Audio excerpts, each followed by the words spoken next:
generation of the technological society, we have been acted upon by forces of such power that few, if any, of us can understand.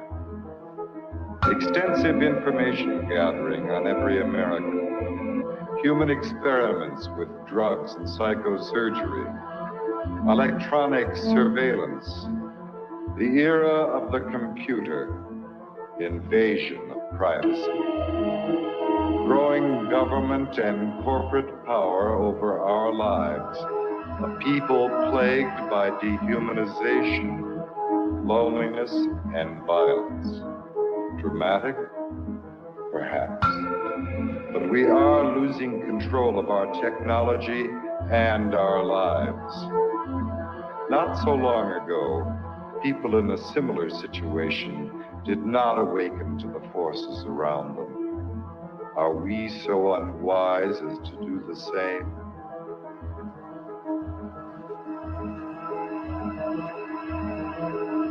Behavior control.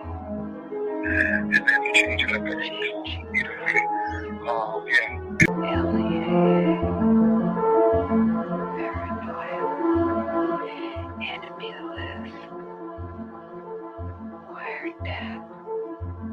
Databanks. Dossiers.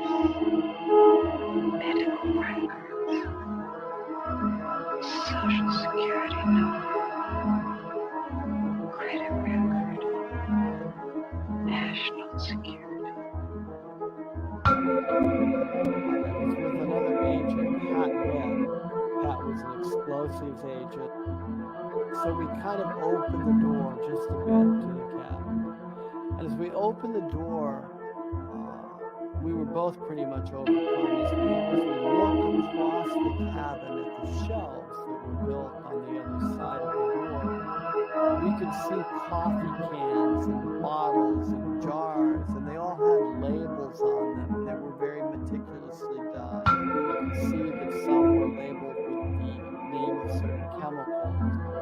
One of the things we saw was a hooded sweatshirt, that was hanging up there.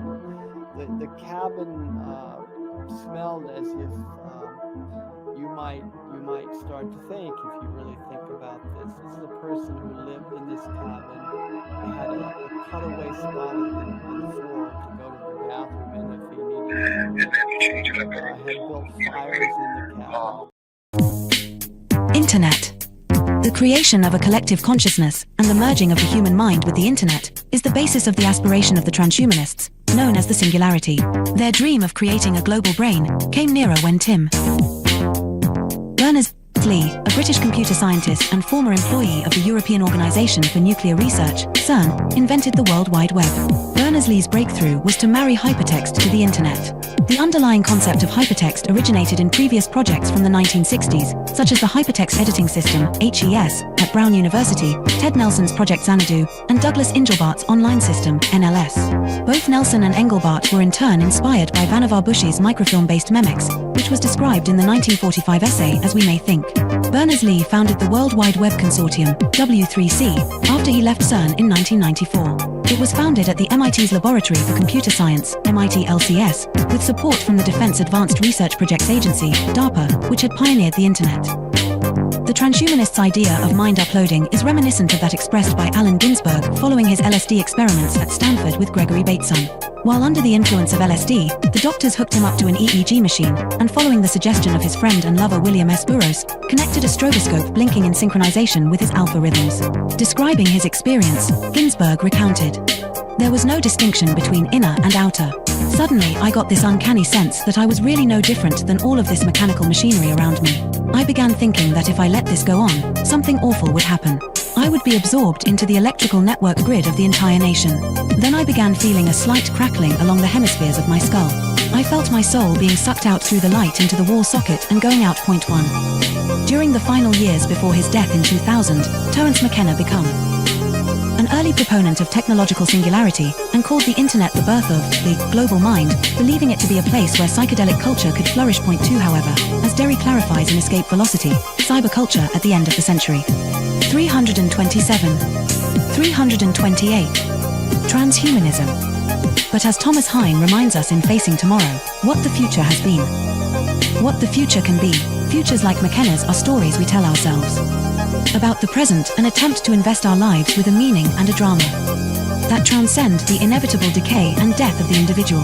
We want our stories to lead us somewhere and come to a satisfying conclusion, even though not all do so. 1264 placing our faith in an end-of-the-century Deus Ex Machina that will obviate the need to confront the social, political, economic, and ecological problems clamoring for solutions is a risky endgame. The metaphysical glow that increasingly halos the high-tech tomorrows of cyberdelic philosophers, corporate futurologists, pop science programs such as the Discovery Channel's Beyond 2000, or even ads such as AT and TSU will campaign, blinds us to the pressing concerns all around us. Point 3. As Eric Davis remarked in Technosis, some Christians, especially those with a brute Protestant conviction in the rock-solid inerrancy of the biblical word, would concur with Teilhard that our headlong flight toward planetization is part of a master plan. 4. Davis was commenting on Marshall McLuhan's 1969 interview in Playboy, where McLuhan mentioned that computer networks hold out the promise of creating a technologically engendered state of universal understanding and unity, a state of absorption in the logos that could knit mankind into one family and create a perpetuity of collective harmony and peace. McLuhan clarified, in a Christian sense, this is merely a new interpretation of the mystical body of Christ, and Christ, after all, is the ultimate extension of man. 5. However, as Davis pointed out, in a letter to the Thomist philosopher Jacques Maritain, McLuhan flip-flopped on the idealism he had earlier expressed. Electric information environments being utterly ethereal foster the illusion of the world as spiritual substance. It is now a reasonable facsimile of the mystical body of Christ, a blatant manifestation of the Antichrist. After all, the prince of this world is a very great electric engineer. Point 6. However, for the transhumanists, the internet is not just an agglomeration of inert information, but poses the possibility of humanity creating a collective consciousness of the mystics. Effectively, transhumanism is the hallucination arrived at by computer scientists on drugs. As psychedelic drugs impede the ability to discern reality from imagination, they often lead to the mistaken attribution of life, or even divinity, to inanimate objects, like a computer program. The ultimate foolish dream of the transhumanists is that with the creation of cyberspace, we'll be able to enter the pleroma, the mystical realm of the ancient Gnostics, by uploading our minds to the internet. Thus, the internet will have come to serve as a totality of human knowledge, the omniscient collective consciousness of Teilhard de Chardin, also known as the global brain. Global brain. The relationship between the global brain and the internet, and its connection to the thought of Teilhard de Chardin, is explained in The Lost Symbol by Da Vinci Code author Dan Brown, a fellow alumnus of Exeter with Stuart Brand and Facebook. The Singularity. 329. Founder Mark Zuckerberg. There is an important section from the novel, which is based on revealing the secret of Freemasonry, where Willis Harman's Institute for Newtic Sciences, IONS, named after the noosphere of Teilhard, plays a central role. Here the character Catherine Solomon explains the significance of Newtics. 2 heads are better than 1, and yet 2 heads are not twice better. They are many, many times better. Multiple minds working in unison magnify a thought's effect exponentially. This is the inherent power of prayer. Groups, healing circles, singing in unison, and worshipping en masse. The idea of universal consciousness is no ethereal New Age concept. It's a hard core scientific reality, and harnessing it has the potential to transform our world. This is the underlying discovery of Newtic science. What's more, it's happening right now. You can feel it all around you. Technology is linking us in ways we never imagined possible. Twitter, Google, Wikipedia, and others all blend to create a web of interconnected minds. God is found in the collection of many, rather than in the one. In Darwin Among the Machines, The Evolution of Global Intelligence, George Dyson, who was director's visitor at the Institute for Advanced Study in Princeton, expands upon the premise of ex-club member Samuel Butler's 1863 article of the same name, and suggests that the internet is a living, sentient being. According to a reviewer, Dyson's main claim is that the evolution of a conscious mind from today's technology is inevitable. It is not clear whether this will be a single mind, or multiple.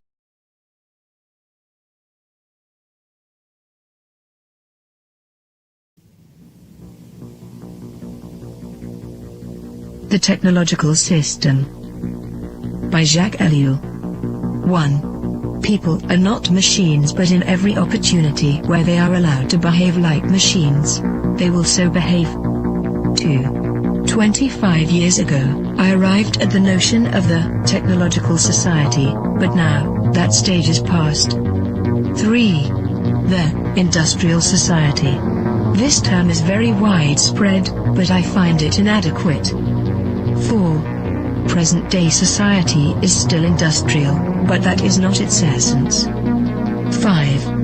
At one time, technology and machine industry were connected, but for more than half a century now, a gap has widened between them. Industrialism developed a centralized, hierarchical system, with a linear growth, a division of labor, and a separation between the means and the ends. Mechanization created additional jobs and made human work more draining. It operated by means of steady reproduction, developing masses of men and integrating them in the industrialization. 6. Modern technology, however, contradicts each of those different points. If allowed to act, it leads to decentralization and flexibility. It does away with the hierarchy and the division of labor. It particularly has to bridge the gap between implementation and management. It presupposes a polyvalent and nonlinear growth. It reintegrates the ends into the means. It cuts down on labor and thus on the costs of labor. The value factor is no longer human work but scientific invention and technological innovation. Consequently, we can no longer apply Marx's analysis, which states that the economic totality is based on the surplus value produced by the salaried labor of the worker. 7. The industrial system is a closed, repetitive world, with a linear revolution. The technological system is inevitably open, non-repetitive, with a polyvalent evolution. It can proceed only by the universal development of mankind, and that development is absolutely necessary for the development of the technological system. We are thus confronted with an ensemble that is totally different from any that has ever existed before. 8. Technology, conceived in terms of its automation, its chemical transformation of the world, its economy of energy, its cybernation, its data processing, its biological intervention, and its indefinite output of nuclear energy, has little to do with the old industrial mechanization. 9. Technology is power, made up of instruments of power, hence producing phenomena and structures of power, that is of domination. 10. Terrain, in contrast to Bell, hesitates about a qualifying term. Thus, he speaks of a programmed society. In this case, I am far more in agreement. For he thereby joins the overall outlook of those people for whom the new thing about our society is the organization. He sharply distinguishes between the primary, capitalist, era of industrialization and our era. He qualifies this new society in terms of 3 features. 1. The emergence of new social classes, technicians, bureaucrats, efficiency experts. 2. The new trend of business, which is now based on organization and no longer on the relationship between economic power and productive labor. 3. Spare time activities. All 3 characteristics boil down to a reduction and to the necessities of the technological system, which, as Terrain realizes, transforms the social struggles themselves. They are becoming more technological and are no longer subject to a takeover by the proletariat. Turin adds one more essential feature of post-industrial society: the importance of the student movement with its deep contestation, its challenge, and its political weakness. But, as I have tried to show in my studies on revolution, I regard this feature as episodic and contingent. 11. What triggers consumption? Advertising, that is to say, the technologies of advertising. What is it that demands greater consumption? Mass production, which is possible only because of technology. What are we given to consume? Technological objects, because they are the things that are produced most. Hence, the consumer society, in all its aspects, is primarily characterized by various technologies. 12. Spectacle is a complete way of life. Consumption is a spectacle, so are political activity and leisure and work and family life and revolution. modern man watches everything as a spectator. Everything is supplied to him as a spectacle, including the things he believes he is most deeply contributing to or participating in. 13. Technological activity is, by nature, spectacular, excluding all internal reality. Technological activity is what waters down all serious things, since no action can be performed any longer unless by way of technologies. 14. Z. Brzezinski, Between Two Ages, America's Role in the Technotronic Era, 1970, also figured he could add something absolutely new by coining the term, technotronic. He lists a number of differences between industrial and technotronic society. In industrial society, the machine plays the essential role. The dominant social problems are unemployment and employment. Teaching is done through human relations. The ruling class is plutocratic. The university is an ivory tower isolated from reality. Reading favors a conceptual thinking proper to ideologies. Political conflicts are intrinsic. The masses are organized into trade unions. Economic power is personalized. Wealth is the object of activity. 15. Technotronic is a portmanteau word combining technical and electronic. Come now. Isn't electronics technological? Does the word add anything to the early definitions of technology? Once again, technology equals the machine plus industry. Fine, then there is something new according to the famous definition. In a machine, there are material parts that move. Electronics operates with no moving material parts. Granted.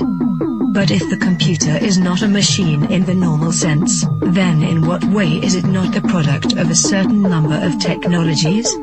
In what way is it not integrated in a technological system? There is no reason to distinguish between technology and electronics. 16.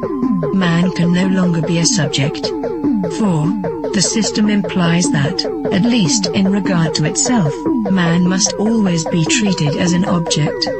Today, this phenomenon is far more important than the renowned Marxist interpretation of commodity. 17. Nothing can have an intrinsic sense, it is given meaning only by technological application. Nothing can lay claim to action, it is acted upon by technological process. Nothing can regard itself as autonomous, it is the technological system that is autonomous, as we shall demonstrate. 18. No technician claims to be ruling society. There is no need to regard technicians as technocrats or to believe that a class of that type actually exists. 19. Colin Clark's classification is replaced by a different one. At the bottom, the unqualified functionals, then the functional operators, and at the top, the rulers, researchers, conceivers, with perhaps a fourth sector for the activities of operational research. In other words, the social distribution is, already, less and less in terms of activities applied to the economy, and more in keeping with the technological capacity. 20. The era of clerks, and these clerks are the decision makers in all domains because they have the knowledge and use of the technologies. Like it or not, and Hetman shows this so well, the experts, the specialists of diverse technologies are to be found everywhere, from business to administration, from government to agriculture. They form the true grid of society, the network holding the various pieces together. It is the technological coherence that now makes up the social coherence. But this is not a technocracy in the true sense of the word. 21. The discovery of the technological system normally seems like an attack against technology, a criticism of technicity per se. Any shedding of light on the technological structure is always received by technologists and intellectuals as an indictment of that structure, even if absolutely no value judgment has been expressed.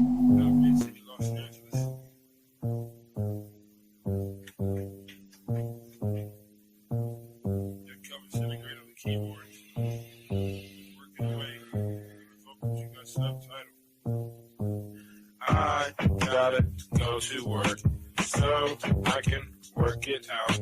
Come on, computer, make it work. Come on. on, satellite, work with me. I gotta go to work so I can work it out. Come on, computer, make it work. Come on, satellite, work with me. I gotta go to work. Who would have thought that I would starter these jerks? The first full-time clock and serial microphone rocker. I used to jump on the stage back in the day wearing a stocking. I want to conceal my identity in any stereotypical venue. Never will I reveal the serious way that I feel. I'm on job time, all I do is talking to the steel. Use my style to hide and conceal, profile and beguile while they smile and just say that I'm real. Bad luck strikes in 3, all of you will agree. I didn't have a heat shield, they rained triplicate on me. When it's squares versus circles, then any of you can compare front and back are differentiated by a 90-degree squared circle. If you know what I'm talking about, you know the code, work it out. Forced entry, I was disguised as a sentry. I gave not a care, life is an adventure to me. I obtained secret money and manufacture inventions, fracturing the line between space and time dimensions. Restructure the torque and the structural integrity, so I can walk on water while the returning surface tension.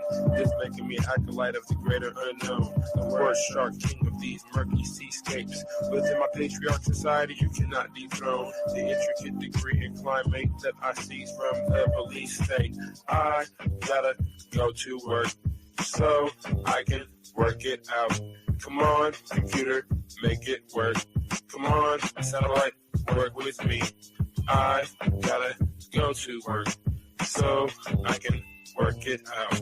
Come on, computer, make it work. Come on, satellite, work with me. I still wish they made more girls like me, intelligent, beautiful, and looks like me. But they don't, so I stay fucked up like King Keeper. She's the type of person that will still rock the Tigre. I'm the type of person that will still sport feelers. I found this pair of size 15s out in Pasadena. Those are my work boots. I insert this into these jerks' necks, giving them a virus. They'll destabilize their hardware. Now I can tap in just in my onboard wet works. Plant the hidden charge there. It's a cellular reconfiguring program consisting of integers, turning human beings into kindling, whittling the psyche into an apparition, place it back into the skin. Now it's the ghost in the shell. Should I boast? Well, no. I stay on the west coast of hell, where hell's bullets this I know so well. I have my work cut out for me. This has its perks. Just then I realized life is mostly hard work. And why not get your car pulled off under you? It won't get sorted back from that dumb desk clerk. And who's the one to suffer you? I didn't know what to do, so when in doubt, go to work. When I'm 25, I'll contract myself out once now I'm through. Then it's just books and beats for me. I'll leave the rapping to my crew. I'm a good scientist in a world gone cuckoo. Imagine how it is to watch them turn crazy around you and then look over at you like you are the insane one. That's how it is. It's okay to meet the controversy bubbles and flattens out like this. Like my little kids. And I've got to go to work so I can work it out. Come on, how to work for me. Come on, got to make it work. I've got to make it work.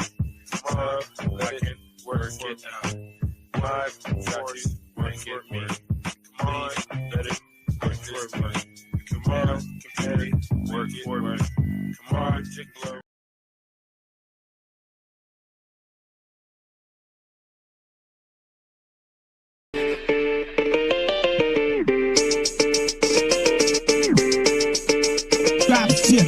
Hegemonic sentences through cavalcades of reminiscence. The dark soul mentions crevices of insight, appendages of tripwire reverence. The Gun Hill legend brandish your weapons for Armageddon. Headless corrections for willing participants before the line finishes. I got shadow grimace, the obscene green with human chaos for the pilot smoke screen.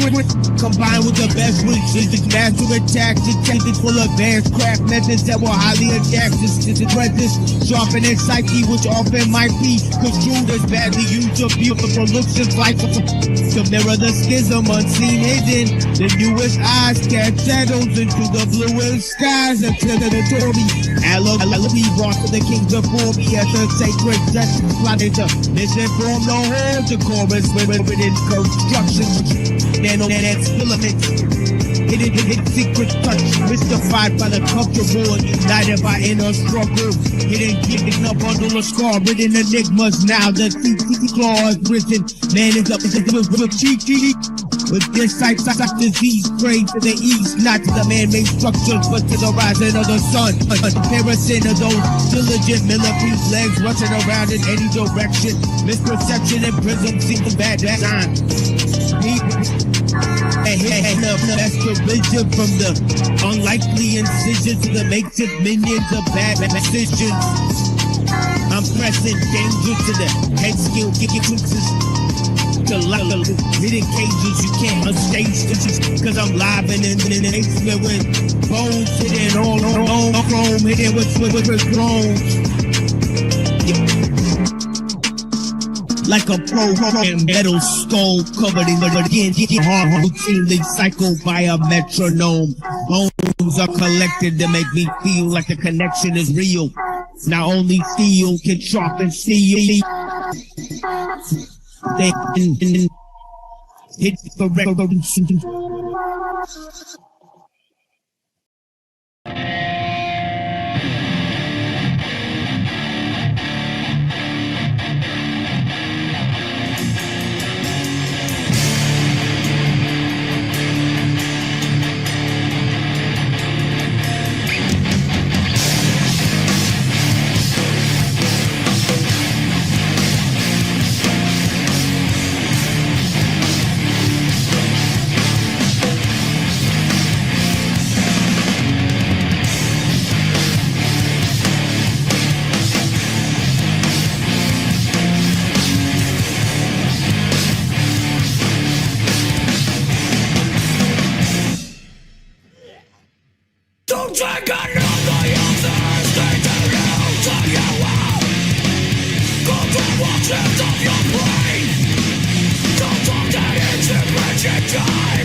You know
Yeah, welcome to the Machine Lies, where we talk about the lies of the machine on the machine that lies.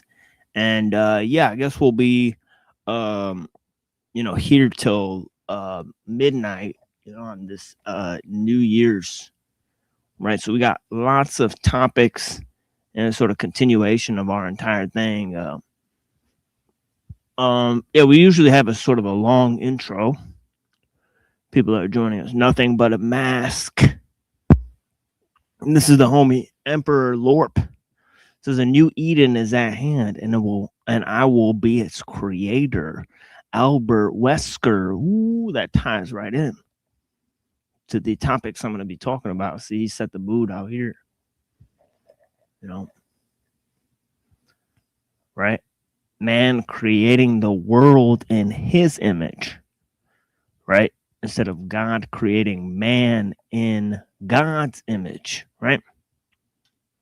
Man, or recreating the world in the image of man. Right? Interesting stuff. Blessings.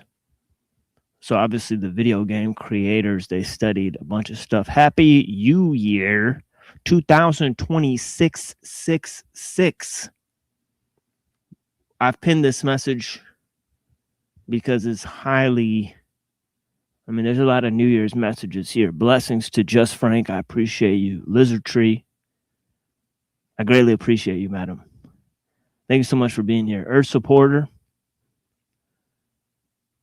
Shala Mahala Hundala. That feels right. That feels right. So let's just go ahead and pump that up, right? Pump that up. We might start chanting that at midnight, all right? So yeah, New Year's. We got a little a good set of tunes. I'll play a bunch of tunes at midnight. Maybe we'll build up to it together. A little dance party going in here. So if you guys know any of scantily clad girls, have them call into the show, right? And we'll have them here dancing on the Machine Lies. So maybe that'll raise the viewer count. There's that possibility. So go in your little black book and phone up these,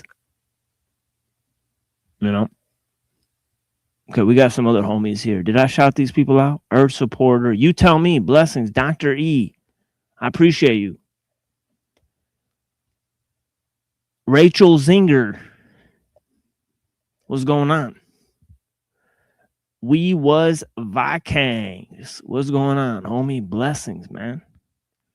You're doing fine. Andy, what's up, man? I appreciate you tuning in again. Blessings. Just Frank, we got Max Vision. Yeah, happy New Year to the people that are involved with the viewership, right? Yeah, blessings. Shadow Buddha, I appreciate you. Yeah, Pope Gregory the 7th promulgated the Gregorian calendar. Well, there you have it, folks. I wonder what made him do such a thing. Can't be good. Can't be good, folks. I bet we have a runner. Yeah, exactly. Blessings to Shadow Band. Blessings to Mimsy Limbs and the homies out there. Little Wing. Steel Man. I appreciate you, man. Blessings. Thank you for watching. We're going to get into some topics here. If you guys haven't seen the show before, this is a weird type of experimental program, right? Okay, machine versus humans. Yeah, Happy New Year, Denise. Blessings. Let's celebrate January 2nd, says Jake. Yeah. Okay, machine versus humans. AI is more intelligent, but there's several things to consider.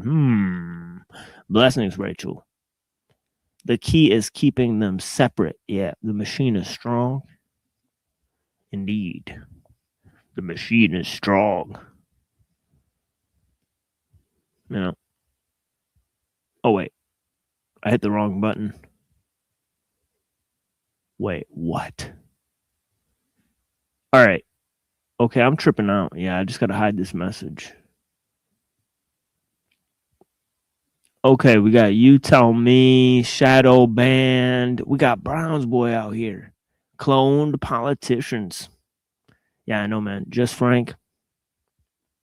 You know, I appreciate you. Calix is out here for the entire process. I greatly appreciate the homie. Cloned and modified beef. Heavy metals all in your drink. Yeah, you said it, my brother. Genetically modified humans. GMH. Dope tracks, TML. Blessings on me. I appreciate you. The guitar riff was heavily influenced by Dimebag Darrell. Dimebag Darrell. That sounds like an influential guy. Rest in peace, Dimebag. You are not alone and you've never been alone, says Brown's Boy. There's the thought. What if there was only 4 people in the world and every time you turn around, they change masks? Maybe that's happening on these panels, right? Where's Noelle when you need her? Noelle, I don't know. I don't know if Noelle will call in again. We had to like... I had a really interesting incident on one day on a different show that I won't mention right now. But Noelle did some pretty interesting moves on the panel. Like things that would definitely get the show shut down. And I'm not going to say what those are live, but yeah. So yeah, blessings to Noelle, who is perhaps weaponized on these panels. Who knows, right? Tell me if I'm coming in clear for you guys, right? I'm in a very relaxed mood is the thing. So I don't know if I'm talking like, feels like I'm like whispering. But yeah. Appreciate you live streaming, man. I appreciate you. Dominator, what's going on, brother? Blessings. I appreciate you, man. Maybe we can use your merger with AI to regulate the speed of our own. Maybe we can use our merger with AI to regulate the speed of our own evolution. Probably not the scantily clad woman you were hoping for, but yeah.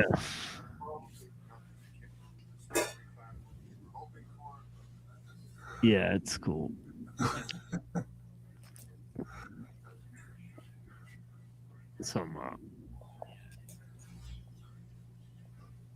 Some crazy stuff going on here in the chat. I appreciate you guys though, man. I think that's it. No, is that it? You guys still writing? Good Lord. Sounds good. Yeah, blessings to the homie here. Okay, that's it. That's all the comments. So I appreciate you guys. All right, let's move into you got those edibles, TML? No, that was yesterday. Yeah, I ate a bunch of edibles and I streamed yesterday. So, all right. So there is that aspect of things. So we'll begin with Max Vision and some of the friends here, and yeah, Gregor, I appreciate you, man. Blessings, man. Yeah, man. Gregor. I don't know why I said Gregor, but yeah, however you pronounce that, I appreciate you, man. You know, like white people names, I don't always know how to pronounce, but I do my best. But yeah, so where were we now? I mean, I was talking about the developments of sort of scientific totalitarianism, techno-liberalism, right? And sort of the dialectic. What I'm trying to move towards is sort of a dialectic between these two ideas that is sort of catalyzed by Ellul's basic thoughts, right? And yeah, there's a lot of background noise coming there. Here, let me see if I could actually fix it. Here, give me 1 second. Let me see if I could actually fix that. Sure. Yeah, there's a lot of background noise coming there. Here, let me see if I could actually fix it. Okay, yeah, that didn't work. So yeah, sorry about that. But Mute up. but yeah, please chime in whenever you like. But yeah, this entire thing about the dialectic between, technocracy on the one end, right, which is this sort of filtering, mechanism that's created by sort of a technological society, right, through the rule of experts, right, but the experts themselves are sort of conditioned by the sort of collectivized means, right? So as there's a sort of mediation of means, right, and the creation of new means, which that is what technique sort of does, right? Technique, it sort of creates means, and how it does it is it sort of, as we said, how Heidegger says, right, that technology is both concealing and revealing, right? And so there's this complexification of means, right? But there's also a massification of means, right? So it's sort of this dual movement that goes on. Okay, and so means become externalized, which is obvious, right? The externalization of means, right, causes a mediation between man and nature through technology, right? But this is actually symbolic, or the ideas, of the liberal sort of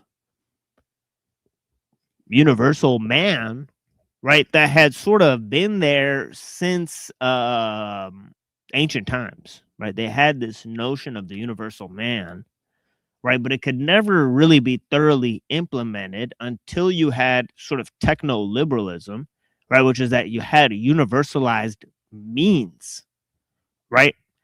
And these universalized means, right, they not only, as we've said, right, they catalyze man's progress.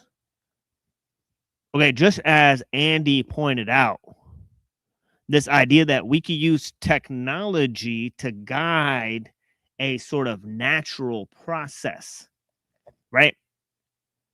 So there's different levels to things, right? There's natural processes, right? There's technological evolution, which can be used to sort of control or guide natural evolution, right? And then there's man, who is sort of evolving, right? So in this idea between nature, man, and technology, right, it's interesting to note which one is doing the heavy lifting. Right? Is it nature that's causing man to develop technology, right? Is it our technological capacity that is conditioning man to try to go beyond nature, right? Is it man's own innate capacity for reason that makes him manipulate nature and come up with all these technological inventions, right? So there's three possibilities that you could use to sort of explain, right, or question which one is primary: man, nature, or technology, right? Now, we've often said that, right,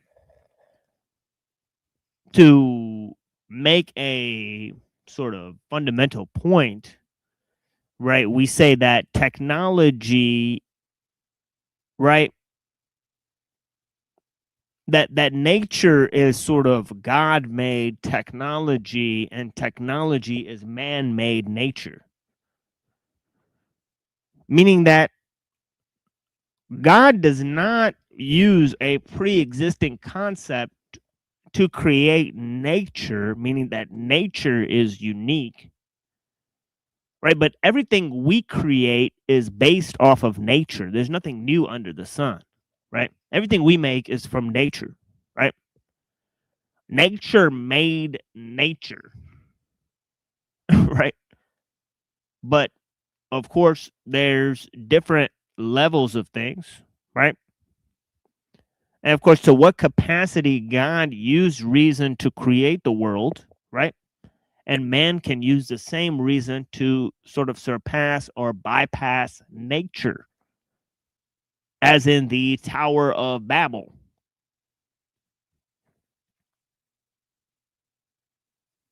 All right, so you have different ideas, right? You have the idea of man putting God in the temples and creating a dwelling place for God instead of nature, right? And this is reflected in the sort of,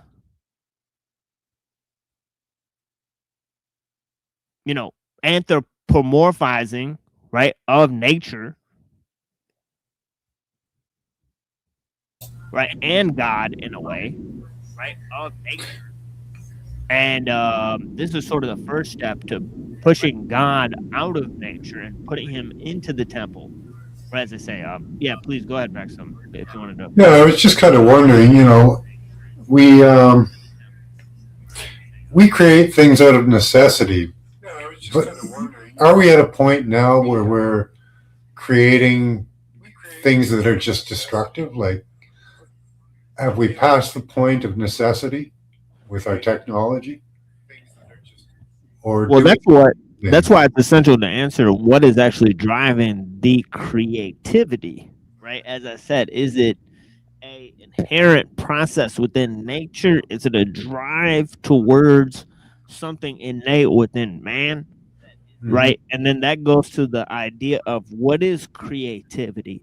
Because if you examine what creativity is, right, as I said, everything that's made comes from nature. So you have to remake nature, right? That's step one. But step two is that, that something original means that A, it's unique, and B, that it's new, but C, that it can remain sort of fresh over time, the idea itself. So original kind of means, able to go beyond time in a way, right? So this whole concept of where do new ideas come from, right? Because, there's a sense in which we don't invent new ideas. All right. And we don't control innovation in a sense, right? So what is guiding creativity, right? And then furthermore, there's this notion of progress, right? And there's two versions of that. One is that, nature is guiding progress, right? And the other is that, humans are sort of guiding progress by sort of going beyond nature.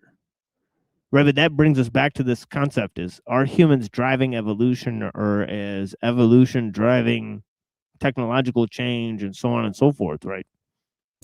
Yeah, you could argue for either way, really.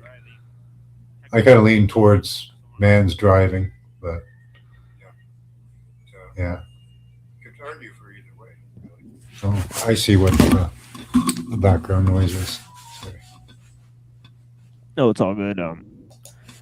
But yeah, this whole concept of innovation, right? And also of creativity, right? Because creativity is as we've said, it is what merges the material and the immaterial. Right, so that is where mind and matter, right, where sort of the rubber meets the road. So where new ideas come from, or whether they're new ideas in nature via, evolution or human reason, right? Us creating new concepts, or there's this third idea that there is no such thing as there being like any moment that's like any other moment.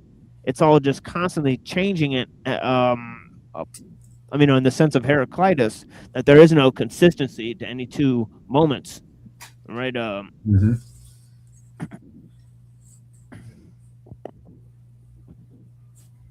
So sort of nature is sort of constantly recreating itself, and so is God in a sort of way. So one of the quotes we read, it said that man is in a war against technology, and we think that nature's on our side, but what if nature's on the side of the technology, right? So there's that whole idea that some of the Gnostics have brought up, right, to the panel. Right? They said actually nature is the delusion, right? It's trying to create something beyond man, right? To try to guide man's evolution, and so there's this whole theory of the sort of archontic intrusion as well, right? That we've sort of circled back to. That's Gnosticism. That's Gnosticism. Not a Gnostic, but I like the way they think. It has its uses.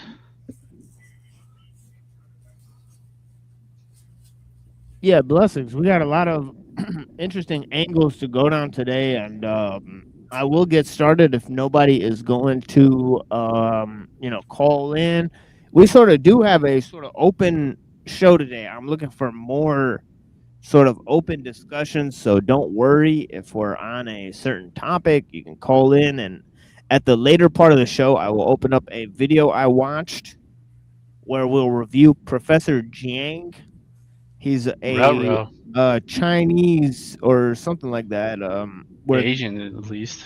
Yeah, he's been sort of growing in popularity, right? So I've noticed him growing in the algorithm, and lots of people have recommended his videos to me. So then I got Twilight sent me one. So many different people in our Discord, several people in our Discord and on the internet, and I've seen several people going over his theories and stuff, and then I saw his numbers, and he seems to be gaining in mass and popularity, and I think some of the things he's saying, they don't really add up, so I want to sort of dissect a video of his, and that will be a sort of fun thing that we'll do today, right? That'll be the sort of fun hee ha ha segment, and that's about as fun as I can get on this New Year's Day. As we keep it pretty much nerdy around here, a lot of the material, so we'll maybe I got no booze.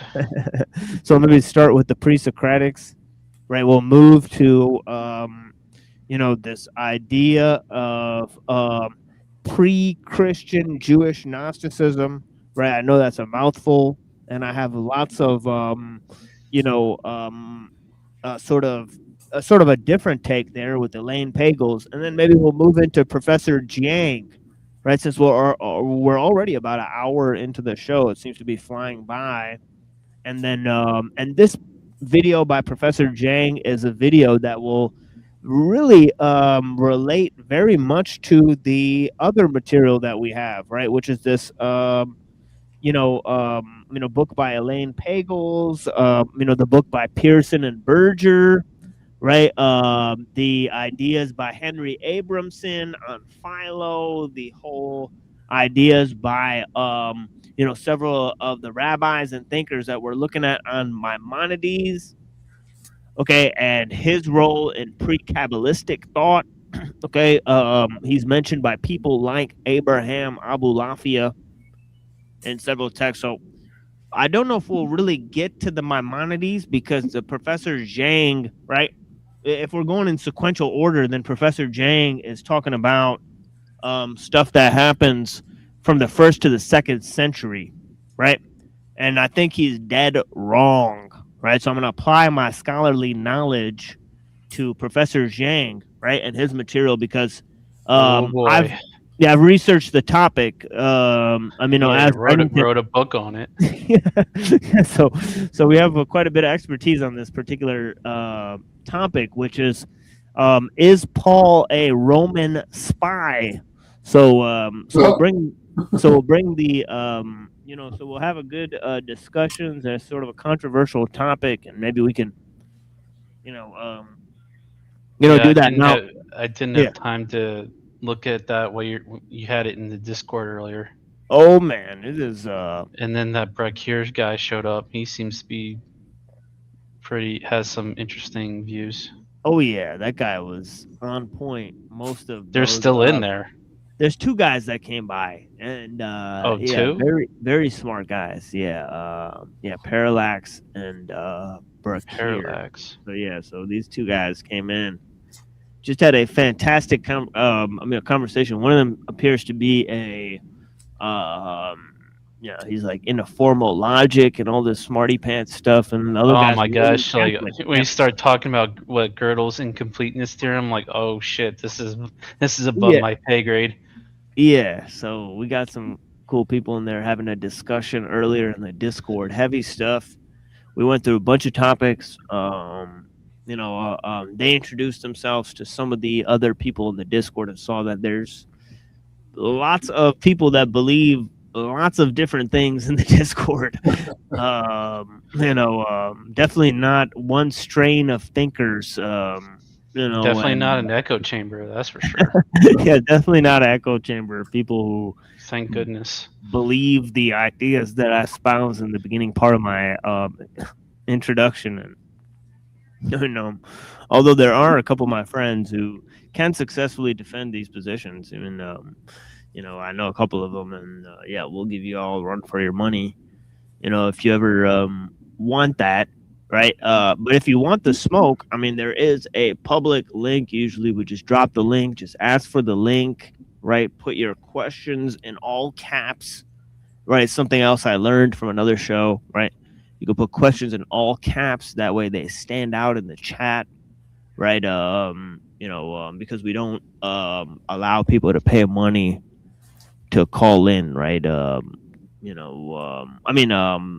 Pay money, just donate money through the YouTube, right?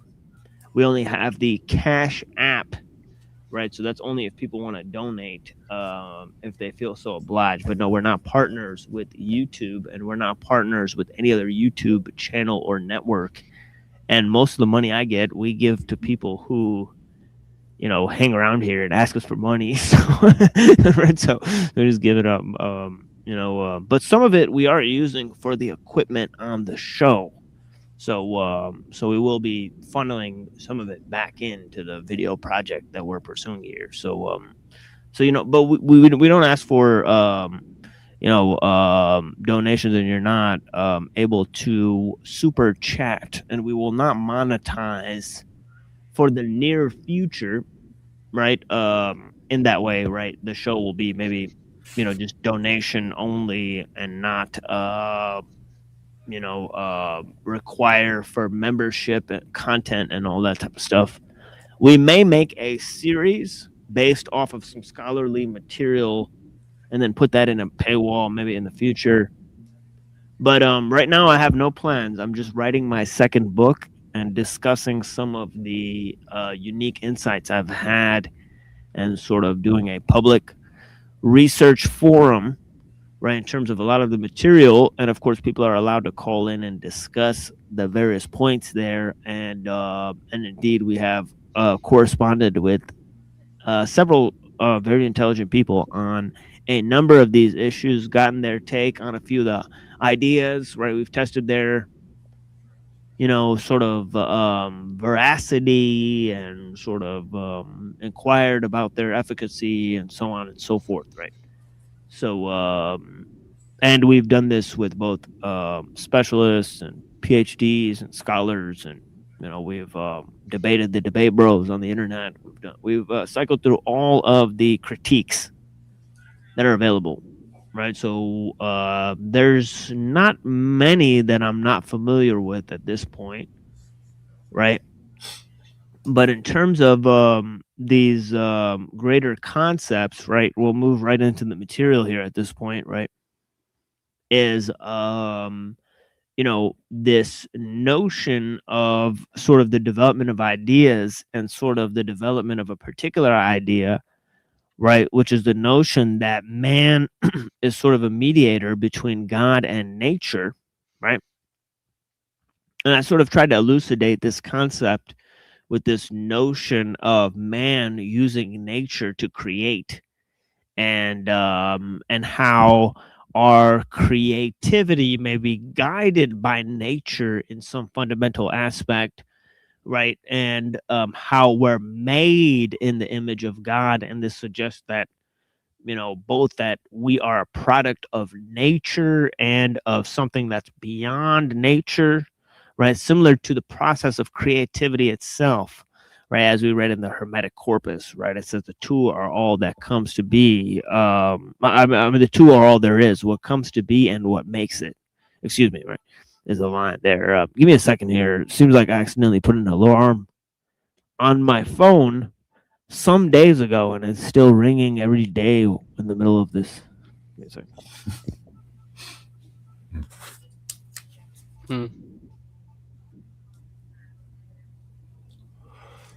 I wonder if the nature of man, because they're coming up on controlling, altering, and creating new ecosystems and controlling nature, does that have an effect on man's nature? What do you think? Of course it does. Oh yeah, we are not separate from nature. Nothing's in a vacuum. Yeah, I don't believe we're separate from nature at all. You don't think we've separated ourselves enough? No. No, we certainly made the illusion that we have. Right. It's an illusion. And I think that's sort of what Parmenides comes to the idea that most of the change that we think is change is just an illusion. It's based on our perception of things. It's not what's actually happening. Right. And that is actual fact. And for for Heraclitus, right? Our ideas about things and their sort of status in this realm are all skewed by what we value, right? So we impose our own values on those things in nature, even though nature has its own value system, right? So he says, it'll chew us up and spit us out. It doesn't care about our, gold and and all that stuff. As he says, rubbish is gold to asses, right? And so. I was thinking earlier. I think it was earlier. I was thinking how technology it expends energy to control nature, whereas nature generates energy. So I think ultimately nature kind of wins out in the end. I would hope. Oh yeah. Well, they've kind of hijacked that energy, though. They use that to boost. They have to hijack the energy. That's the only way that technology has any way of winning, quote unquote. Yeah, so how far are they going to hijack nature to the point where man, no animal would attack man or something, I don't know if it would go. It just depends on how much is required for whatever purposes or the end game. Yeah, you might not need to hijack the entire thing, but maybe they do. I don't know. Yeah. That much control. Yeah, I don't know. I don't know how far they're going to go with that. They could go very far. And pretty much nature from how it's looking, But then again, how much of it's the illusion and how much of it's real? Yeah, I usually say technology is a complexification of means to a particular end, whereas nature seeks the simplification of means to a plethora of ends. Right? So, and as you said, one process will win out right? So there is that whole aspect of things. Now, Heraclitus says something interesting. He says, nature hides her gifts. Right? That's a fascinating Good thing. Very interesting. in and of itself. Yeah, he sort of agrees with Rousseau on that point, right? Rousseau made a similar point that nature sort of, puts the cookie jar on the top shelf, so to speak. And that kind of directly answers to what I just said. Nature right hides all the good stuff, right. So technology can't control everything. Right. Yeah, I know. It is a direct response, which is interesting that response would come from the pre-Socratics. Yeah, right? over 2,000 years ago. Yeah, but that's what I mean. This is a deep question about nature and creativity and the mind and how we harness nature to create things. Right. Of course. They had predetermined answers based on their cosmological understanding. Right? Which lets you know how powerful some of those statements are. It's like 4 words. Now I just want and it's the simplification. It makes me think fractal. Yeah. So as above, so below.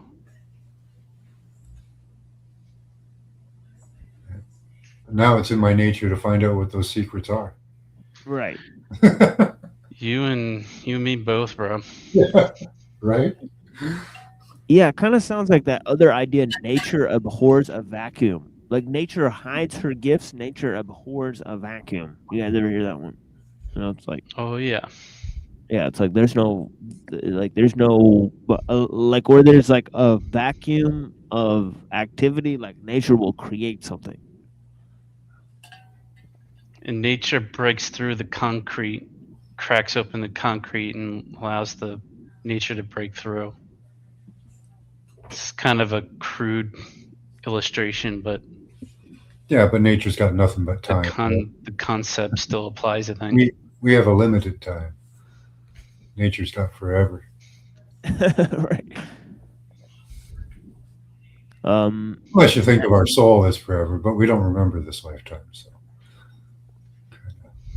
Yeah, I like this comment. I like the name and the comment. Master of the mathematics. We're forever a student. It's funny how the name contradicts the statement.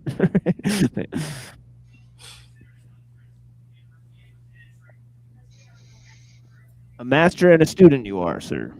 Excellent. Same as I.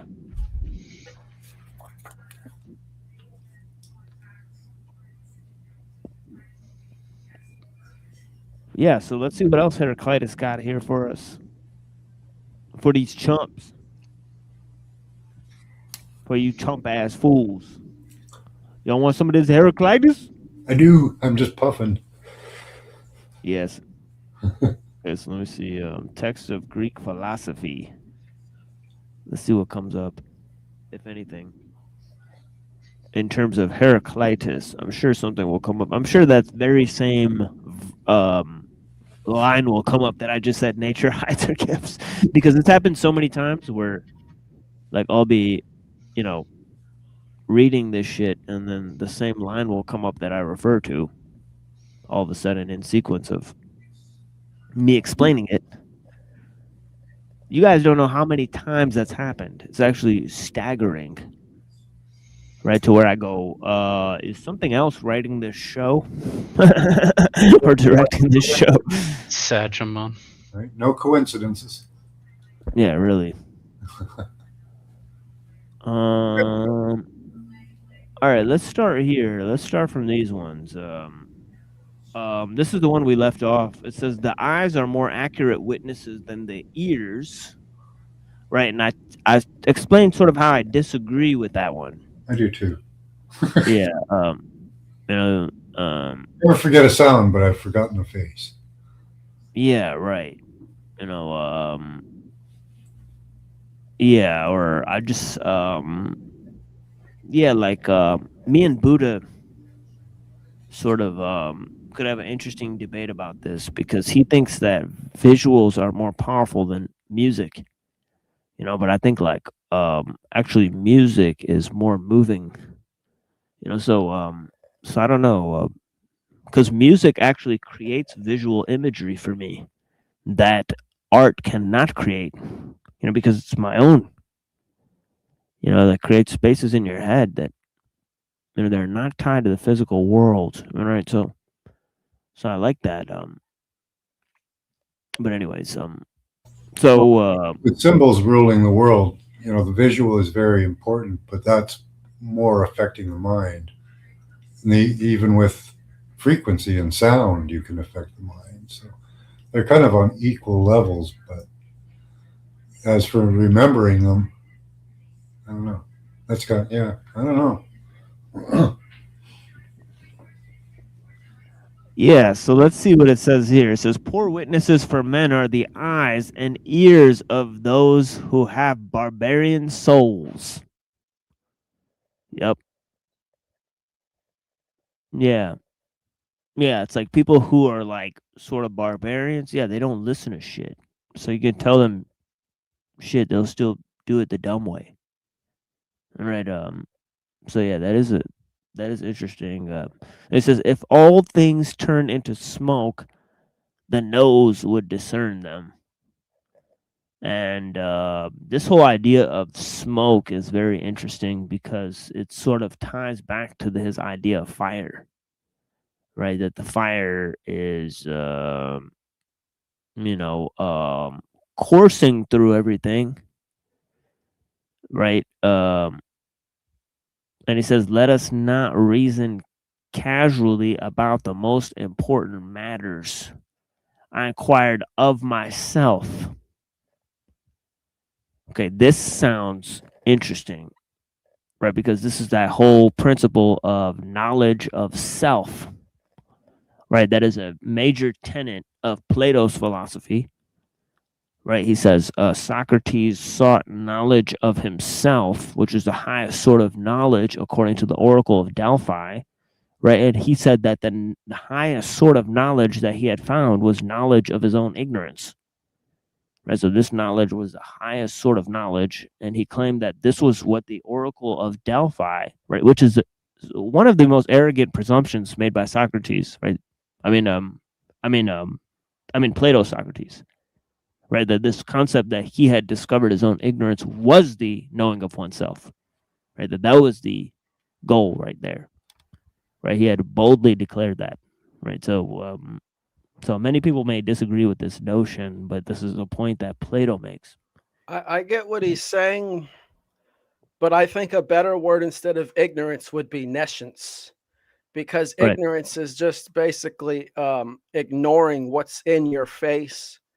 You are refusing to accept the truth because you want to believe something, or you just don't want to accept it for whatever reason.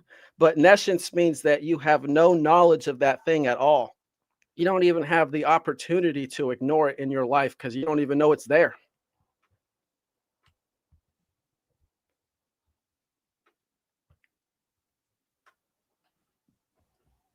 Yeah, interesting. I've not came across that word that often.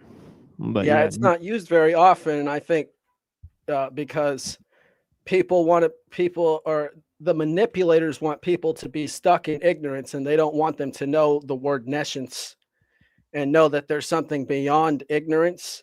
But that dude Donald Rumsfeld in a press conference said at one time, I think he was talking about the war in Iraq. He said there's known knowns, there's known unknowns, and there's unknown unknowns. So nescience would basically be an unknown unknown. And then ignorance would basically be a known unknown and refusing to accept that or even look into it further. All Which would those be unknown ignorant. unknowns. so you deny anamnesis, huh? So you believe in the existence of unknown unknowns.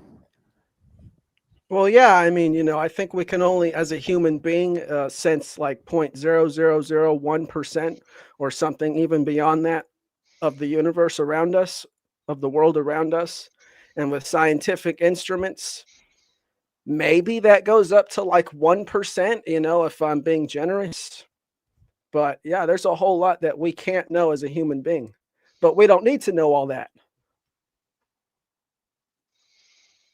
You know, we just need to know what's relevant to live a good life here.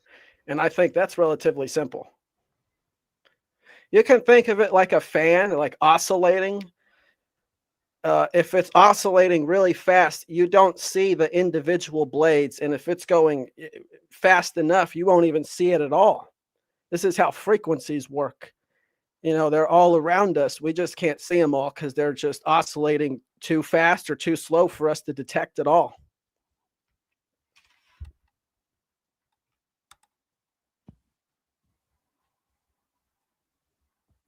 Yeah, we're not made to see in the infrared, but I'd like to. Yeah, it could be interesting. I saw something. It was like a video game of what it would be like if you could see fourth dimensional objects from a 3D perspective. Oh, yeah. And it basically looked like everything was turning around you. Yeah, it was kind of a... Is it all transparent and see-through? Or were there surfaces? It's hard to describe a 4D, you know. It was like, I don't know, turning. That's really the only way I could describe it. Yeah.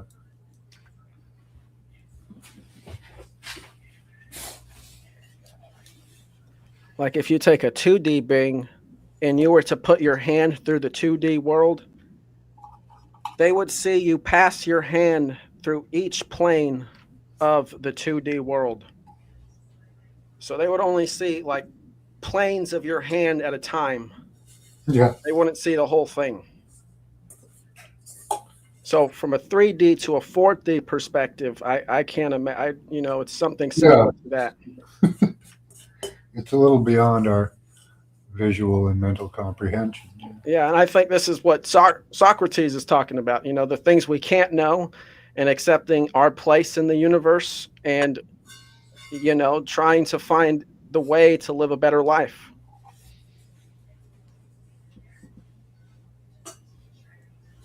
That's what I think the skeptic is all about. You know, they're all about trying to understand the unknown, which I think the modern day skeptic is just not that at all. They just kind of adhere to authorities, what the scientists say, and what they say is right, because they have the degrees. And that's not really how it was in the Greek days. You know, they argued amongst themselves and they really disagreed with each other on a lot of things. You know, here it's just kind of like this one unanimous choir. You know, they say that they have this peer review system, but I think it's kind of lacking. Yeah. I think it's lacking money because gets in the way too. You think it's lacking too? Well, money gets in the way, and it is lacking. I think a big problem is something called academic siloing. And this is something that they even acknowledge, which is just, you know, you have these people and they pursue these degrees and it starts out as biology, you know, like as a bachelor's or something. Mm-hmm. And from that point, from a master's to a PhD, it just becomes more niche and more niche. And, it, you know, when you get to the point of a PhD, you could just be studying, you know, platypuses and how they reproduce, and you're going to become the world expert in that. This is how the PhD system works. Well, this is how the academic system works in general. And like I said, they have a term for it that they call academic siloing, which is just because it's so compartmentalized, it's so hard for them to come to an interdisciplinary synthesis of what all their knowledge actually means, because everyone wants to claim their authority in their specific field. It doesn't help that there's certain things in science that gets claimed under national security as well. Oh yeah, just claim national security, and then, you know, that's all you need. That's all the people need to hear. They fall right in line. Well, it's a big brick wall for you, unfortunately. Yeah, and I think that brick wall, like you were saying, is definitely fueled by money, because these scientists, they get a lot of grant money. Yeah, and even in research, you know, you get money to get the right results or the results needed. Yeah. Same across the board. That's how they get their consensus too in some cases. I was watching this debate today on Gematria Effect News Channel. Zach Hubbard. I'm aware of this channel, yes, and I've spoken to him a couple times actually on the Jack Talcott show. So yeah, so he actually calls into that show. I don't I know that's how I met Dominic here. Blessings. Yeah, I was talking to you in the chat actually. Right, exactly. I've never actually talked on the Jack Talcott panel because every time I go on there, it's just people like Tommy. Right. Yeah. It's hard to get a conversation going. Yeah. So. Yeah. Not all clowns are in the circus. Right. Yeah. In fact, most of the clowns are not in the circus. But yeah, so what about this debate? You were saying? Well, he was debating this girl. I don't know. I guess she's new to debates, but she was just talking about how her main point was just that it's unfalsifiable and that it can't be proven right or wrong. And she was also appealing to authority about how, since mathematicians and astrophysicists don't use gematria in their work, it's automatically wrong or irrelevant. Or she labeled it like astrology. That was the debate topic, was gematria. Well, yeah, that's all Zach talks about. Right. But I just want to know what your guys' opinion is on unfalsifiability, because I think at some point you have to draw the line, because there's some things that just they're true and they can't be proven false. We're actually going to go into that, right, with the whole notion of the participatory mind with Skolmowski. He rejects, he critiques Popper in this notion, right? He says there's certain things you have to take and accept without proof. That's basically, you have to, otherwise you just end up in in circular reasoning, right? Yeah. Yeah. So you can't prove everything. Yeah, he comes to the same sort of conclusion as the pragmatists, right? That skepticism is sort of mental poison, right? You have to heal it by sort of accepting the existence of truth way above the loss of error. The truth that's you have to lose because of risk of error. It says there's always going to be risk of error, but that doesn't mean that you deny the existence of truth in general. So this is William James, right? So I think there's I think Pascal, William James, C.S. Peirce, like some of these guys, they make some good cases, right? Why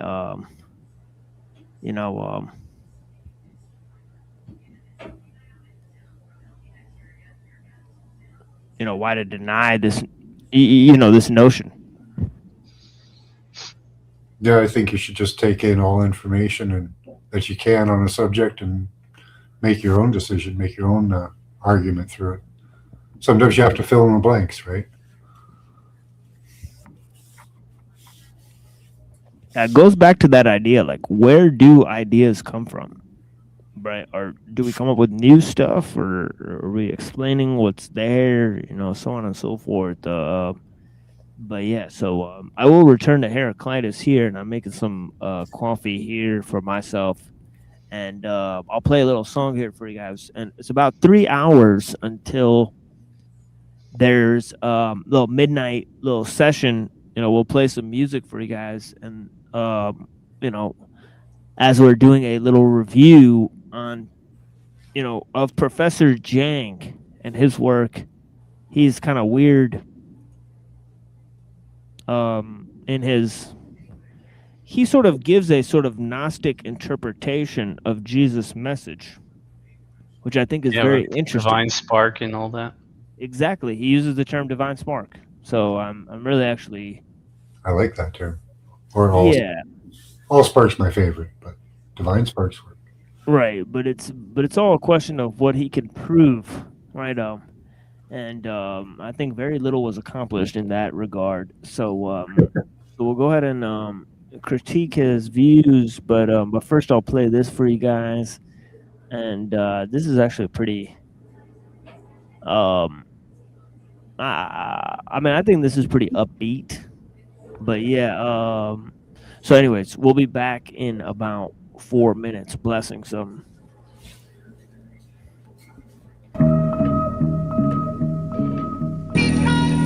Lyrics giving you high blood pressure. Taste the sodium, cause my supply's fresher. The mic tester, catching you off guard, back turn flammable. Alcohol you suffer from rap burns, mediocre. More props than stockbrokers. Your knowledge don't stretch that far, so stop jokers. The wise wonder, speaking a language that's broken. Pick and choose one arrow poking or the barrel smoking. Without curses, my verses is causing threats. I'm taking bookie bets, beating rookies and you vets. We fight unfair, I declare wartime. National, geographical, tour with war rhymes. I declare war right now. Universal kings in your face, get hype now. I declare war right now. Universal kings in your face. I declare war right now. Universal kings in your face, get hype now. I declare war right now.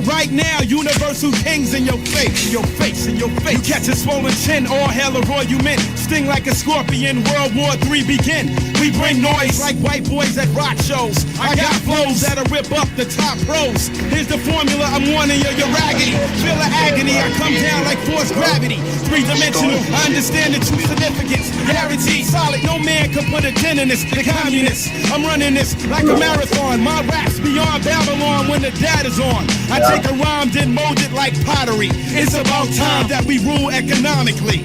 I declare war right now. Universal kings in your face, get hype now. I declare war right now. Universal kings in your face. I declare war right now. Universal kings in your face, get hype now. I declare war right now. I declare war. If I cross over, let me cross like Felipe. My flow got you hooked, press rewind, instant replay. Connect verses, I'm 360 like the earth is the verbal villain. I can't stand snakes and serpents. Royal men do royal things. Act fly, clip your wings. Giving your eyepieces black rings. Majestic, here's the mic, say your best. You the type of fool that sign quick cause you stress. Checkmate, my vocal box is like hard rocks. Move, I rush through like a large ox. Explicit, even cops wanna frisk it. I'm nice with the words on the mic, dungeonistic. I declare war right now.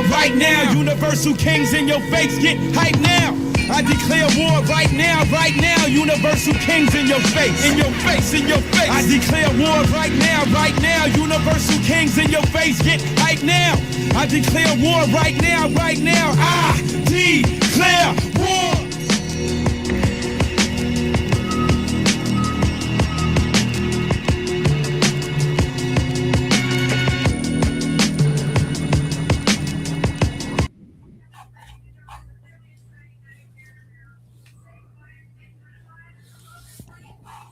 Okay, let me proceed forward with this text here. And we'll sort of ruminate on these various, concepts. And we were talking about this whole idea of knowledge of self, and how it, this whole idea, what can be known and what can't be known, and how it relates to this notion of anamnesis, and and maybe Socrates' statement that knowledge of your own ignorance is knowledge of the self is maybe directly contradictory to the notion of anamnesis in general, right? Be like a tension between Plato and Socrates there, maybe, right? To be honest, but yeah, it says here, for all those whose theories I have heard, not one has attained to a knowledge of what the wise is, separate from everything else. And he says wisdom is one thing. to know the will that steers all things through all.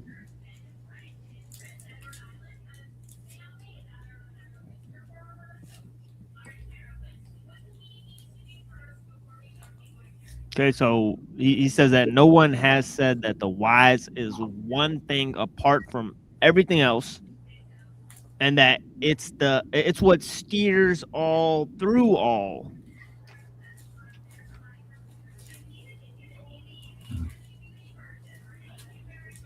And he says, having hearkened not to me, but to the word or the logos. Right? You should agree that wisdom is knowing that all things are one.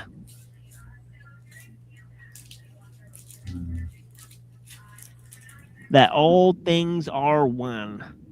Right? And this is why I said that Plato sort of separates the notion of being from nature.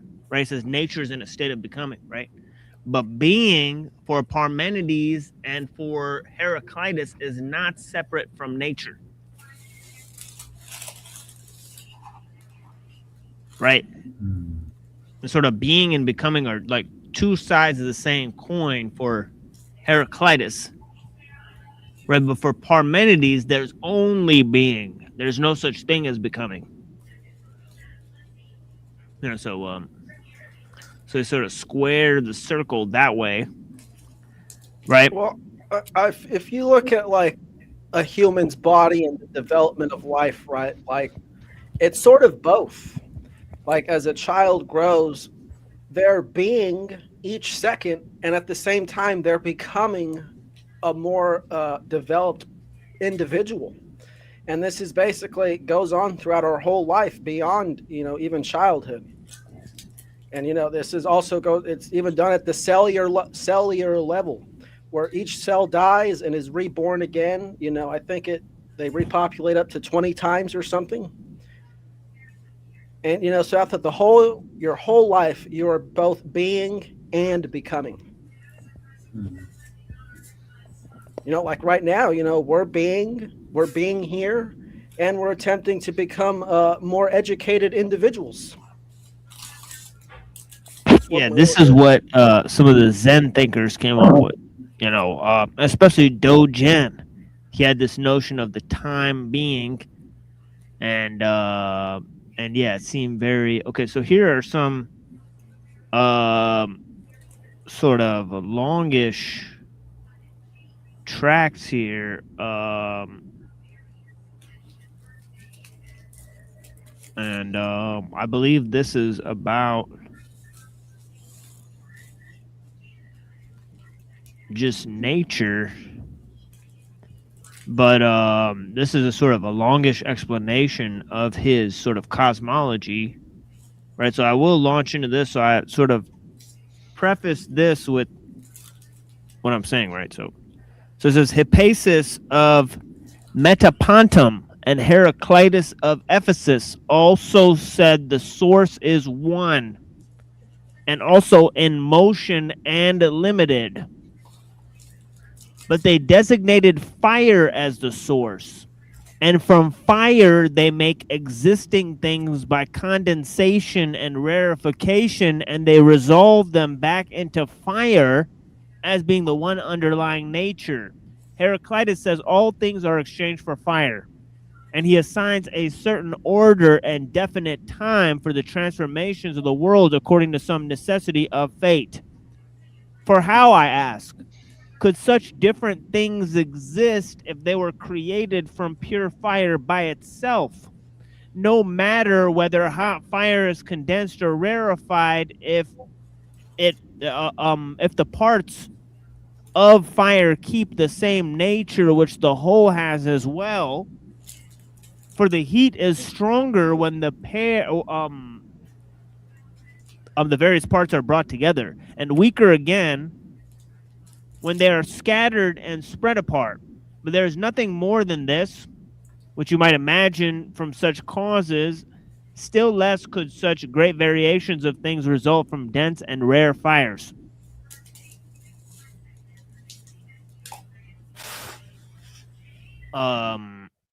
so this whole idea, transformation of the world according to some necessity of fate, right? And I also find this interesting, that the idea that the one thing is both limited and in motion at all times, right? Which is different from Parmenides, right? He says it's still, right? And nothing moves, right? And yeah, and some of the students of Parmenides came to the notion that the universe is unlimited, right, or infinite, right? Okay, let's move forward. So in distinction with those concepts right now, I think that Plato believed that the world was limited. Right? He didn't believe it was unlimited, right? So so there's that, right? Because nature is sort of always in a state of becoming, as he said. So here's another one: Heraclitus and Hippasus of Metapontum. This guy again, right? Say fire is the source of all things. For they say that from fire all things come to be, and into fire all things perish. And this is when this is quenched, all things are formed into a world. For first, the most compact part of it is compressed into itself and comes to be earth. And earth, loosened by fire, produces water through liquefaction. And by evaporation, this becomes air. And in turn, the world and all bodies in it are consumed by fire in the conflagration. He held these general opinions. From fire, all things are composed. Into it are all things dissolved. All things happen by fire, and through changes of contraries, existing things are connected. All things are full of souls and divinities. He has also spoken concerning all orderly phenomenon of the world. Right, that the sun. So he's an atomist too. Right. Yeah. Okay. Yeah. I can dig with that. That's what a lot of the that's what Thales said thing. All things are full of souls. He said all things are full of gods, actually. So that's another thing, that the divinities are in things, right? That's kind of like Thales, right? A very similar concept, right?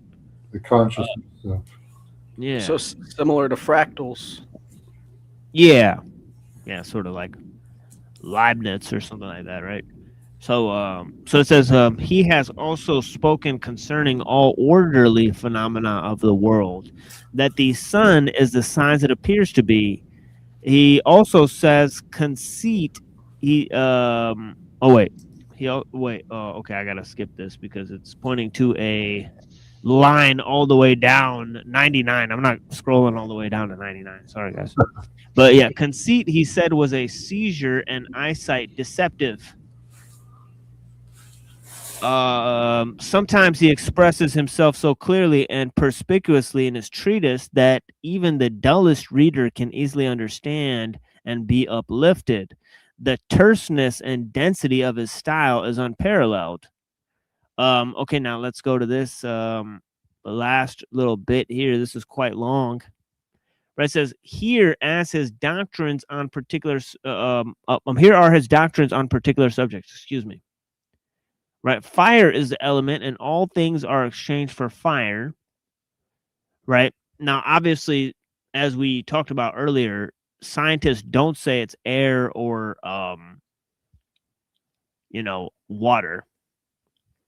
Right, so although they so they talk about matter and energy are sort of linked, right? So this concept of energy, right, sort of this fire that all things are sort of exchanged for, right? So it seems like Heraclitus was one of the first people to think of this, right? To go beyond the atomism and say, well, no, it's all just energy, right? Okay. Electric universe. I think. Yeah, it took really long for scientists to actually say this, right? Yeah, if he had known what plasma was, he probably would have talked to plasma, been a plasma scientist. Yeah, it's sort of like a hyper modern concept, right? So you know that all things are not only made of fire, but they're exchanged for fire. They're created through fire and all these types of things. So he says, as they come to be by rarefaction and condensation, but he explains nothing clearly. All things come to be by contrariety. Whoa. And the totality is in flux in the manner of a river, right? And the totality is limited, and there is one world order. It is generated from fire and in turn consumed by fire in turning cycles and alternating times through all eternity. And this happens by fate. Of contraries, that which leads to generation is called war and strife. And that which leads to conflagration, harmony, and peace. And change is the road up and down. The world comes to be in accordance with it. As fire is condensed, it becomes moist. Coming together, it becomes water. And being compacted in water, it turns to earth. And this is the downward road. Earth is liquefied in turn and comes, and this comes water. And from this, everything else. As he attributes almost all phenomenon to evaporation from the sea. And this is the upward road. There's evaporation from both the earth and the sea, and the one bright and pure, the other opaque. Fire is increased by the bright vapors, the moist by the others. What the atmosphere is, he does not explain. These are, however, in it bowls with the hollow side turned toward us, in which bright vapors are collected to produce flames, which are heavenly bodies. The flame of the sun is the brightest and hottest. The other heavenly bodies are more distant from the earth, and for this reason, less bright and hot. But the moon, being closer to earth, does not travel through the pure region. The sun, however, lies in the transparent and pure region and maintains a moderate distance from us. Therefore, it is hotter and brighter.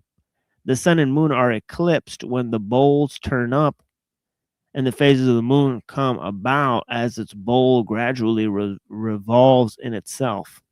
Day and night come about, as well as months, seasons, and years, rains, winds, and similar events as a result of different vapors. It's like smoke, right? There's like these vapors, right? The bright vapor burning in the circle of the sun makes day. The contrary vapor, as it dominates, produces night.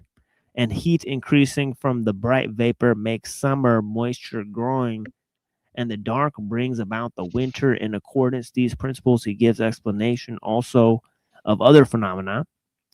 Concerning the earth, he does not declare what nature is, nor does he explain the bowls, but these were his opinions. So I like this first part where it's talking about this idea generated from fire, the idea of this turning in cycles, that this is according to fate, and that the only thing that leads to the generation of things is the war and strife, and that the change is like this idea of the road up and the road down. So that clarifies some of those previous statements and sayings about this, how the road up and the road down is talking about sort of this cyclical order, and sort of nature is part of this cyclical order of change. Right, and it's enduring these cycles because of the generative cycle of war and strife. Is there change, or is the war and strife cyclical itself, and all forms already exist? Well, that's what I mean. Like when I say like he's going beyond this notion that there is a sort of natural order. Because I don't think he's like saying that the change is moving in any direction, but I think he might say that the change is random. But there is a natural order because everything is exchanged for the logos, right, or fire, right? So it doesn't change from that, right? So in nature, are there, predetermined forms that are always going to happen, like the human form, are these forms repeated over and over? I would think so. I think they're kind of predetermined in the logos, Right. Yeah, that is kind of what he's saying. So we get into Platonic forms or what?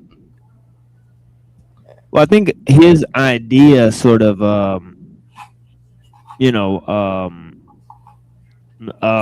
is more lending to Plato than Parmenides, right? Because Parmenides, as I said, you can't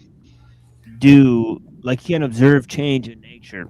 So it's like you can't do much in terms of Plato and Aristotle with that.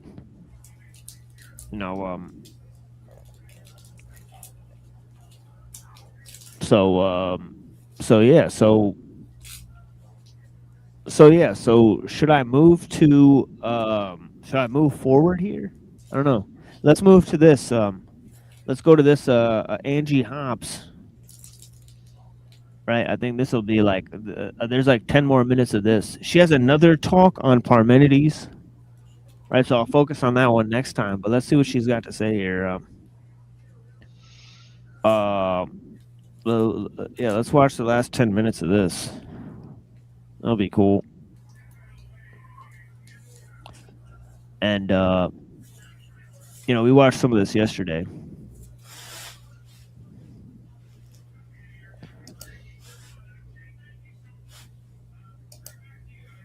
Yeah, blessings to all the people.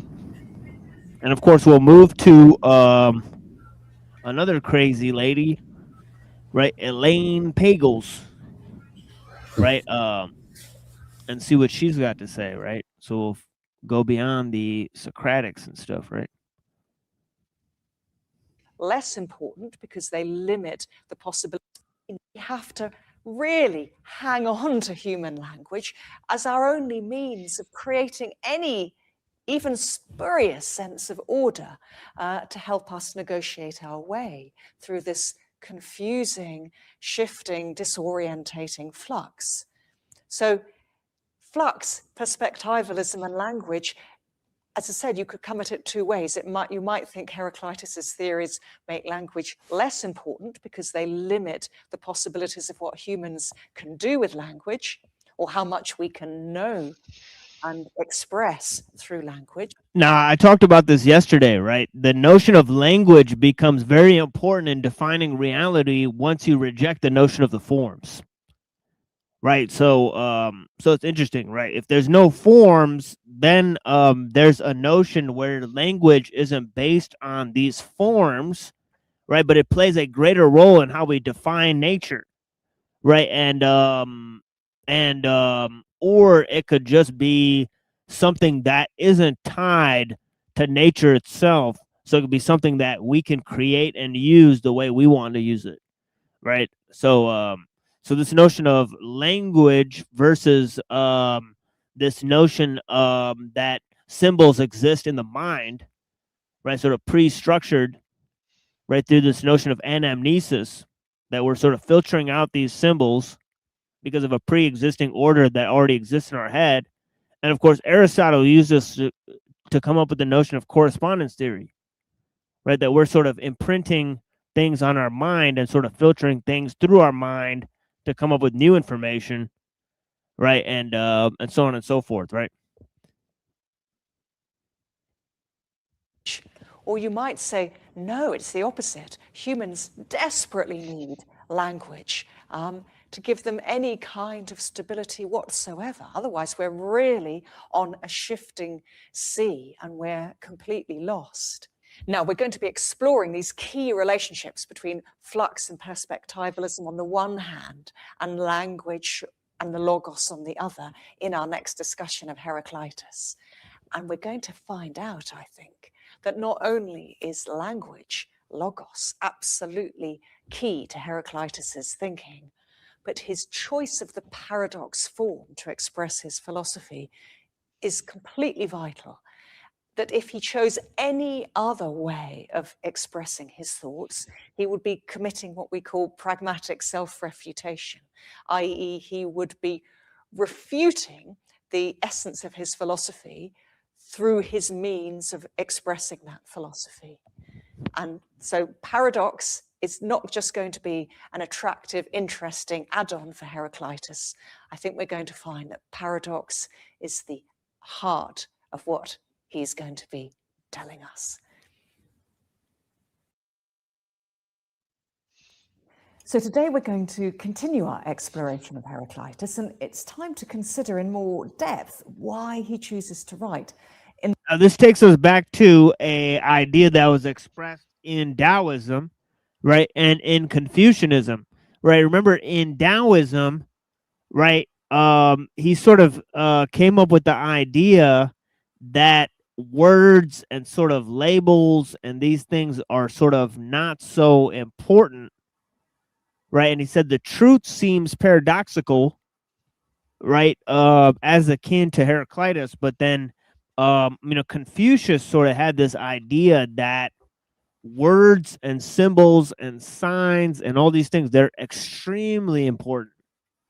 That they're actually the basis for reality and human civilization, and the way you name things and the titles things have are extremely important, right? So this was a huge inner battle between Taoism and Confucianism, right, between concepts, and of course this is an early debate within Chinese philosophy, right? The paradox form. Paradoxes go against, para in the Greek, common opinion or belief. That's doxa in the Greek. For example, Heraclitus writes, immortals are mortal, mortals immortal, living their death, dying their life. Why did he choose to write in such an obscure and riddling way? Is it to capture attention, select an audience, be memorable? Now, I think all these are important reasons if you consider that he's speaking literally in a marketplace in Ephesus, and he's competing for attention with rhapsodes reciting Homer's Iliad and Odyssey, or politicians or orators. So all those are important reasons. However, I hope to suggest to you today that there are also other deeper reasons why Heraclitus chooses this form, reasons that I think go to the heart of the relationship that we've already discussed between logos as the governing principle of the cosmos and logos as language. Now, we'll be returning to these reasons for Heraclitus's choice of the paradox form throughout this discussion. But first, we need to consider again the importance for Heraclitus of opposites, tension and strife. He writes, one should know that war is common, that justice is strife, that all things come about by strife and necessity. And this, of course, partly accounts for the central role that fire plays in Heraclitus's thought, because apart from its destructive potentialities. Yeah, this is why I tend towards the idea that Heraclitus did not think there's an underlying order towards things, but that it's kind of like Parmenides, right, who kind of said, well, yeah, there's just this order that exists, right? So, I mean, if you believe in change, and I think if that change does not function by pure necessity, then do you really believe, that there's some order that exists, or that everything is one? Did Heraclitus think that the word was order? Did he equate the logos or the word to order? I believe so, right? I mean, it's like different words, like wisdom. Kind you of know, got from it, right? Existing forms out of the. it's ordering things for sure. You know. It's organizing things, right? So I'd say, like, yes, it is a type of ordering principle, right? But does it seek order, right? Because its goal or the thing that's generating inside of it is strife and change. Right. And would you say that war is orderful or disorderful? It sounds disorderful, right? Yeah, Doesn't it? I Right? would say so too. So if the logos is trying to impose order through war and strife, when it itself is the order, there's the ultimate paradox because Right. it's using a chaotic method to impose its own order. Right. Yeah, I hear you, Lorp. Yeah, she does talk in a very, like, you know, like she wouldn't have problem like torturing another human for sure. But yeah, but it's still interesting what she's got to say. Hermeticism has entered the chat, perhaps. Yeah, true.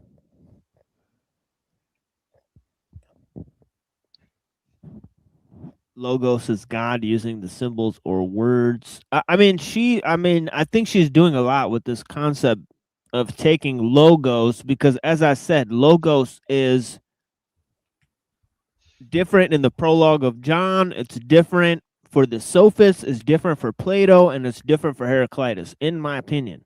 I think all four of those writers, as I investigate their writings, they seem to be using it a totally different way. Right? So I don't think there's any link between the way these concepts are being used or employed, the way that she's saying that.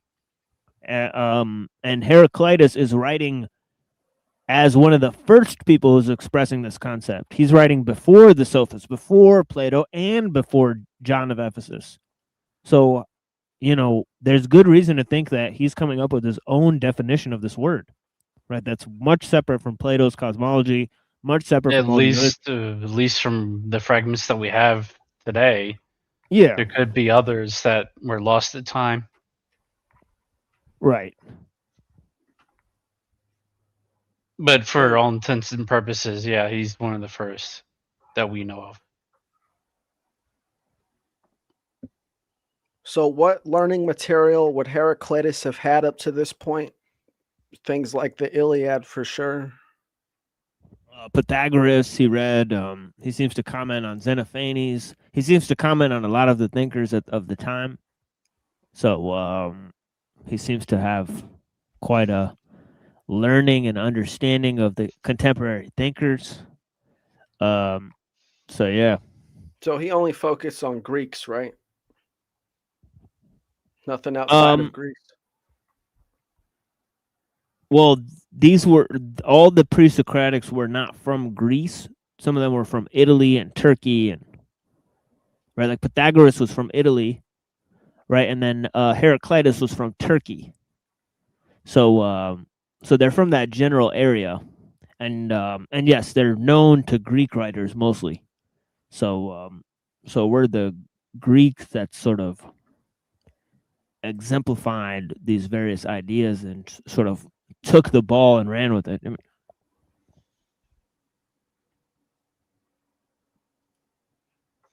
I see. But of course, there's parallel concepts in Buddhism and Chinese philosophy, as I was mentioning. And I'm sure these ideas appear all around the world. Right. So, and then, of course, all of these ideas become interspersed, you know, in many different junctures of time, including the Alexandrians and, you know, the whole Hellenism and, you know, and there's other periods in which they become combined. So, yeah. So, I was shocked to learn recently that, you know, Heraclitus went and retired in the Temple of Artemis, and John of Ephesus also hid in a Temple of Artemis. You know, so So could they have hid in the same exact temple? Right. Of course, I talked about how they both talked about the logos.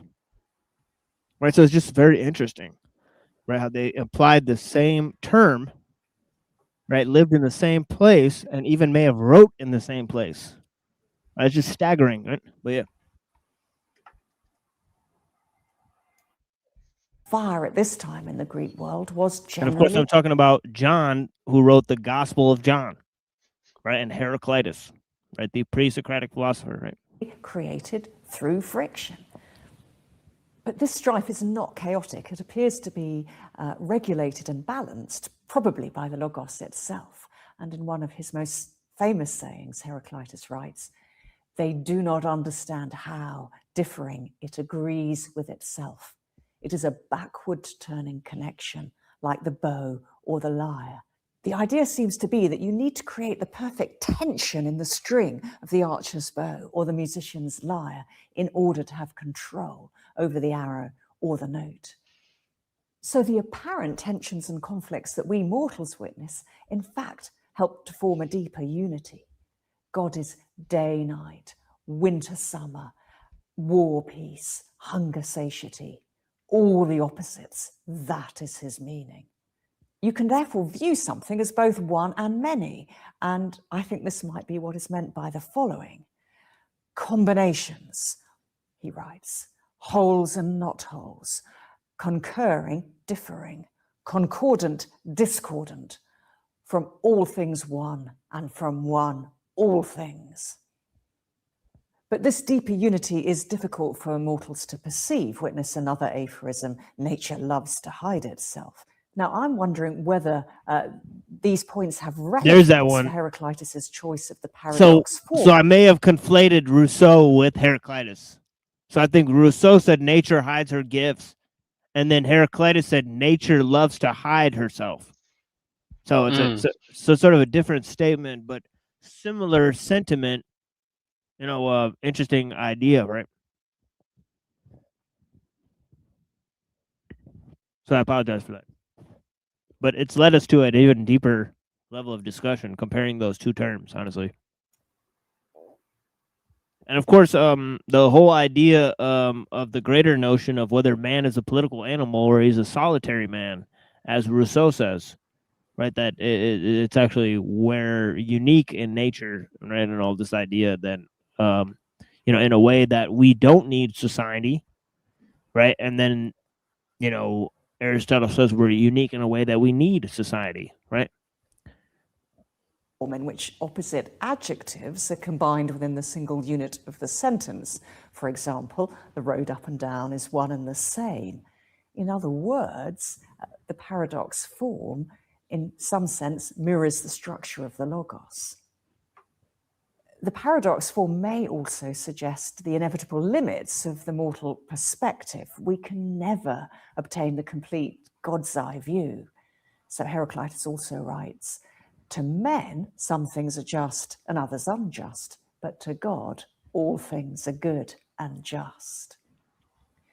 If Heraclitus wrote in plain prose, he might appear to be claiming an objective knowledge that, as a mortal, he can never have. So he needs to find a way of writing down his ideas which do not lay him open to the charge of pragmatic self-refutation. Perhaps human language can only ever be paradoxical and metaphorical. Perhaps mortal limitations are the reason why we do not understand the Logos even after first hearing it, as the opening fragment may suggest. Perhaps, as mortals, we can never fully understand the Logos. This may explain Aristotle's later complaint that Heraclitus flouts the law of non-contradiction. There you go. Kind of have to define it. That Heraclitus is not actually And if denying. everybody has a different definition, it's pretty hard to discuss. Yeah, this is interesting. He's saying that Aristotle says he broke the law of non-contradiction.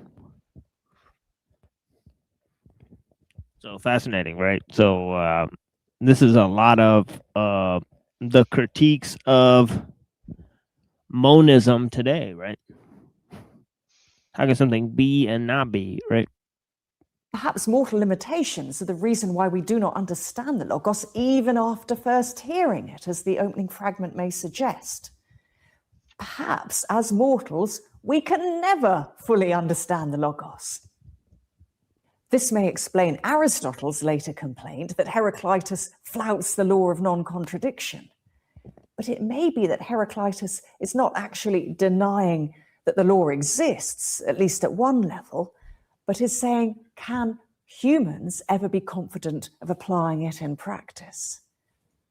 But even so, maybe we can still make some progress, because maybe the reason of individual humans is our spark of the divine fire, making us microcosms of the macrocosm. Now, if that's so, then the more we improve and hone our... Oh my God. This is getting pretty ridiculous, because she just brought up the notion of the divine spark in Heraclitus. Why did she have to do that? Because this is such a convoluted terminology, as we'll see with Professor Zhang, right? Him continuously bringing up this concept seems to mean that he's saying that Christianity is Gnosticism, even though he's also connecting it with the Ebionites, right? So as we'll see, these are two contradictory notions, right? Because, the Ebionites thought that the Gnostics and Paul were like one and the same, pretty much, right? So, so this whole idea of the divine spark, right, is a sort of a 2nd century notion that then gets a little bit, wild and carried away, right? And it sort of relies on Neoplatonism, right, in a certain aspect, right? So, so her idea that we contain a measure of the Logos within us, or maybe this is what Heraclitus was saying, right? And how this is a bridge to the Gnostic theology, how Heraclitus bridges to Gnosticism, right? Why did she take it there? rational powers, then the It's greater like our chance philosophical will crack be or something. of seeing more of the complete divine. Right. It really is, yeah. It's like, oh, that divine spark. We gotta talk about that shit. No, exactly. It's weird how this idea keeps popping up, and for the obscurity of it in historical references in philosophy, where it just shows up one point in the 2nd century and never again, until the Kabbalah and all these ideas, right? In the 15th century, right? So it reemerges like 1,000 years later, right? But that's besides the point, I think. Where was it for 1,000 years? It's interesting, right? It would be smuggled in through Neoplatonism and the Rosicrucians and all this concept, right? This notion of the collective spirit. But anyways, Never all of it, because we're humans, but more of it. We can make progress. Maybe this explains why Heraclitus says that we should search inside ourselves, because we contain part of the divine Logos within us in the form of our reason. And perhaps this is... Okay, now that seems like very much akin to some of the Kabbalah, right? Because that is like, the reason is the bridge between the Logos, the divine Logos and ourselves, right? So that seems like very much close to, Another reason why Heraclitus chooses the paradox form, because it forces us to puzzle things out actively for ourselves, and in the process improve our powers of Logos. Perhaps Logos both as... Another idea that seems to be popping up here is this notion that, there's secret knowledge that most people aren't aware of this. Only a select few are aware of it, right? So Heraclitus says that like tons of times, right? It seems to be talking about the separation between the esoteric and the exoteric in some way, right? Mm-hmm. Reason, and also as it's... And of course, almost all the guys who say reason is divine say that, right? They say like, you know. And especially when it's sort of more divine than nature, right? It's sort of the bridge between man and God that goes beyond nature, right? But Heraclitus isn't employing it that way, right? Because reason cannot be separated from nature because nature is the logos, right? Turning and churning within itself, right? So, yeah. Why Heraclitus chooses the paradox form, because it forces us to puzzle things out actively for ourselves and in the process improve our powers of logos. That's logos both as reason and also as its manifestation in language. So here again, we can see language playing a crucial role for Heraclitus. It is one of the manifestations of the divine cosmic logos. So to return to the question with which we started, perhaps we're not meant to choose between logos as cosmic principle and logos as reason and language in the opening fragment. I think that Heraclitus wants us to carry both meanings in our minds. An interesting question arises here in respect of how Heraclitus views himself. Does he see himself as mortal or divine? Or, as I think, as a mortal who nevertheless has a much fuller understanding than most and can therefore act as a guide to the rest of us. The possibility of improving our understanding also has profound ethical implications. It's vital that we continually search and remain open. As Heraclitus says, unless one hopes for the unhoped for, one will not find it. One of the reasons I personally love Heraclitus is that he makes life infinitely more exciting as well as more complex. As he says, the sun is new every day.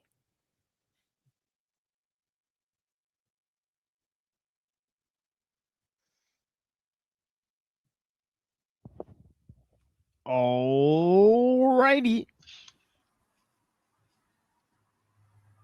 So I don't know if you guys ready to move on to Pagels. Pagels. Right. And yeah, she's got some interesting ideas. Maybe we'll review one of her appearances on Myth Vision because they are strange. I'll put it that way. And her ideas are really weird, as you'll see. She quotes parts of Irenaeus and all this type of stuff, so it gets pretty interesting, right? You get a little look at the different types of heresies that exist, and of course she's a specialist on it in the 2nd century, right? And of course we looked at different ideas yesterday. I can't really catalog all the ideas, but there's a lot of stuff, right? And I sort of went through a lot of stuff. It was sort of a surprise, right? But we did focus on 3 different thinkers. But yeah, so many, even 3 is a lot, right? Yeah, honestly, me too, Liz. Blessings. Honestly, anyways, here is a little song here, and we'll be back in a very little amount of time. I hope you guys appreciate our coverage so far. We'll move to a different subject, right? 2nd century with Gnosticism. And that will cue us into this Professor Zhang review, because I'm set to review Professor Zhang. I want to chill out, relax, have fun watching a video. I've already seen it, and I think there's some interesting points. So I'm excited to watch it again and review some of those points as they sort of freely came to me earlier, right, while I was sort of watching. And of course, we don't have to strain ourselves too hard because as I said, we've researched the issue,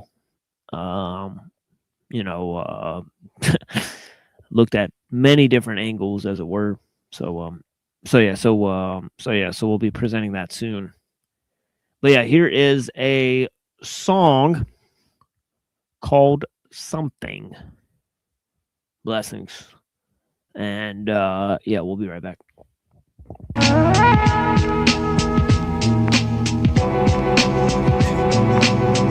What's up with you? But it's not for me. Whether writing the rhyme or chopping the beats, it ain't shit when I gotta hear your bitch ass speak. Every hour on the hour, so I pop CDs. 3003, you gotta keep it futuristic. Secular music, stimulate creative, powerful, explosive, aggravate, narrating. Nigga with an attitude, still paying dues, with nothing to lose, got nothing to choose. So I make the kind of song, kind of piss off fools. Imitate imitators, anger accumulates. I'm using videos, checking out these hoes looking tight with the thoughts, with the songs stole. Fuck a blueprint, you need to get your own shit. He leans so you lean, he bleeds so you bleed, he flips so you fly, he tripped and you drop. I sit and I watch, rap maverick with no A&R. I don't want direction, it's all about expression in the first fucking image. Nothing to you, but it's something for me.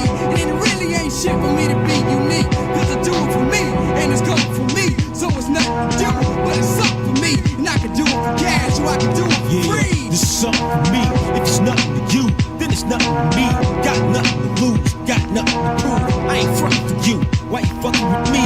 I ain't fucking with you. I be the one to admit it, never run with a critic. Every verse that I'm spitting out is making you wet. Exercise my control, never breaking a sweat. How you quick to forget? How you quick to regret? If it's nothing for you, but it's something for me, then you shouldn't critique a single word that I speak till you been where I've been. Done what I did, come to the crib, live how I live. Walked in my shoes, 13's hard to feel. Niggas out of touch with the real, and can't feel on their grill. Spend 100 grand alone, man, it could've been some land to own. You a grown man, without a plan to even own a home. But you got a new land with chrome. If that's what it's doing for you, won't do it for me. If you the greatest thing alive, better prove it to me. Just a needle in the haystack as far as I see. About to push the playback for Mr. MIC. Mother lay sad, leaving you face flat. You hate that, stay back. Lyrical impact is paid back. More than James Brown, the same clowns can chase that. Ain't the same cast that's laid back in your backpack. Fact that you niggas get laughed at by half-ass criticism. My lyricism make you pass gas. Nasty clones get dropped more than Dow Jones. My opponent's homes get stepped on like pine cones. It's a rhyme mode, never that. See, we sever that. Best that you come with your best so we can better that. Something for me, it ain't nothing to you. Just a broke ass nigga with nothing to do. Choose it, ass or cash, which side you on? Time is gone, plus you rhyming wrong as hell. I can tell that you found you some rhymes on sale. And it's all bullshit, I can tell by the smell. How you gonna tell me what I'm sounding like? Just in me, you never touched the mic in your life. And it's getting more trite cause the blind can see. It ain't nothing to you, but it's something for me. It ain't nothing to you, but it's something for me. It ain't nothing to you, but it's something for me.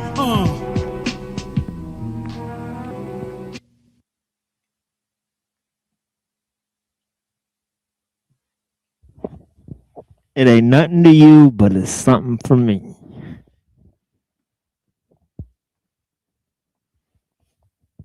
Blessings to all the people that are here. And we'll proceed now with Pagels. Right? If you guys haven't seen Pagels, I will not play Pagels because we'll get struck, right? But we may review one of her. Actually, you know what? Let's look that up, Myth Vision, and play some of these Pagels. Because then we get two crazy ladies on the screen. Right? Elaine Pagels. Myth Vision. This guy sucks. But he was kind enough to have Dr. Skrbina on. So we appreciate his ideas. But this talk, Origins of Satan. I don't remember that one. And she looks satanic, honestly. Those dark eyes, right? Oh, dark pupils. Blackest eyes. Yeah. The devil's eyes. Right. And we will be having a special music thing in like, now I said like an hour and a half, where we'll do like a little music thing to prepare for New Year's, and then we'll review Professor Jang. Right. So I may start early to review Professor Jang because I want to like get in there right before it gets too late. Right. And so this next thing we'll be doing is sort of preparing for our little, like we'll have a little fun like music thing, and we'll play some fun music, before midnight. How about that? Because I know people are in a festive mood, and of course, I'd like for you to spend the time with us. Right? All the good looking women sing along. I can't hear y'all.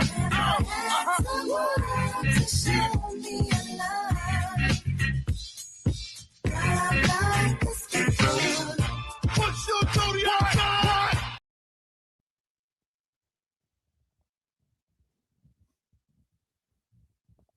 Little dance party. I remember like Jeff will turn on music on the show and he'll just start dancing. He'll turn on disco lights and shit and just start dancing on his own show. That guy's the best. Honestly, that guy's like he's a fun dude, man. Honestly, I remember turning on some AI music that Just Frank made, and me and Jeff were just dancing to this fucking music on his show. It was wild, man. But yeah, he has a really good time. He likes to like have fun. So like his show is actually, I like his show a lot. Dude. But yeah, blessings to Gen X Jeff. One of the real ones. And yeah, so let's review some Pagels, man. Pagel's another little expert on little Gnosticism, right? So let's see what she's got to say. Honestly, I don't remember what this thing is here. Introduction. All right, yeah, let's just skip the introduction, right? This out. Why are you fascinated with this topic? Well, that's a great question because some of my friends think it's weird. But I grew up in a sort of culturally Christian home in California. And although my father gave it all up for Darwin, he gave up a kind of ferocious Presbyterianism. And as soon as he encountered science, he changed it and said, well, those are just silly old folk tales. I have nothing to do with that. So I didn't take it very seriously. I love poetry. I love music. I love dance. That's what I was doing. But when I was 14, well, I was living in a very boring town. It was Palo Alto. There was nothing to do. And I was invited to San Francisco. I thought anything happening in San Francisco is more interesting than Palo Alto. So I was going. I didn't know what I was going to. It was a Billy Graham crusade. That seems like a like just a classic, just I guess a white lady move at that point. But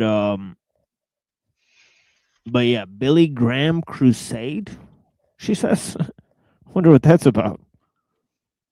Now, who is Billy Graham? I didn't know, but there were 18,000 people in the sports stadium where I'd seen, incredible baseball games. I mean, it was phenomenal, and there were 6,000 more in the parking lot, and there was this extraordinary preacher talking about America and the sins of America. And I'd never heard anyone talk the way he did. I was really stunned. And then he said, but you can be born again, and you can start a whole new life. And wow.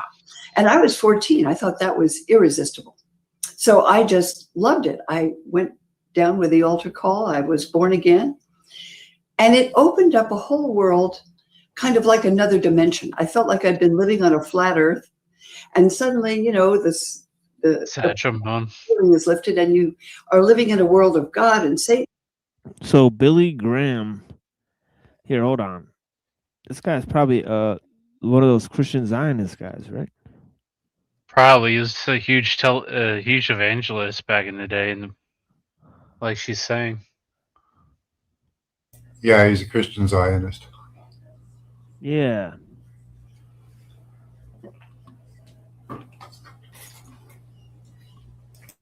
Yeah, that's what I'm getting too. It said, it's a commentary, how Billy Graham made Israel okay to evangelicals. It said, over the next decade, Graham became a Christian Zionist. In 1967, after the Six-Day War, he told Anti-Defamation League that he envisioned Jerusalem as an undivided. Ooh, this guy is full of shit. So she was dumb enough. So So that tells me who somebody is sometimes. If they're dumb enough to join an organization like that, because I've never joined. Like I said, like I've never joined any groups, right? Because I've always been like, I wonder what they're really up to. So I just think that's really weird that they join all these groups. You know what I mean? That it shows that they're gullible people, right? And I sense that in I sense that in Pagel's writings because she's sort of coloring the ideas of Gnosticism as like sort of pro-feminist.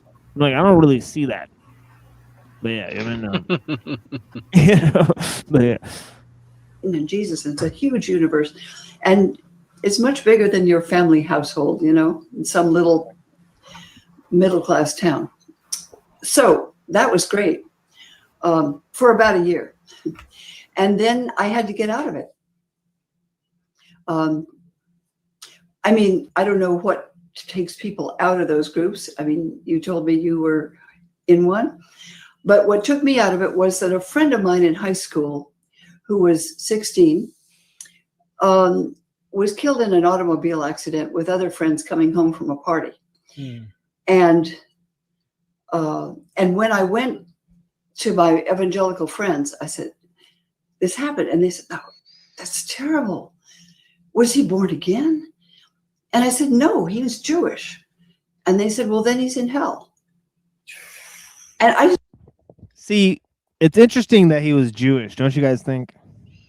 Right, because he could have been literally any religion, right? And it's funny because I was reading like Bart Ehrman's book, right? And he literally says he like stopped becoming Christian because like he had a Jewish girlfriend, and like she kind of asked him the same question.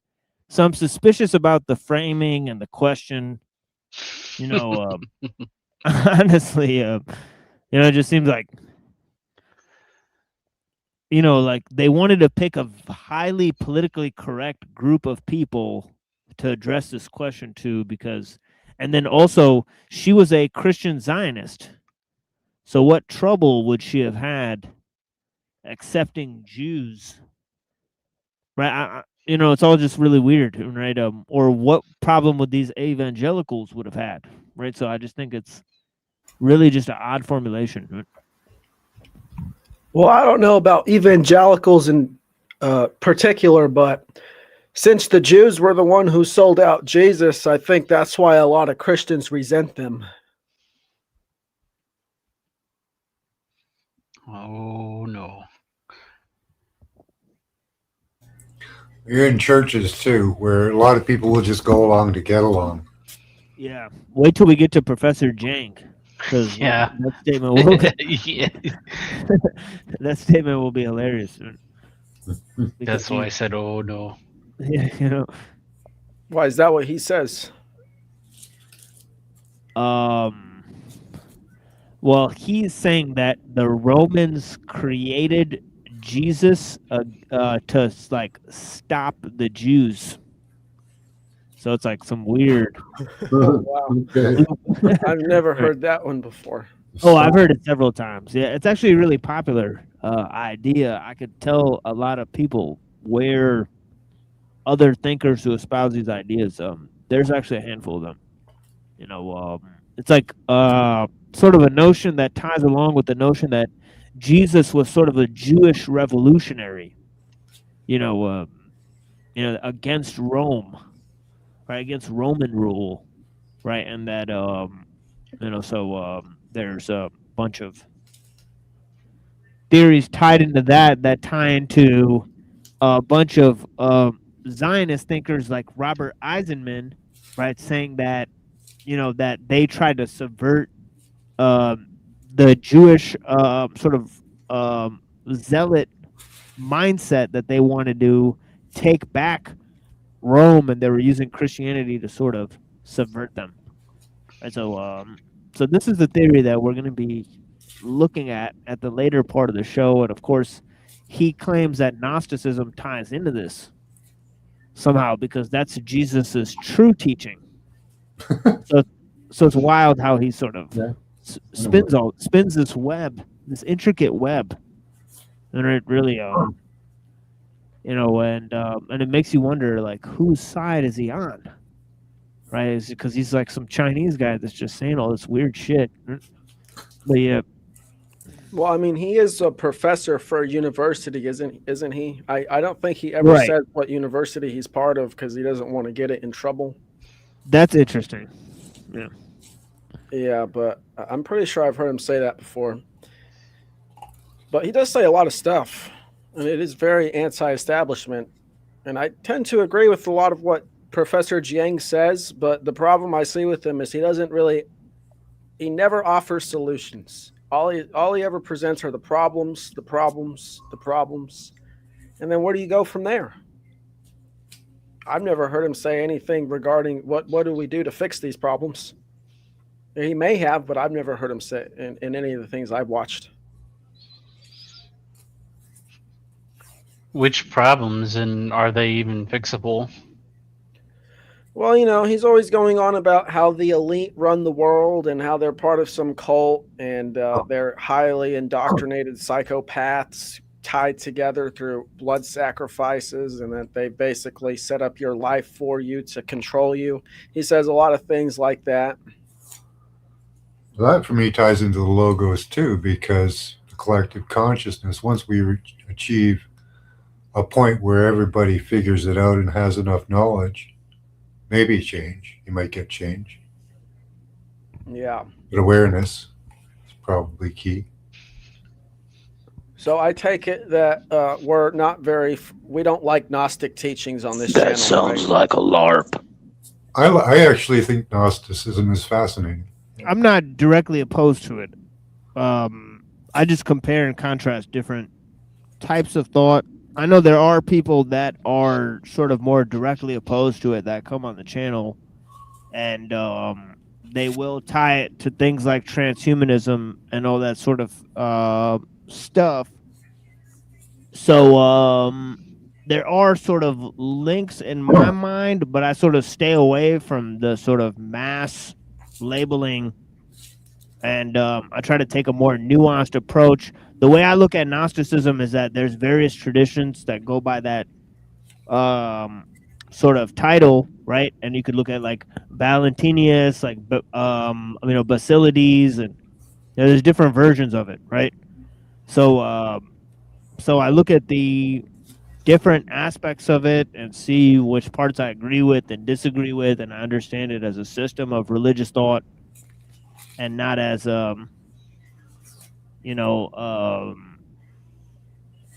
particularly as some sort of perversion from Christianity, because I'm not a Christian, right? So but I do think that there is a real Christian message, but I don't think it's either conventional Christianity, nor do I think it's Gnosticism, right? I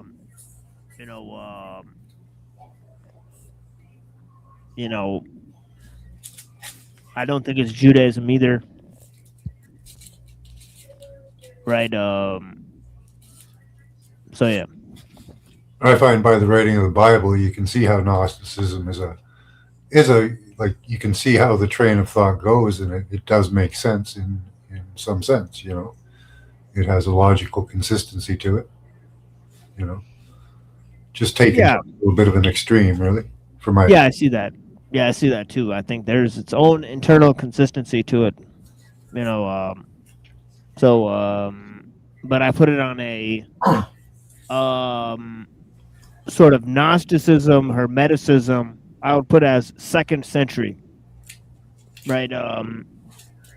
And I would say that Gnosticism, in its development, it sort of blossoms out in the 2nd century, but really it's way older than that, right? There's elements of it that are way older, right? All the other divisions in the Jewish people. Yeah, definitely among the Jews, but I think there's also like Mithraism and different things in there that sort of resemble it early on, and then you can go from those things. Yeah, obviously it's heavily sort of you know doing a inversion of certain Zoroastrian, certain Jewish, and certain Platonic views, right? So that seems to be all mixed in, especially in the Nag Hammadi library. So I think there's expressions of Gnosticism maybe among those various groups, you know. Yeah. So yeah, so I just simply just compare a bunch of different stuff. What is that? Oh, a green light. Yeah, blessings.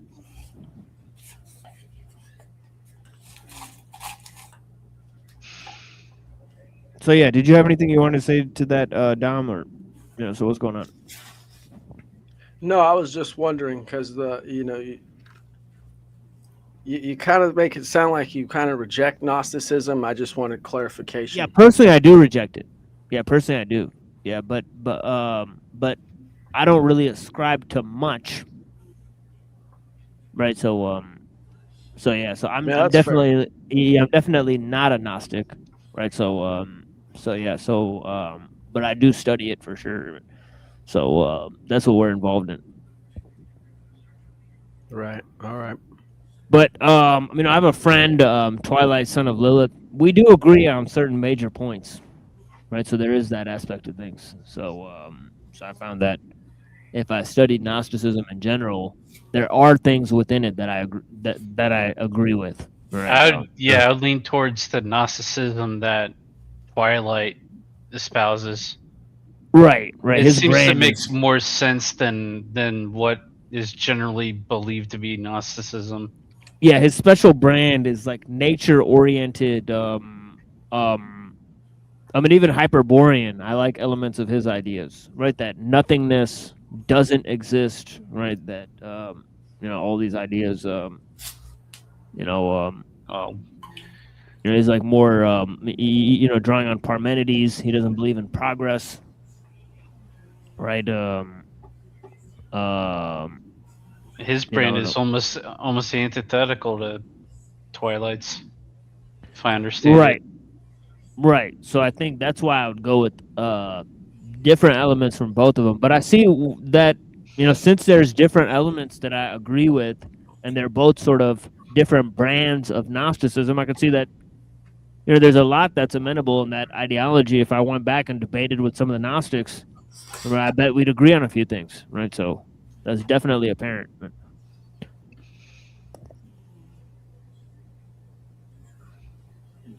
just felt like somebody had sort of. Yeah, I'm against the blanket rejection of any form of thought, honestly. I think you have to have a more nuanced approach. Friends, I said, this happened. And they said, oh, that's terrible. Was he born again? And I said, no, he was Jewish. And they said, well, then he's in hell.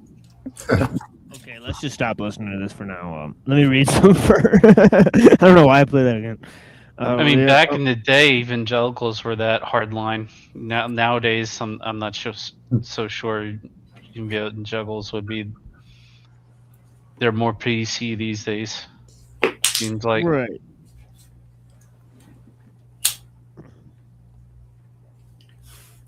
So so let me go to this. It says that Polycarp, hiding from the police, had dreamed that his pillow caught fire and prophesied that I'm to be burnt alive, quote unquote. Irenaeus also heard from the martyrs in his own town as well as from other Christians that such things happen. He says, we hear many brothers and sisters in the church who have prophetic gifts, speaking through the Spirit in all kinds of tongues and bringing things hidden from human beings into clarity and revealing the mysteries of God. Now, you see, that sounds like the false Gnosticism and the Kabbalistic nonsense that I see you reject. because there are these people who act like they are intermediaries and they've been leading people astray, basically to just siphon their energy. It basically comes down to, because they're the intermediary between the spirit world and the physical world, while the rest of us aren't on their level, they should be the one leading everyone. And then when they do this, it comes at everyone else's expense, because they're not actually trying to uplift them, they're trying to use them. So yeah, this is a problem that I do have with Gnosticism, is this way of thinking, of using people as a means to an end while just basically self-inflating your own enlightenment. I guarantee you those people speaking in tongues probably were just making things up. Most of them are, yeah. Yeah. But remember, this is Irenaeus saying this, right? So he's so he goes on to say, so Irenaeus challenged those who suggested that that miracles that the miracle stories in the Gospels were not to be taken literally, right? Or that miracles no longer happen. He says those who are truly his disciples actually do drive out demons. Others foresee things that will happen. They see visions and speak prophecies. Others still heal the sick by laying their hands upon them. And they are completely healthy. Yes, and furthermore, as I have said, even the dead have been raised up and have remained alive among us for many years. What more should I say? It's not possible to tell how many gifts which the church throughout the world has received in the name of Jesus Christ and uses every day to benefit the nations, neither deceiving anyone nor taking any money. So he's openly proclaiming that these mysteries have been fulfilled, that they're healing people left and right, they're driving out demons, they're healing the sick, right? This is Irenaeus, right? He says these miracles attracted crowds of newcomers to Christian groups despite the danger. Those who receive healing, Irenaeus added, often believe and join the church, quote unquote. Although Irenaeus stopped short of defending Maximilla, right? Or Maximilla, Priscilla, and Montanus, right? These Pentecostalists, right? Or even mentioning the new prophets by name, if indeed he knew their names, he criticized their opponents for wrongly disregarding both the Gospel of John and the Spirit of prophecy. He reminded his contemporaries that Paul, too, not only received visions and spoke prophecies, but also recognized men and women prophesying in the churches. But the immediate problem Irenaeus confronted in Lyons was not the lack of spiritual revelation, but an overwhelming surplus. Right? That means that it's not a problem of, and actually Paul talks about this too in Corinthians 14, right? He's talking about people speaking in tongues, people getting visions, and all this type of stuff, right? So he's talking about these prophetic gifts, right? Which are the gifts of the Holy Spirit, right? And of course, this is what Irenaeus is talking about, right? So this is what created the pretext for these Pentecostalists, right? And it says also here that women are also prophesying in the church. Okay, we got Avian here, blessings. So he says, blessings. Yeah, blessings. Yeah, so he said, but the immediate problem Irenaeus confronted in Lyons was not a lack of spiritual revelation, but an overwhelming surplus. Perhaps he refrained from criticizing the new prophets because he thought the things they said when they spoke, quote, in the spirit, unquote, did not deviate much from the tradition he accepted, but other would-be prophets said and did things he thought were completely wrong, and Irenaeus judged them to be schismatics and frauds. The problem was how to discriminate Can we tell the difference between the word of God and mere human words? Quote unquote. What especially troubled Irenaeus was, quote, even in our district of the Rhone Valley, unquote, a prophet named Marcus was causing stir among the believers he had attracted from Irenaeus's congregation. So it says here, this guy Marcus, right? It says a great number of men and quite a few women whom he had persuaded to join him, as one who possesses the greatest understanding and maturity and who has received the highest power from the invisible and ineffable regions above. Although his account is hostile and accuses Marcus of being an agent of Satan, it says Irenaeus offers a detailed picture of what this prophet did. Marcus not only received visions and spoke prophecy himself, but also encouraged others to do so. When someone asked Marcus to invoke the power of the Spirit, Marcus would place his hands on the person's head and offer a prayer that echoed Jesus' words from the Gospel of Matthew. Do not despise the little ones, for I tell you, their angels continuously see the face of my Father in heaven. Marcus prayed for each initiate that, quote, may you receive grace, since the Father of all sees your angel standing before him. Then he placed his hands upon the person's head and said, quote, behold, grace has descended upon you. Open your mouth and prophesy, unquote. Then Irenaeus says that candidate would protest, having been instructed to do so, that, quote, I have not at any time prophesied, nor do I know how to prophesy, unquote, in order to acknowledge that prophecy has nothing to do with the natural human capacity, but only with the gift of divine grace. Finally, Marcus again would encourage the initiate to speak prophecy. Often Irenaeus says a foolish woman, quote unquote.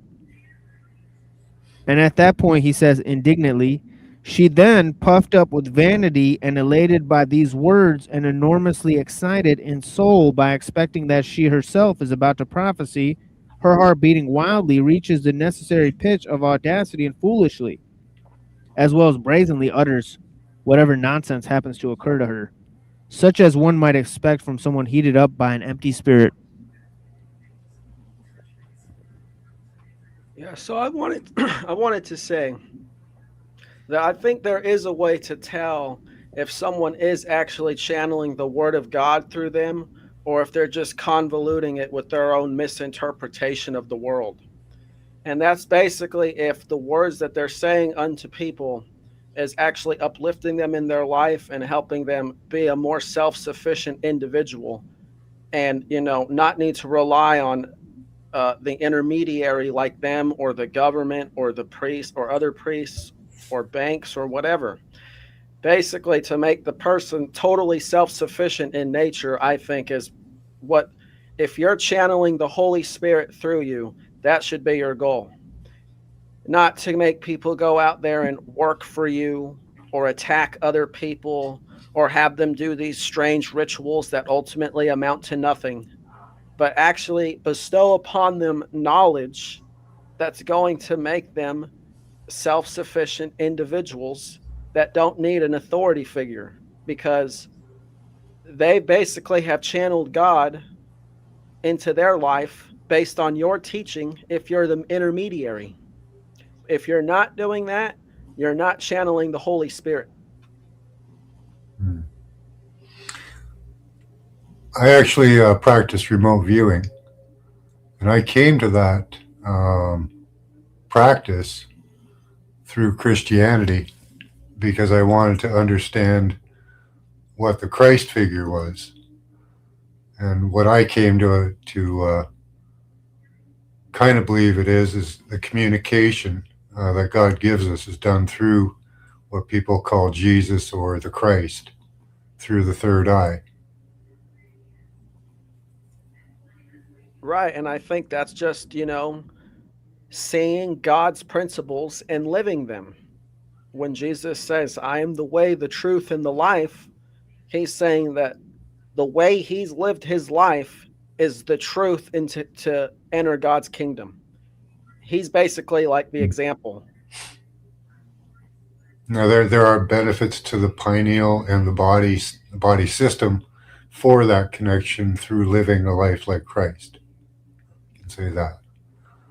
But the connection seems open to almost anyone for remote viewing, anyway. Well, Gnostics would say or disagree because they think that only like a third of people have the soul, and then they're like these other groups of people who are basically NPCs. And I've actually heard that one not just from Gnostics either. So yeah, they would say that only a certain amount of people can actually channel the light through their pineal gland and activate Christ consciousness within. Activating Christ consciousness within is kind of a different thing, I think. I think a lot of the pineal's function also has a lot to do with intuition. And almost everyone has some form of intuition, that sixth sense, somebody come in, there's somebody looking at you, you think it's going to rain, that type of thing.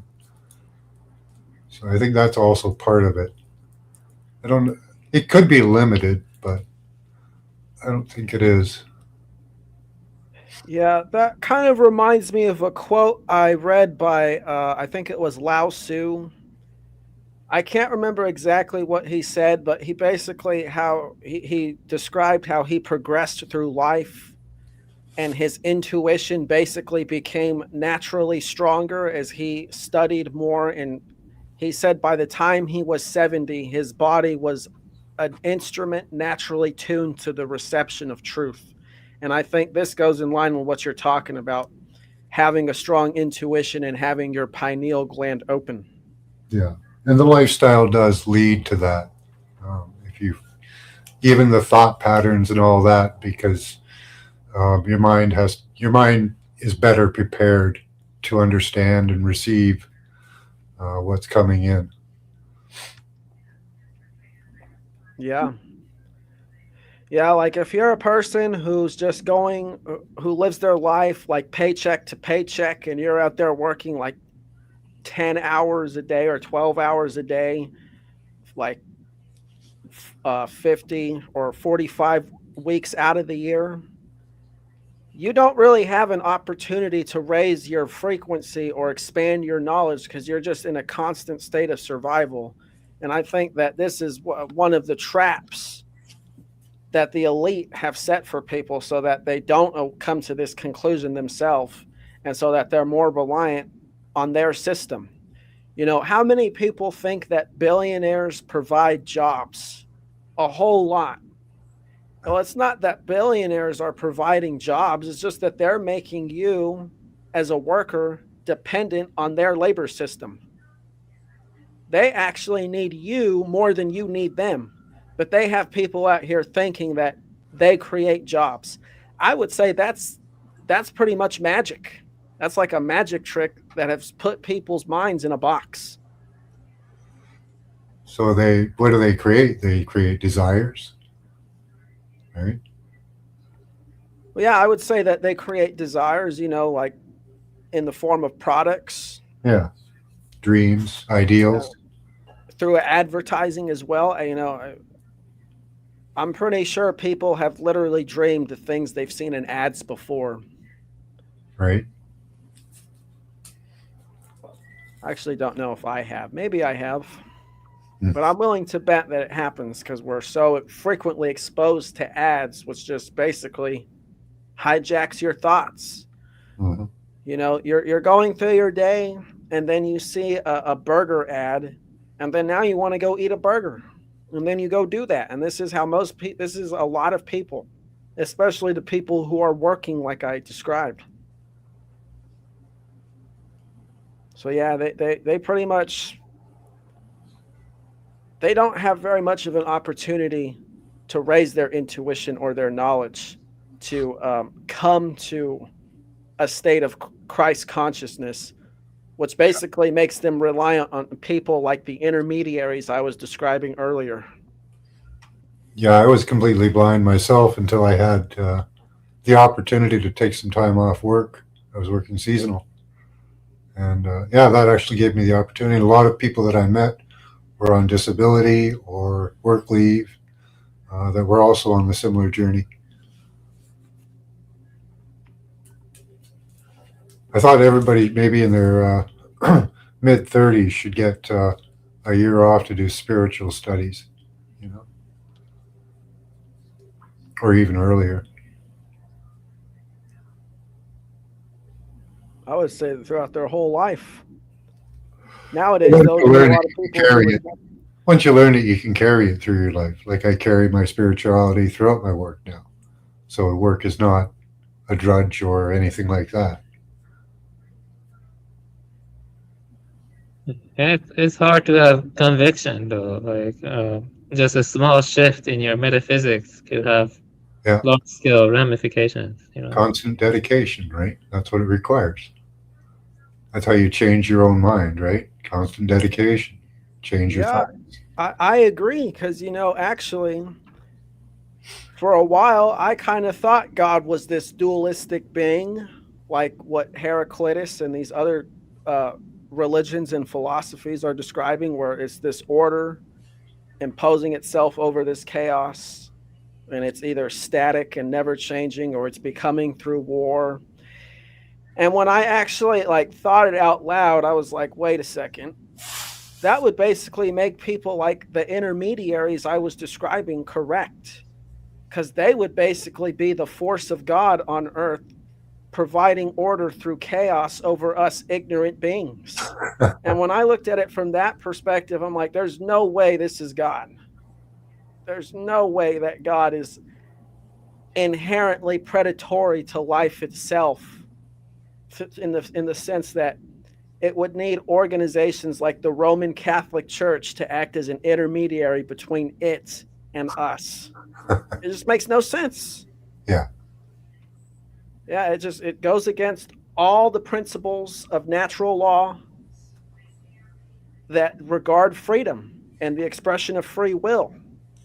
You cannot have freedom if you have these people who are inherently more enlightened than everyone else, and they're the ones who are supposed to be leading everyone, and then they have potential to lead people astray. And it turns out that's what they've been doing for thousands of years. I once saw this movie by Takashi Miike. It's called Izo, I-Z-O.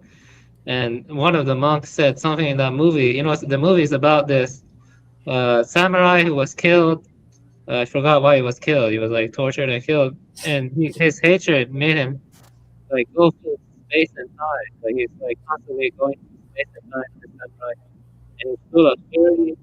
And he's killing. I think you're cutting out. Or is that just me? Yeah, I hear you, Naga. Audio quality is. It's hard to hear you. My audio quality is bad. Oh, it's better now. Okay, yeah. So in this movie, Izo, directed by Takashi Miike, I-Z-O, there's a samurai who keeps going through time and space, past, present, and future, because he was killed at the stake, and his hatred makes him go through past and present and future, and he's killing all these guys, including the leaders for I don't know, all the people who are at the top of the institution. You know what I mean? The movie is kind of weird, but the point I'm getting at is there was a monk in the film who said existence is irrational to begin with. You know what I mean? Sometimes I feel like existence does not make sense. You know what I mean? We come into this world and none of us really know the answers. You have to work for the answers, but I've had contradictory spiritual experiences. So I don't know what's true. It's really hard to tell what's true. If there were a God, why is he so silent? Why isn't he making himself clear? Why are there so many different paths? You know what I mean? Why is he so why does he seem disabled, or in some sense? You know what I'm trying to say? So I don't know. I don't really have that much I'm not that optimistic of a person overall, is all I'm saying. You know what I mean?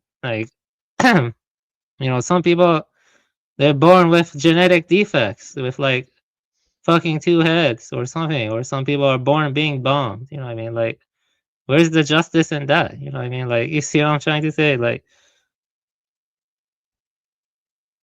I mean, it's common sense. You know, if you're gonna talk about this stuff, you gotta deal with the serious stuff too. You know what I mean? Like, like Yeah, I don't know. God doesn't seem to intercede in the personal life, right?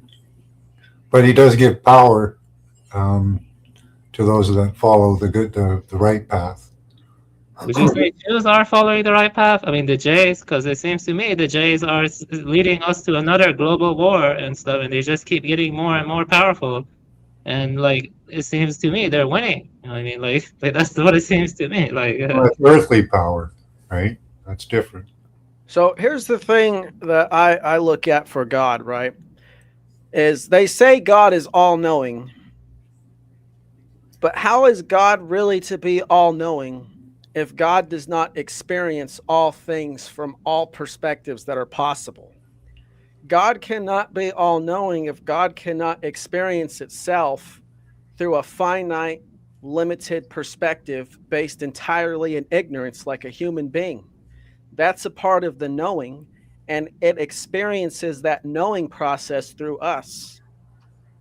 Furthermore, the reason there's so much suffering, like kids born with birth defects, is mainly a reflection of the collective of humanity. Since the collective of humanity chooses to essentially be sinners because we choose to elect secular leaders who lead us to war, or we choose to follow the religions of people like Jews who are inherently racist because they think that they're the most enlightened people, we're going to get rewarded with the appropriate consequences. And those consequences manifest in ugly ways because we are choosing to follow ugly people. As long as we follow people who are basically wolves in sheep's clothing, we're going to keep getting led to the slaughterhouse. That's how natural law works. I mean, it is sad, but this is just the reality of nature.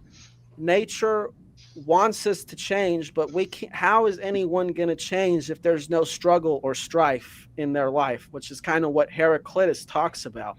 If people are complacent with tyranny their whole lives, they get what's coming to them. That's pretty much the law of nature, because they're going to generate consequences that are not in their benefit. you know, like if God experiences all the different perspectives you're talking about, wouldn't that also include the negation? Because negation is kind of important too. Like, you see what I mean? And like another, because like, and another thing is, by negation, do you mean God experiencing itself through these gatekeepers? I mean, like, God experiencing is the opposite of non-God. Like negation. Like what negates. Like, I mean, that's a perspective too. Like the absence of perspective can be a perspective. Oh, like, I don't know what I'm saying, but what I'm trying to get at is, what I'm trying to get at is,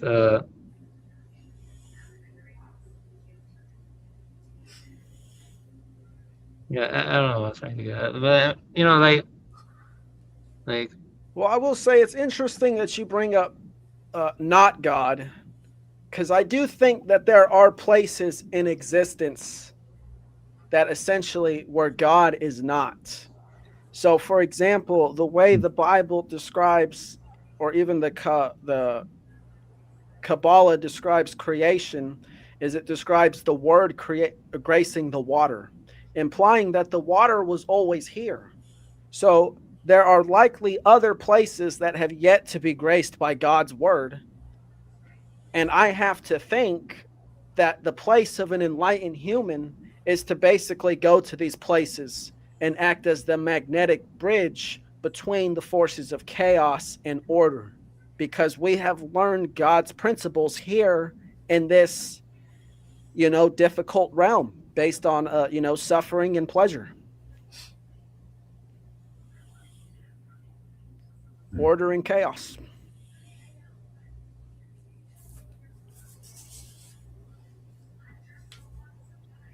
Yeah, I mean, you know, you see it's about causation, and contingency.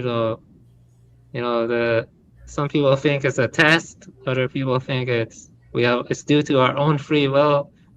But at the end of the day, like I don't see God intervening or stepping in, making himself clear, or whatever. Like, does he have a divine plan, or is he just there or something? Like I don't know. I just don't see it. I would say that the test is how we choose to use our free will. That's the test. And if we choose to use our free will in a way that is good, we will automatically generate positive effects in the universe or in the world around us. And they are positive because we can see that they better people's lives, they better the environment around us. And through trial and error, it is a case of trial and error. We have figured out how to sustain a better world for billions of people, as opposed to if we choose to engage in behaviors and actions that generate negative consequences because they are inherently harmful to other beings, we're going to get consequences that basically make this world a prison, because harm is just basically the interference of other beings' free will, because a being is basically acting in the world according to how it knows how to act. But as soon as another being comes into that being's vicinity and interferes with their ability to interact in the world, they have basically transgressed against nature, because they are interfering with the free will of another being, not something that anyone has the right to do. Now, what separates animals from humans is that animals cannot really comprehend the consequences of their actions the way a human can. They're more so based in survival instinct, or maybe they have primitive emotions or thoughts, but they don't have complex language, or as you were saying in the last time I talked to you, they aren't capable of things like symbolic representation. Because of our place in the universe to understand these principles, human beings have more responsibility than any other life form on this planet, because of our ability to create and to generate massive consequences on a scale that's going to affect all life in a way that other life forms can't. Well, I would argue human beings have failed their responsibility. Absolutely, I agree with you there, 100%. Yeah. So the question is, now what? You see, human beings have failed. So now what? Let me tell you this. If you really wanted to better, nature or better people's life, you'd have to destroy the power grids. You'd have to destroy the supply chains. You have to destroy the oil contractors and other stuff. You have to go back to local communities that are homogeneous and they live in connection with the land. That's the way human beings live. Homogeneous local communities in connection with the land, where they are close to the production of agriculture. They don't rely on food imports from Costa Rica or from like thousands of miles away. They eat locally. But most people at that time were just slaves on a smaller scale. There were very few free people.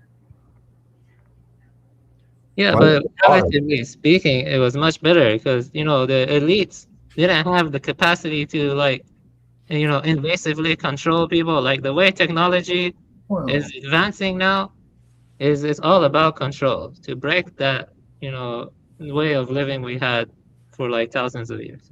Well, that's what the elite have been all about ever since they've existed, is control. So of course, when they get technology, that they're only going to use it for control. But technology does not have to be a bad thing, and I don't think you're saying that it is. But there have been people. I'm saying we should go back to medieval. Oh yeah, he is. Yeah. I'm saying we should collapse the entire global industrial system. The 12th century was about right for you, right? Yes. Yeah.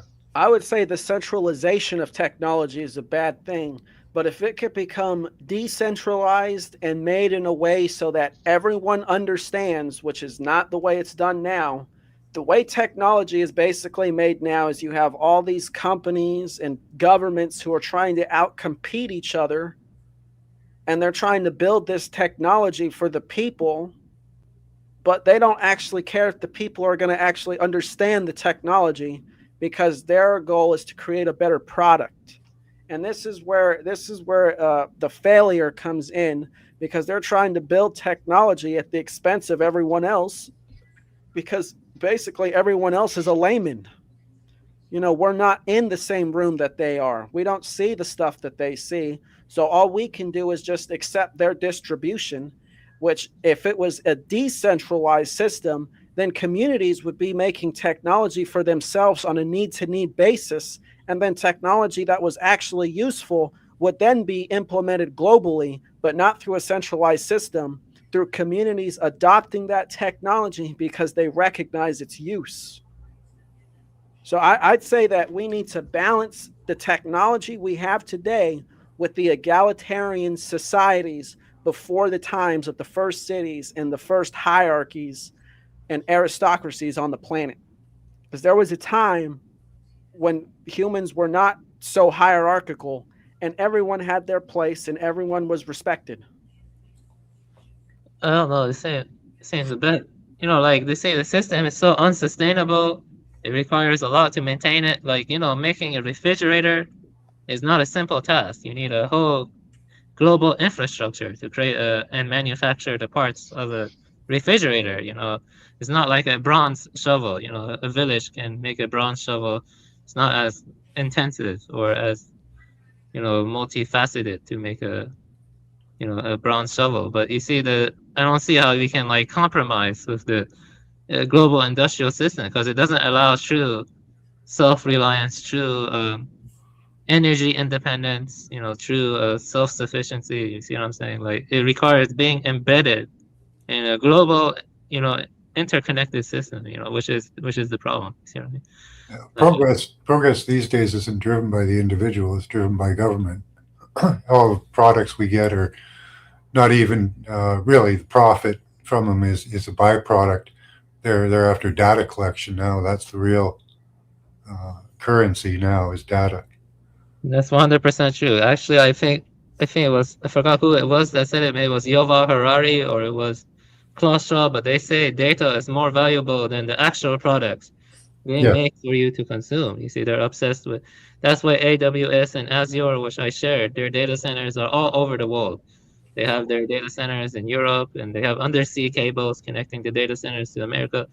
We already discussed this, but this data is always collecting. I mean, these data centers are always collecting data from the edge with edge analytics. Like, yeah, big data, basically, big data kind of stuff. They know how many cigarettes I had tonight when I went to the bathroom. So, yeah, that's right. Yeah, I use stuff like Hadoop or Apache Spark. I actually have experience training a neural network. When you train a neural network, it sounds like your computer is about to explode. You know, I mean, the GPU is like making a lot of noise. Yeah. Very weird kind of. You know. A lot of the data is being used to in computations for blockchain. That's all to do with human thought, human activity, human movement. All those computations, those complex computations, they figure out the standards and then the background on how to use it and manipulate it. Yeah, I would say blockchain is another psyops. A lot of people think that a financial solution is going to solve humanity's problems, and it's absolutely not. I mean, blockchain, it's right there in the name. It's the block in the chain between your lower self and your higher self, because you think money's going to solve your problems. Bro. That's some kind of word magic, bro. Yeah, it is word magic, and word magic's everywhere. It is. Words are magic, really. Blockchain is totally controlled by the government, so there's no really hiding money. If you look at the symbolism for some of those things like XRP, XRP is just the chiro, and then they made it a coin. Same with the other ones, but I haven't looked at the other ones as much. But XRP definitely is the chiro. Is that Ripple? XRP is Ripple, right? XRP. I don't know. I don't think XRP is the main one. I think that's Ripple, right? Or I think XRP is the main. I think they made it the main economy in the EU. Saw that. yeah, XRP is Ripple. Yeah, that's right. Yeah. I think Ripple, and they call it Ripple, like the chiro represents the hero or the rock, the person who makes the ripples in the collective consciousness. Yeah, it's all word magic. Yeah, there are a lot of different coins. Yeah, there's lots of word magic of the coins. Yeah, banker was one of the funniest ones because that actually ties into the I think UN was talking about it. So banker and stuff. I have to double check that. So that one has a lot of conspiracies surrounding it. That one's actually tied to Israel too and stuff. I don't know banker. Now I'm curious. Maybe because Israel's like on the banks of the Mediterranean. Yeah, my memory isn't perfect, but you can read about it. And so there are a lot of different coins. There's Ethereum, there's Banker, there's Bitcoin, there's Litecoin, and Decred, lots of different coins. So many coins actually. There's Dogecoin, or that one's a Nuero, all kinds of them. Yeah, lots of them. I would say that money, the way people worship money is just basically letting technology lead. Because it's this artificial thing that's trying to mimic a real life energy that we could all flow through us.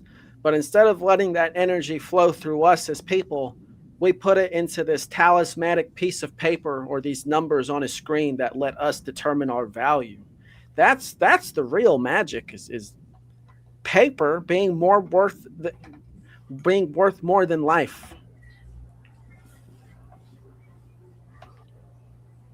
Yeah, the fiat currency has nothing backing it either. So I think Roosevelt. I think it was Roosevelt. I forgot what it was. He confiscated gold during the Great Depression. I hope something like that doesn't happen again. Like confiscating people. Yeah, it was in the 20s or 30s. They went and confiscated all the silver and gold. Yeah, that's crazy. Most people don't talk about that. Yeah, like it's right crazy. After they implemented the Federal Reserve. Well, yeah. I have a feeling they want to do something like that again. They want to create a fake war and then offer like benefits to people who choose to get graphene tattoos and stuff, and in exchange they can like be a part of the new world economy or something like that. They want to do something like that. Yeah, like I said it last time. I think I was on here. They're probably going to offer something like, if you sign up for this program, it'll be worth like $10,000. And then, if people hear that, they'll be jumping right on it no matter what it is. Yeah, if they sell it as in it's like a literal handout, a lot of people will jump at that. Not everyone, but... Yeah, they'll give out bonuses on investments and things like that, probably to get people in. It just comes down to people willing to sacrifice more and more of their autonomy for greater conveniences. That's it. And I agree with Rachel there. Money isn't the real evil; it's the love of money. It's just a tool, just like technology. I would say the real evil is interfering with other individuals' free will. Yeah. Which money is a huge tool for that, because it has people's free will just hooked. They can't, most people's lives revolves around paying the bills, and that is unfortunate. Yeah, money has been severely misused, definitely, in the monetary system.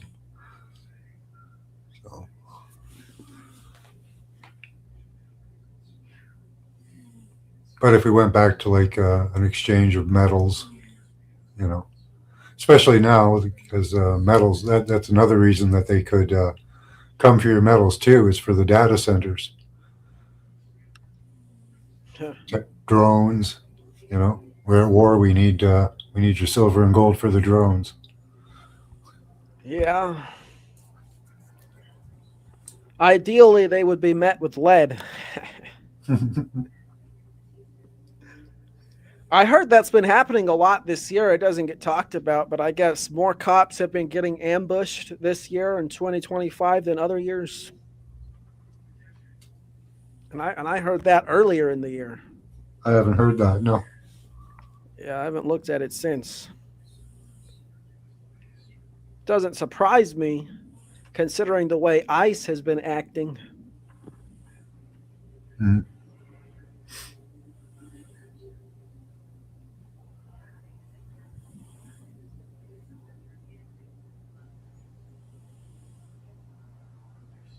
Yeah, I wouldn't mind myself going back to the gold and silver system as an exchange. Limited amounts, you know. There's only a limited amount of. Were any of us even alive when that was happening? I don't think so. I was alive in 72, 71 or 72 when they switched off of silver. Why silver? Why silver and gold when humans can be the new currency? You can just, make money off of people dying on live television. Hmm. Well, because that would be pretty sick and spread a lot of bad vibes. Sure it is. Sure it is. That's why everyone consumes mass amounts of violence and media every single day and then cry about it in YouTube comments. I'll give you that one because there is a lot of pop culture that revolves around war. Yeah. Even something like The Lord of the Rings. That's basically just a war.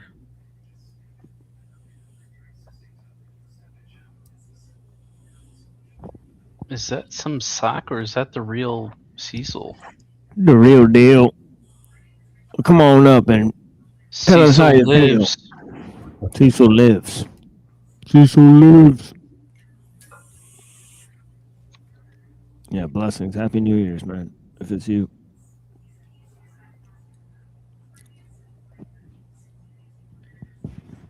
I have to think if people like the Trumps stay in office, we probably wouldn't be too far away from them having live executions on TV.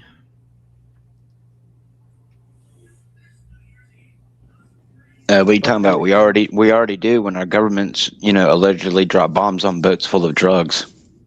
Hey, we already had a couple. Yeah, they do One that. recently.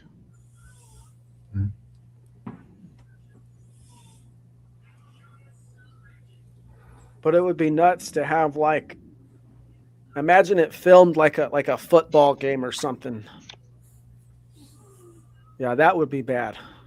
At that point, I'm not sure there'd be any return for that society. Yeah, sometimes I think that stuff like Squid Games or other similar media is like predictive programming for when they actually do that. Or what about that? They have they have several stuff like Squid Games. I actually think Squid Games is based on Battle Royale and stuff like that. Have you ever seen the channel 88 Finis Temporis Avian? No, you can write on the private chat. I can search it. Yeah, you would really like his channel. Yeah, I'll check it out. Thank you. Just put it on the private chat. Okay. Think how easy it is for TV and movies to program us. There was a movie about the clown, right? The evil clown. And I constantly run into people now that are scared of clowns because of that series of movies. Oh, what's the matter? One blowjob not enough? Just like that. Just like that. Pennywise. Yes, Pennywise, the dancing clown, is definitely a psyop on the masses.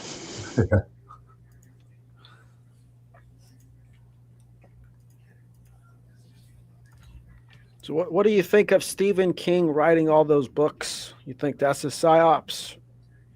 Or you think he actually wrote those books?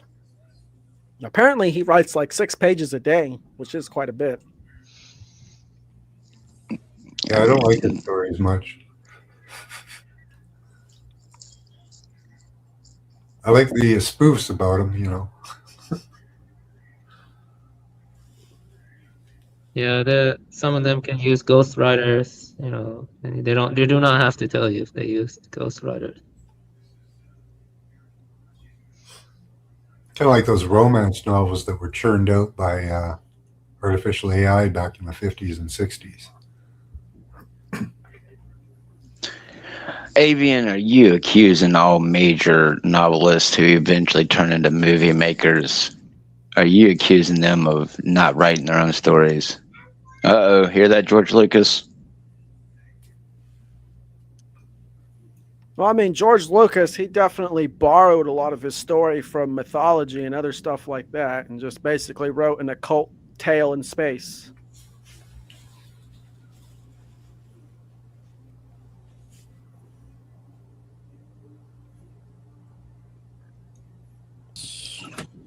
That's right, everything's an initiation ritual.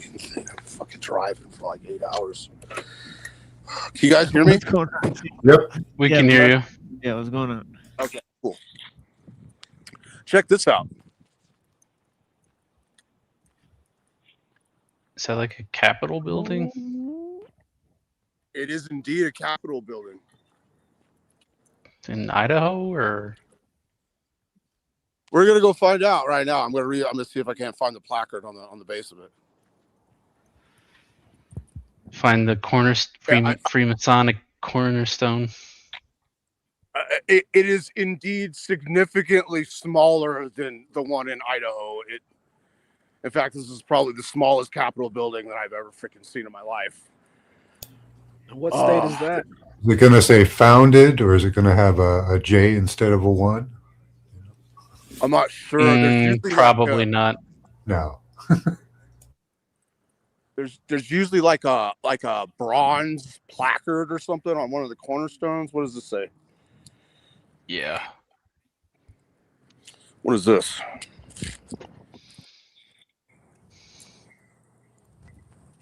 What the hell?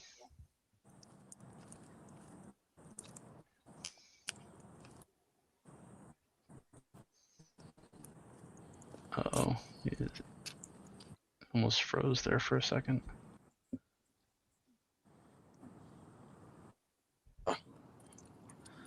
Let's see here. I think there's some statues or a placard or something over here. I'm gonna go check this out real quick. Anyway, happy New Year to everybody. Hope everybody's doing well. Yeah, blessings, Cecil. It's good to see you, bro. Yeah. Yeah. That kind of looked like Mary symbolism, right? Like a woman marrying in the middle. This place is a trip, dude. Driving here. But yeah, I'm just gonna kind of pass on through. But it is New Year's, so I'm probably gonna try to find a hotel and a bar and shit like that. But yeah. Maybe one of these has got the placard. Better than most. Better than me, anyway. I ain't got no booze. Okay. I've got some weed. I'm not seeing any freaking placard anywhere. You know what I'm saying? Like the one in Utah had it right there. Right. Yeah, bust through the front door. You gotta tell them you're here. Cecil's here. What is this statue? Freaking weird ass statue of like a cowboy or some shit. On top of a bull? Or no, wait, that's a horse. Here we go. This should. I think this is it right here. Try to stay out of the light here. Oh, that's not gonna work.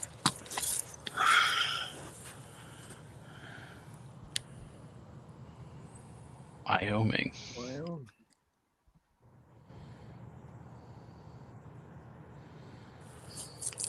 A monument to the citizens of the state of Wyoming. The spirit of Wyoming. Whatever.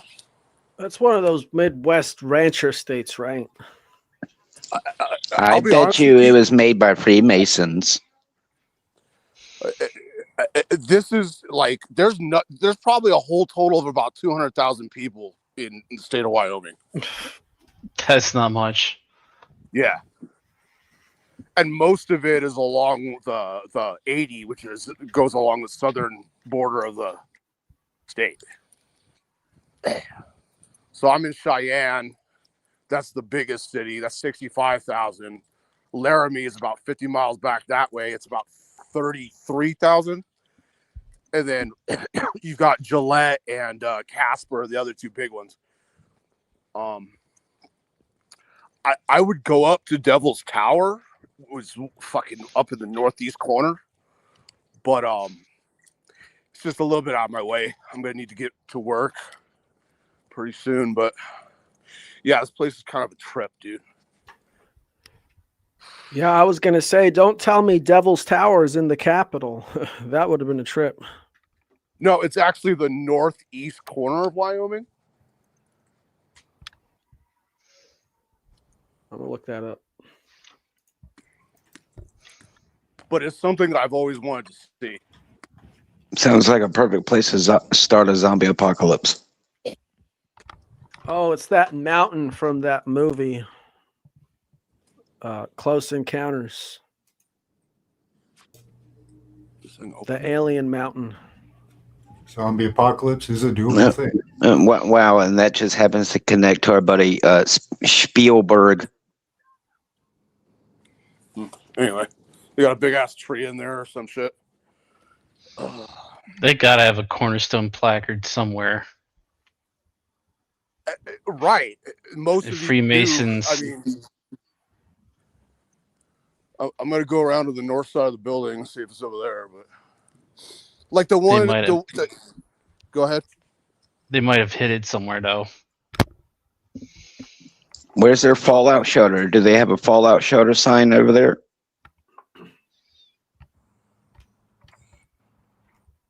No.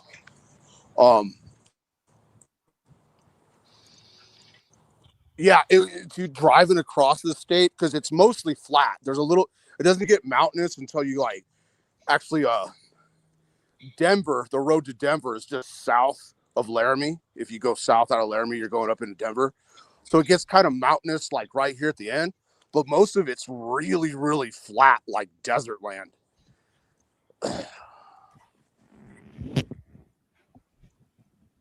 Yeah, I'm not. Probably a bunker under there for continuation of government. Yeah, there you go. I was about to say, yeah, perfect for bunkers. Yeah, it'd probably be connected underground via tunnels. Continuity of government. Yeah. You guys spend a lot on that. Government. What is this?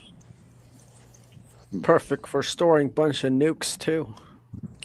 Well, I mean, in a way, EBT's kind of right. There are certain states like Indiana was the one that he brought up. But when do you ever hear about Wyoming anywhere? You know, Nebraska, you know, a lot of these states, you never hear about them. For, you know, it's probably for good reason. This is a big ass freaking steel buffalo.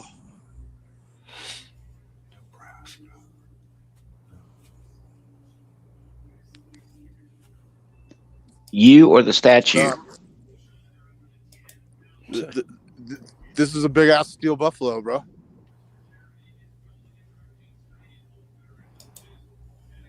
I was talking about you, Cecil. Happy New Year. What's up?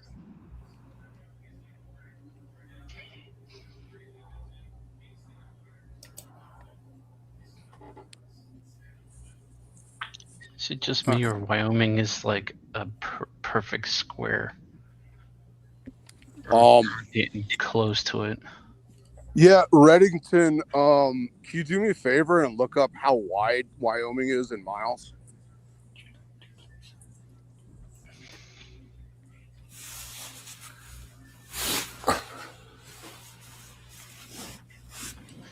If my computer would work. second.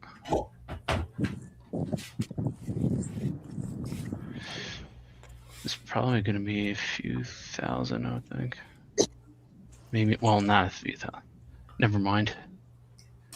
280 miles. Oh, wait, that's north to south. What? Come on.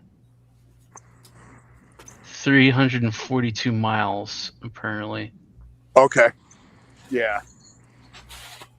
And up to 370 miles wide at the broadest point. Well, that's great. So if you get the biggest nuclear weapon, you don't have to worry about it. You'll be completely wiped out. So it's not exactly, it's not perfectly square then. It wouldn't have any variance to it.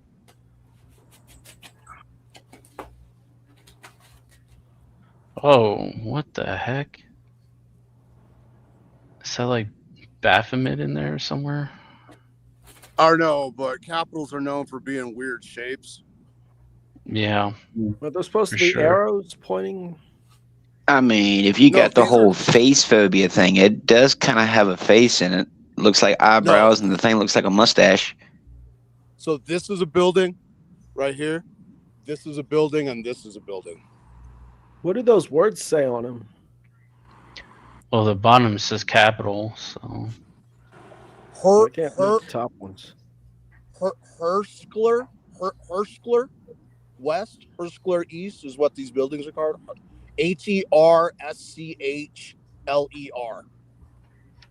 That's probably a person. They named it the Mason. They named it after. Right. Funny always how they have strange names.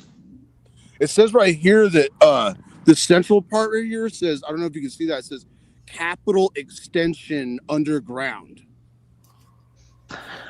There you go. Interesting. Yeah, well, I guess if the bombs fly, the governor's got to preserve himself. Yep. That's always the plan, yeah.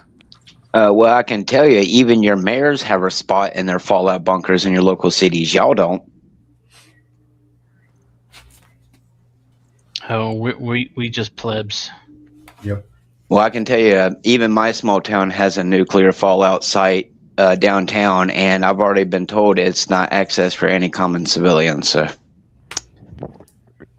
Yeah, you know what? That reminds me, the freaking Fallout, the next edition of Fallout started getting released about 2 weeks ago. I haven't had the time to sit down and watch any of it. But yeah, Fallout 2025 just got released on Amazon. Great psyop.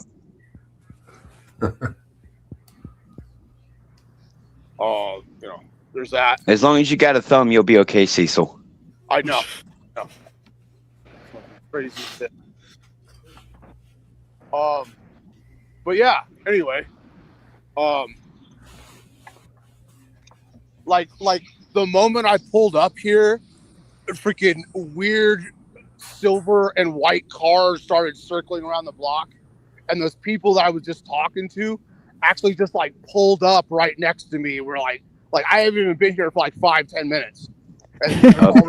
They definitely watching you, Cecil. You know what I mean? It's You've been on the watch list for a long time, Cecil. And then while I was over there looking for the placard, I heard that son of a bitch over there. What is that guy even doing? I just told you what I was doing, bro. I'm here to take some pictures. Like, calm down. You know? Oh man, that's reconnaissance, son. Yeah, only they can be watching you. You can't watch them. Now they've logged into your MAC address, they've tagged you, and now you're up for harassment. Whatever. I don't for care. the gang stalking. What are they gonna do? What are they gonna do? Send a fucking pizza to the address that I don't have? You know? It's a little bit more ominous from this side, I think. I think this is supposed to be the what is this weird shit? Is there any blue lights in there over there? Any blue street lights? They're probably all LEDs. Bro, keep off the skylights, okay? What the fuck is that in there? I've been seeing a lot of them lately. What the fuck is that down there, dude? What the hell? Some type of weird ass museum down there or some shit. They can have a museum under the ground. Kind of looked like a little more of an altar, didn't it? Statue of Kneeling at an somebody. altar. Anyway, let's see here.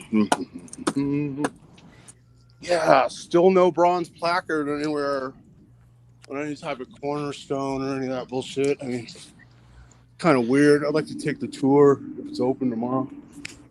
But yeah, anyway, you know, just traveling. Be sure to stay off the skylights that are like mounted in the ground.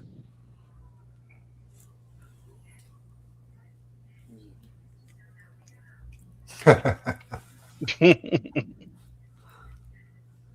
the fuck is that, dude? Is that their freaking presidential bunker or whatever the fuck in there, dude?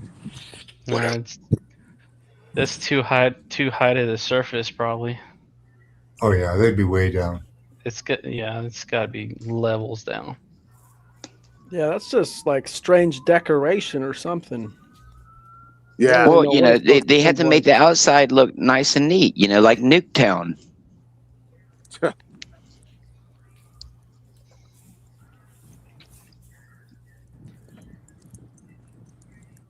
Let's see, is there any freaking weird, like, incognito pentagrams over here, like, made out of light or whatever?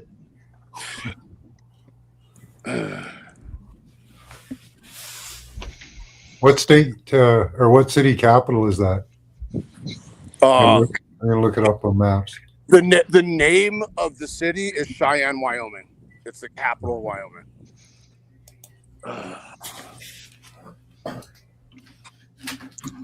Yeah. Right. It's time to Google Earth that shit. No, I'm redoing my investigation with Google Earth and see if I can find them original Antarctica pictures, and that shit's gonna blow y'all's mind with some of the shit that I was able to capture a few years ago. Assuming they haven't allegedly updated it anytime soon. I mean, that's kind of a trip. Like, you walk up in here between these two buildings, and that's what you see. It's all lit up. You know. Yeah. Right? Don't you like participating in the rituals with them, even though you don't know it? Not really. That's pretty much why I've never voted, man. It's because I don't freaking consent to anything they're trying to do to us. I think they have an owl. I think it's an owl symbol. That's some Wow. bullshit. It's only coincidental. Don't look into it too much. No, I won't. Just they put the roads like eyes, the buildings like wings, and the pathways at the bottom like feet. Yeah, Just, maybe a cyber owl or some weird block owl or something like that, but it's not exactly Washington, D.C., if you know what I mean. No. Almost looks like a bug, too. Yeah, that's what I was thinking. It's a little bit more like a bug. No, that's not coincidental either. Don't look into it, you parasite. Anyway, time to go find a bar and a hotel, and who knows if we could throw a couple of cold ones back. Utah State's weird, man. You cannot buy above 5% alcohol at any liquor store or Walmart, anything. What's the point? Right, that's what I'm saying. Meanwhile, That's Idaho, I can go freaking 7-Eleven and buy 12%. You know, I was staying around East Idaho for a little while. It got old. Really, no money there. Yeah, it kind of looks like a bug. Eh? Sad jumbo. Yeah, exactly. Zoom in a bit.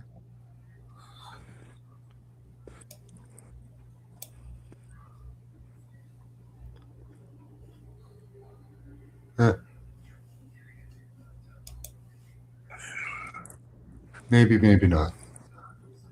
Up to you to decide.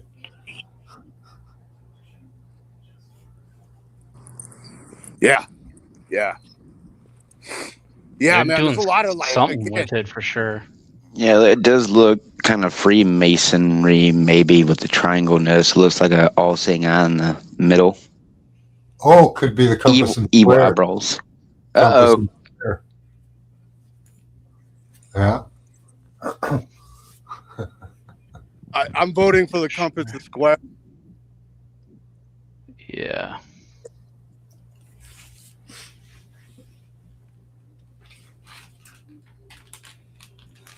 Pretty interesting. Yeah. But yeah, who knows what this symbol right here is, dude? Like, man, it looks kind of like, I don't know. It's like a lady holding something, and there's like two dudes on either side of her, and there's like, it says, "Seal of the State of Wyoming." Great Seal of the State of Wyoming. Like a freaking lady holding something, like a staff or something like that. I don't know.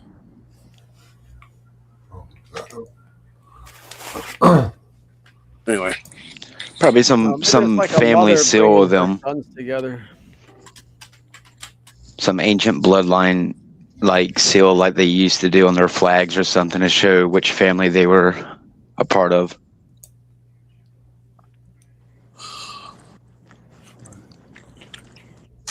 Who knows?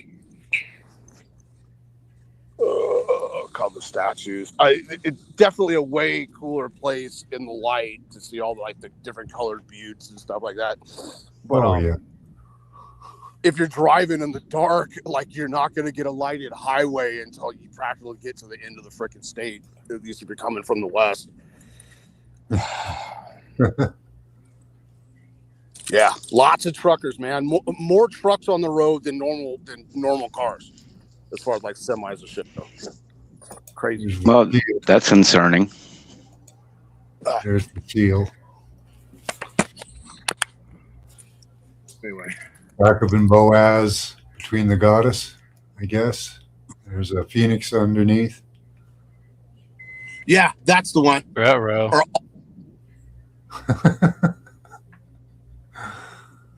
What are the three urns on top? Receptacles.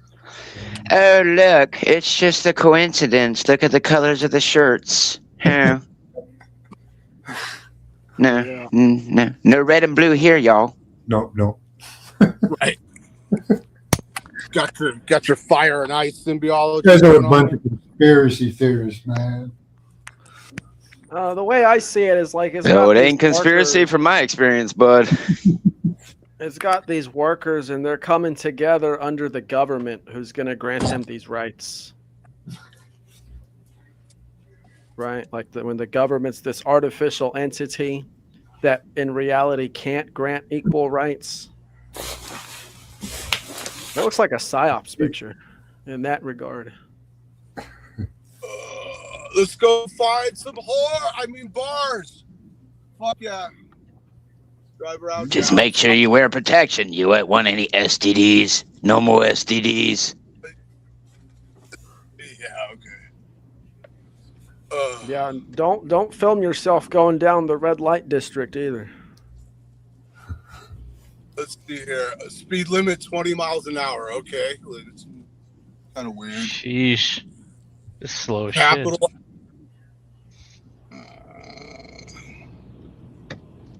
Roman Catholic Diocese of Cheyenne. Okay. We've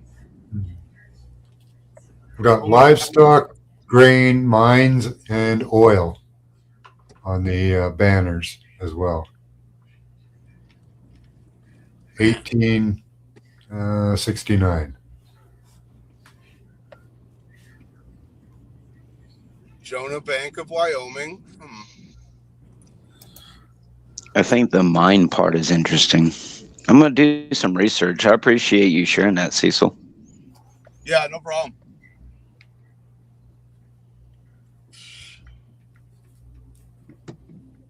Yeah, that was neat. I haven't decided. Like I said, I kind of got to get to work. I'm here kind of on business. because I'm going to register out of Wyoming. Wyoming, Nevada, and I think Delaware are the 3 states in the country where when you file your business and like get your EIN and all that, they give you a free holding status on top of your filing. So it's kind of like a free trust almost. Yeah.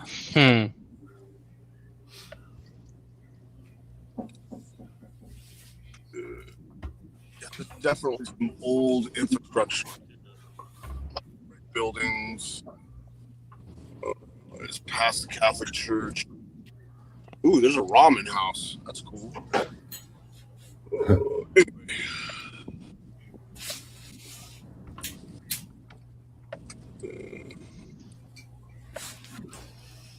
Might be bars over here or something. I don't know. Anyway. Cecil, did you always have glasses? Or is this like a new thing for you? Oh, I've always needed glasses. I pretty much only wear them when I drive at night. Yeah. But yeah, no, I haven't. Yeah. Yeah, it's like a totally new person. You look like a totally different person. If you like came on like as this character like before, you could have talked to yourself as a different dude. Yeah, I'm glad to see you, Cecil. It's been a while, man.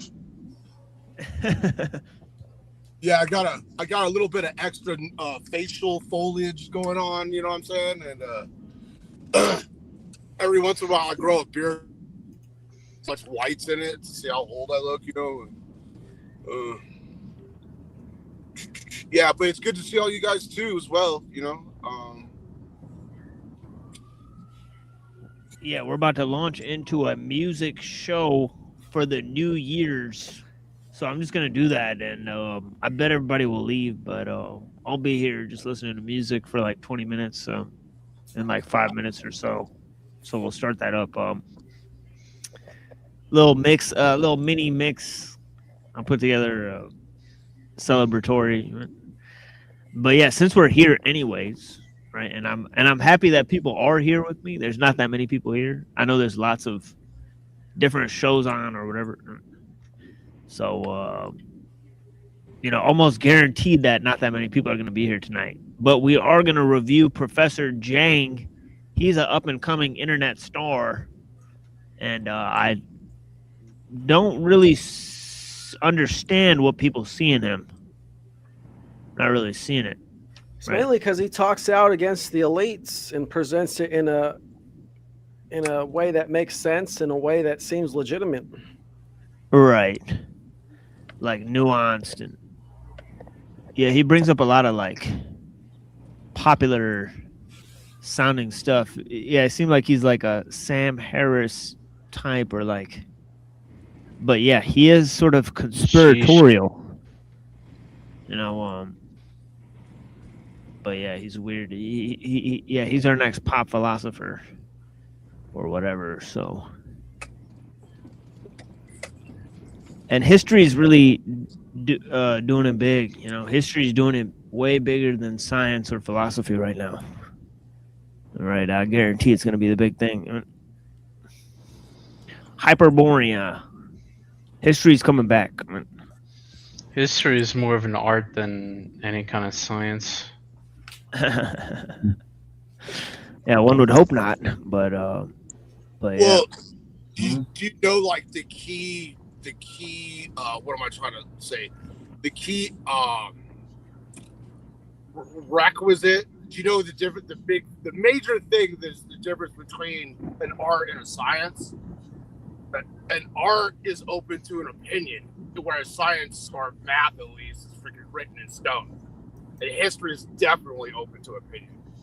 Definitely, yeah. That's creative artists as well, right? You know. Yeah. Yeah, it's just 4 minutes. 4 minutes till music. So you guys can hang in there, right? You guys are staying out. I'll hang out. Yeah. Yeah. I don't require anyone on the panel to stay. Yeah, you guys, sign off if you want. If you guys are like, this is fucking gay, this guy's just gonna sit here and listen to music. So yeah, but yeah, if you guys appreciate it's an integral part of the stream. Yeah, or maybe cam up and just start dancing. You know? Yeah, that could happen. But it's a bunch of dudes here, so I was hoping some scantily clad women would call in and then start dancing. You know, right now. So if you guys, so we still have 3 minutes. So if you guys know any of those scantily clad women on the dial, I'll drop the link here. You get them on the panel to start dancing. Yeah, they're probably all at the club. Yeah, some club, but some are probably celebrating at home with their families, and then they can just call in real quick.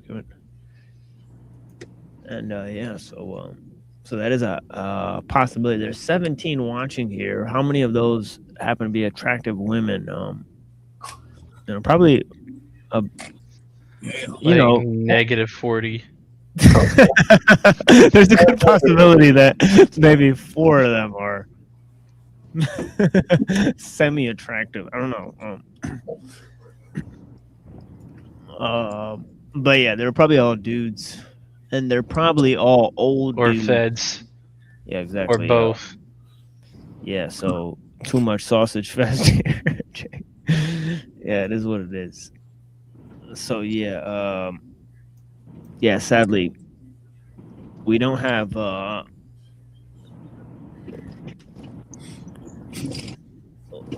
access to that at the moment, but maybe we will in the future, right? But of course, our wife will be very dismayed at that, anyways. So that might actually make her angry. So maybe it's best that we don't do that. Don't go down that road. You know, because you might say, what kind of fucking shit is this? I could always justify it and say, it's for the show. The sad trombone. Yeah, I have done that in the past. I'm like, it's just for the show. That only works so long. Are you talking to that girl that way? It's just for the show. But yeah, so I've said that before. Because you put like a little heart, then like another, like one of the females will put like a heart, and you put like a heart, and your wife will be like, "What? Like a heart? Like, what's wrong with you, man? Like, you feeling extra special today?" And it's like, it's just, I say that to everyone, heart, you know. It's like, oh, but you don't say it to the dudes. It's like, well, they require a different energy. You know? It's just, that's how it is. Right. You know, I put like ninjas for the dudes, hearts for the girls. It's different. It's a different energy. But yeah, I don't know. For a dude, it's like ninja. Like, yeah, tough. Like, yeah, we're in a ninja thing together. You know? For the women, it's like, yeah, heart. Like, yeah, like, I hope you're okay. Like, I hope you're, you know, like the heart. You know? I don't know. That's just me, but all right, let's launch into a music show. So anybody who doesn't want to be here, you know, blessings to you. Now it looks like there's more people watching now than our discussions. What the fuck's wrong with you people? See, people show up for my opening presentation, then they all leave when we're talking, and then they come back at the end of the show, and they come. Yeah, but you said you were going to play some crazy shit at the end. You know, so. Yeah, I mean, but yeah, so music, and then we'll go to Professor Jang. So so I hope you guys like this, and we'll go into the midnight hour together. Blessings to you guys, and we got Cecil Drake here, so you know it's quite a blessings. Yeah, exactly, man. Just keep those hands on the wheel, please. Yeah, Cecil. I was sharing with another. Anyway, don't worry about it. Yeah, Cecil, for people who don't know, Cecil was like our first caller. You know, the first time I called in to the internet, into a live show, Cecil Drake happened to be there. So we have a recording of that on Cock Body Outline, right? So we are still there. We talked to Jim Bob, and Jim Bob called Cecil sideways guy because he was laying down. That's hilarious. Yeah, a pretty funny time. And bro, you kinda, I'm post-trooper. I'm post-truther. Yeah, post-trutherisms. The post-trutherisms. Yeah. All right, yeah. Yeah, so let's get into this partay. We'll start with this clip of TBE, and then we'll launch into our music show, Blessings. So yeah, blessings to all the people. We'll be right back in 20 minutes. I hope you guys enjoy the music, and when we return, of course, Professor Jang review, right? So yeah, enjoy the music, folks. Blessings. Many different things, and I mean, it seems like it's like it can mean several different things to different people. What does nice mean to one person? Exactly, according to their values, you know. Yeah. Now, what do you got going on here, bro? You got that. What are you wearing, bro? You dressed like a Jew. Whoa, sorry. Are you dressed like a Jew here? What's going on? What? Why is this Jewish? I'm wearing a pea coat.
Whoa.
Wires going across. Oh shit!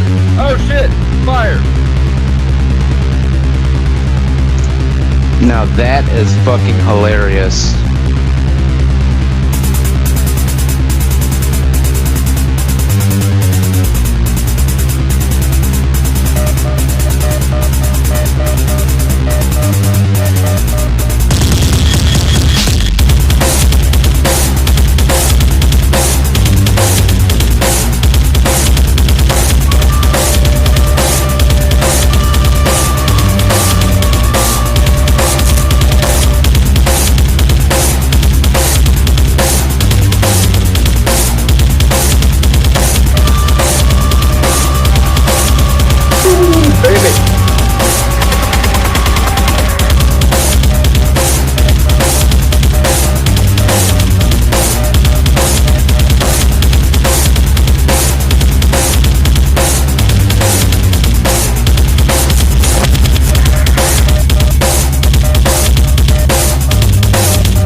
King Stephen.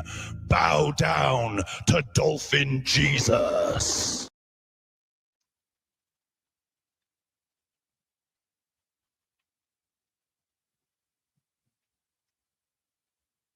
If you can't forget the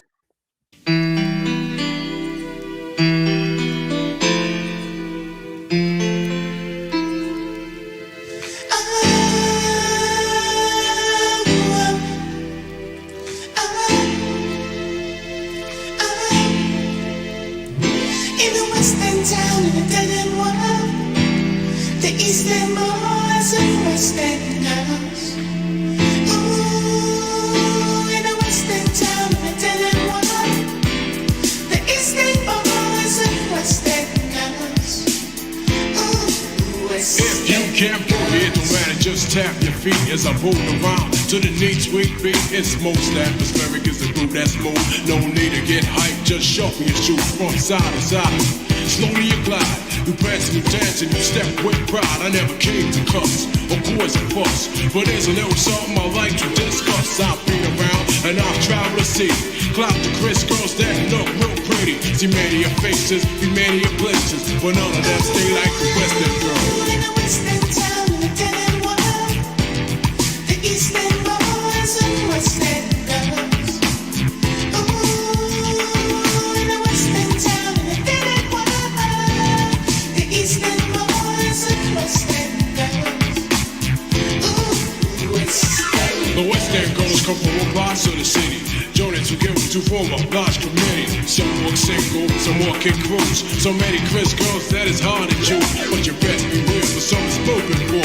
So if you get a black man, you know the score. Just feel no way, cause there's plenty to spare. In the West End, you find girls everywhere. Down Oxford Street, that's my favorite spot. Where you find the Chris girls in the fashion shops. Buying their clothes so make them look real sweet.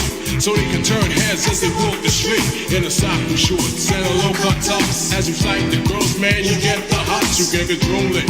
You just have to follow. It's like something that you take in to swallow. in a western town in a dead-end world, the eastern boys and western girls. Ooh, in a western town in a dead-end world, the eastern boys and western girls. Ooh, western girls. Western girls.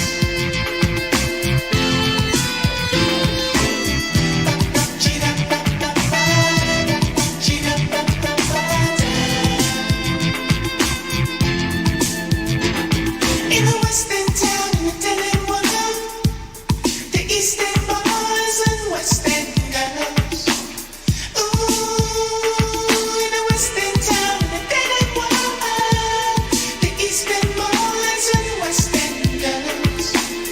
Ooh, western. When the sun's gonna shine, you're feeling fine. Take a trip to the West End and waste some time. Girls in dark glasses, wiggling their asses. Guys on the corner, making side passes. Checking the girls who get the telephone number. Making a date so they can go do the bumper. Whining, dining all night long as they listen to the West End song. In a western town in a dead-end world, the eastern boys and western girls. That's right. Ooh, in a western town in a dead-end world, the eastern boys and western girls.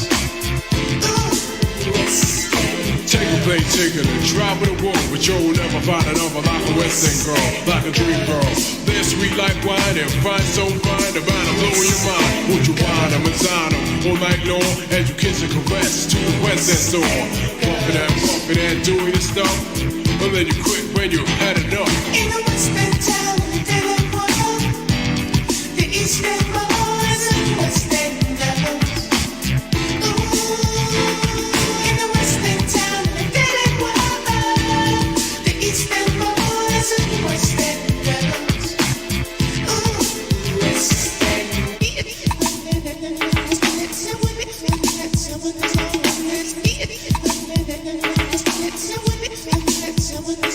Let's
Yo, it's a hit. You pick the wrong cat to fuck with, the wrong thug get to fuck with. You better duck quick, cause niggas shit split. With infinite shit from out of the clip. Niggas is stuck with the underworld clip. Yo, it was midnight Iranians. Spotted these three Panamanians. Gold chains and carrying Iranians. Pulled out the Stanian. These cats might try to flame me and shit. Might be a hissing from this bitch nigga Damien. Used to sling cane back to back up in this game we in. Went against the grain when he got banged in his cranium. Now we got cats all on my back trying to bang me in. From Peru flew in the crew of evil. Now shit is lethal. Drew the eagle. Blew about two and made one of them dudes see through. But us to see two of his peoples up in a regal. And they got heat to equal. Shit that got put in Benny Siegel. Fuck these illegal alien ass niggas out of the grass. But if the clips up on the dash and continues to blast. Fire flash. I left another one of them splash. The bloodbath. 3 niggas found dead on the ass. Went to a phone and hit my nigga Big C. Swiftly. You'll think the shit G. These niggas try to hit me. You'll meet me in about 50. With big ass, you moving quickly. I'm about to hit D. Put that motherfucker 6 feet. Niggas on the average clapping at me. Busting at me. Trying to put cash in my nappy. Yo, as long as you made it, kid, I'm happy. We still going to with his cappy. With AKs all day. Called up my nigga Jay. Call a nigga Damien for me, okay? Make it about 338. Straight, this is what you say. Hey yo, we fucked up, we gotta wait. If he play, I'ma split his toupee. We on our way to this nigga's office with armed forces. He's showing softness and watch it. Horses races with other bosses. Pulled out the torches. The nigga saw the guns, got stunned. He probably got numb. Knowing he about to catch a hot one. Terrorizing the whole spot, son. The phone rung. He acted like it was the wrong number. Looking all dumb. Hands on the block spun. 5 minutes later, the shots rung. That nigga got done. Died with his hand on the cock gun. Yo, it's a hit. You picked the wrong cat to fuck with. The wrong thug get to fuck with. You better duck quick and get your shit split. With infinite shit from out of the clip. Niggas is struck with the underworld clip. Yo, it's a hit. You picked the wrong cat to fuck with. The wrong thug get to fuck with. You better duck quick and get your shit split. With infinite shit from out of the clip. Niggas is struck with the underworld clip. February 14 and 95. Time about 4:45. And copper pies in the high rise. Dealing with shit like this, you need 5 eyes. Dinosaur size. These fucking cha-chas have you covered with flies. Came in with 2 wise guys. Fucking guns big as life size. Had a chick up on the better shit. With the nice style. Just señorita. Mamacita. Wish the fleet with the perita clica. Ripa. Flash the heat. She started talking. Seconds later, 2 Cubans walked in. Hauling packages filled with chalk. And shit ain't the raw end. They came to more, man. They put 2 on my mans and turned the organs. Before the poison. Trying to fucking free me like Morgan. 2 hit the flooring. With blood pouring. Left them snoring. The wigs touring. Laying all up against the door then. The nigga sprayed. A quarter slug in my shoulder blade. My boulder graves. I'm catching flashbacks of older days in the smoke haze. I'm dazed and shit. She going to bed with the spray shit. Trying to lay shit. Okay, bitch, you fuck the gay shit. Started to lay shit. And left the brace bitch wet. Part of her neck and face it. Emptied the clips and replaced it. Niggas is on the floor, tomato paste it. Wasted. Spirit erased it. Body cased it. Went to the other side and braced it. The whole place is lit. We scar faces shit. Cigar cases shit. On some Marksman shit. One nigga straining moaning the pain aiming his biscuit. My man fixed it. Left him with his wig twisted. Right through my fingerprint ballistics. Went to the other room and saw the brick shit. Straight legit shit. Bagging and zipping. Left out the front door like we ain't just shit.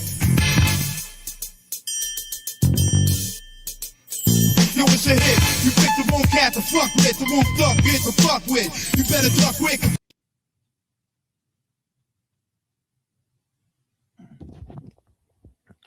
Alrighty. Let's go to Professor Jang. And yeah, I think it's straight trash. I'll try to get through the first 19 minutes. But honestly, you know, we got like an hour and a half here. We got plenty of time. So who knows? We might get past more than that.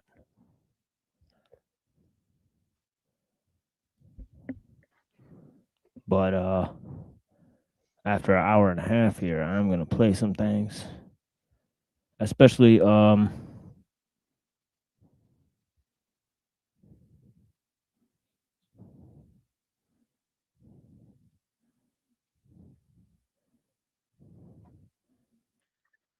yeah, I got something I did the other day.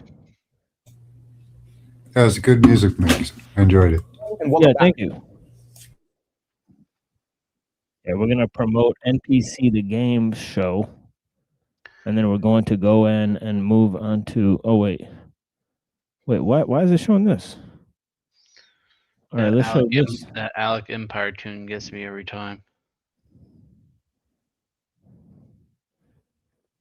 Yeah, that's a good one. Yeah, some of my That and Bomb 20. favorite things in there. Some of the more festive things I had. Throw them all in there for you guys. So, obviously, I greatly appreciate the people that were here. It's like over 10 people that were here. I greatly appreciate you, right? Especially as well as Cecil Drake. I don't think he knew that we were playing music, but for some reason he seemed like he didn't hear it. But yeah, blessings to Cecil. Greatly appreciate your time. And yeah, let's get up in here. The Paul paradox. Now, I think there's a lot of issues with what he says here, and I think there's a lot of keys. Now, I'm not against Christianity. I'm not against Gnosticism. I wouldn't say I'm directly against the writings of Paul or any of those things, or the sayings of Jesus, or any of those things, or Greek philosophy, or any of these things. I just contextualize these things how I feel, in which way I think they have either contributed or mediated between the problems of modern society, right? Obviously, we look at most problems in the context of modern technological society, right? And we look at that as a sort of a global, world civilization, right? And also one that's been imposed on mankind, not something that is natural to humanity. As we often articulate, we think that humanity is divided into different cultures and traditions and things, right? So we usually talk about how universalism came about and all these things. So yeah, so I've written an entire book on this one issue here, and we'll go ahead and check out what what Professor Jang's got to say on this particular topic. So last class we talked about the central paradox. Oh, okay. Let me slow that down. 2 speed. Yeah, I was almost listening to it on 2 speed because I was getting so tired of him. So let me go to this. I just want to get to the end. In Christianity, and I want to make sure we're all on the same page before we dive deeper today, because what we're about to explore is going to challenge everything you think you know about. Okay, you know what? Let's just go normal speed. Fuck it. Because he is sounding kind of weird with his accent as well. So let's I just can't handle anything on 2 speed anymore. It's just too fast. Yeah, he talks pretty fast. So. How Christianity actually began.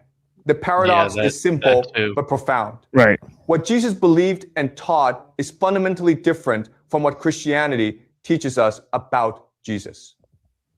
So there's a first point that he makes that is, it could be debated, right? He says that here, hold on, let me go back. I think he said that the teachings of Jesus are different than the teachings of Paul, but I don't know. Paradox is simple but profound. What Jesus believed and taught is fundamentally different from what Christianity teaches us about Jesus. Okay, so he is saying that Christianity as taught by Paul is different than what Jesus teaches. So he's saying that basically Christianity is an invention, right? So he's not willing to say that Jesus taught Christianity, in other words, right? So that's an important point, right? Saying Jesus is not a teacher of Christianity, right? So he thinks that Christianity was actually invented by Paul, right? So it's not a religion that was created by Jesus, even though Christians don't think that it was created by Jesus. They think that Jesus is talking about the religion that existed the entire time, right, based on the religion of the Old Testament, right? As Christians believe that Jesus appeared in the Old Testament, right? So, so there's all, or some of them do, right? So it's interesting, right? I know the Orthodox Christians, they believe that, right? So it's interesting, you know, so they wouldn't say that, so they would take a hard stance against his view that Christians went and invented this, right? And they would especially take a conflict with the view that it was Paul that somehow made it up, right? Because they say and claim that Paul is affirming the teachings of Jesus. So here is Professor Yang saying that, well, no, actually, Paul is creating his own religion, and it's not even based on the teachings of Jesus. So this is the first claim that he makes. It's a radical claim, obviously. Alien intervention, I think. Yeah. But what's interesting about the claim, is that Marcion made this claim, right? Sorry, not Marcion. Marcion said the teachings of the Old Testament and the teachings of the New Testament are different, and that Paul is the apostle par excellence, right? In terms of explaining the New Testament as how it differs from the Old, right? But in terms of there's a lot of Protestant guys, right, who say that sometimes you'll hear them say that Paul corrupted Jesus's teaching, that they only followed the teachings of Jesus, that they're strict Jesus-only Christians, right? So there are sects of Jesus-only Christians that are like hyper-Protestant sects, right? So it's interesting that he's kind of gone that way, but you also see the whole idea of Marcion, right? Because Marcion is kind of saying there's a radical departure of the New Testament from the Old Testament, right? And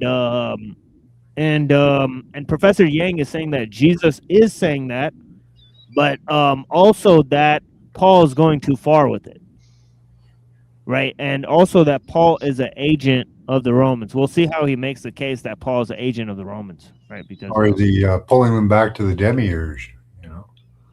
Yeah. Is he pulling from like James Valiant kind of crew, or that's what I think? Yeah, pretty much. seems like he same theory. Yeah. taking a little bit from there and a little bit from here, and I think he's going more from the ultra J-ish sources like James Tabor and Robert Eisenman, since he's putting together the idea that James is like the true teacher and the Ebionites represent the true teaching, which is the Jewish Christianity. They kept the law and they rejected Paul's teaching.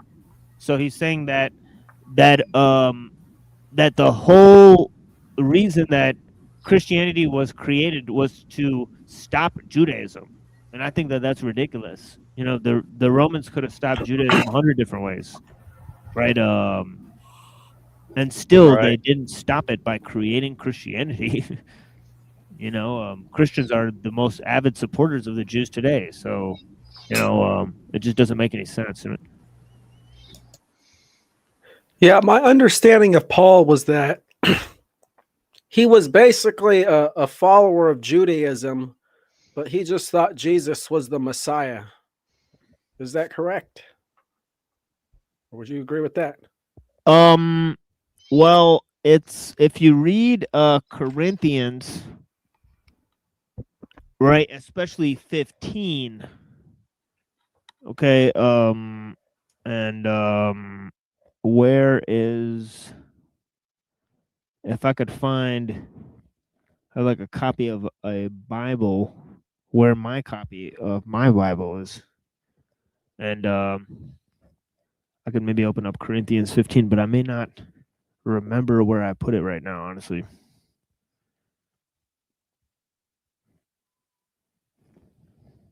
As I'm looking around for my Bible, here I found it.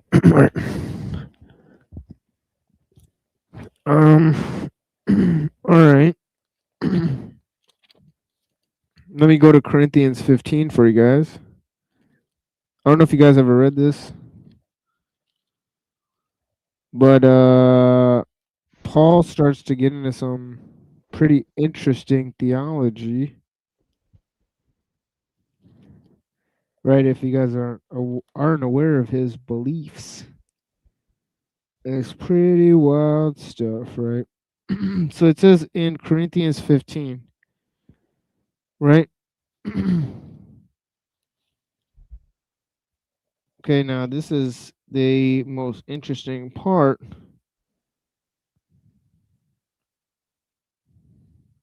And I'll read from 14 to 28. Okay, so this is Corinthians 15, 14 to 28. Okay? And this is what Paul says. Right? He says, and if Christ has not been raised, then our preaching is in vain and your faith is in vain. Meaning that if Christ wasn't crucified and then returned from the dead, that means that his whole preaching, the whole thing he's doing, everything he's talking about is all just pointless. Right? So this is a crucial point, right, he's making, right? Contrary to Jesus' teaching of my life has no is no matter, my life or my death is of no matter. And that's from which gospel or? Oh God, I'm not very good at that. Let me check that out. Yeah. Yeah, if we could locate that, that'd be interesting. So it says here, 15, we are even found to be misrepresenting God because we testified about God that he raised Christ, whom he did not raise, if it is true that the dead are not raised. So Christ is, as Paul says, the first fruits of the resurrection, right? And then he says, for if the dead are not raised, but even Christ, for if the dead have not, for if the dead are not raised, not even Christ has been raised. And if Christ has not been raised, your faith is futile and you are still in your sins. Now, this is a very important part. So check that out. So if Christ has not been raised, then everyone's in their sins. Get it? That's really important, right? So it's a crucial part about them being in their sins, right? All right. And then he says, then those who have fallen asleep in Christ have perished. If in Christ we have hope in this life only, we are of all people most to be pitied. But in fact, Christ has been raised from the dead, the first fruits of those who have fallen asleep. For as by man came death, by man has also the resurrection of the dead. For as in Adam all die, so in Christ all shall be made alive. But each in his own order, Christ the first fruits, then at his coming those who belong to Christ.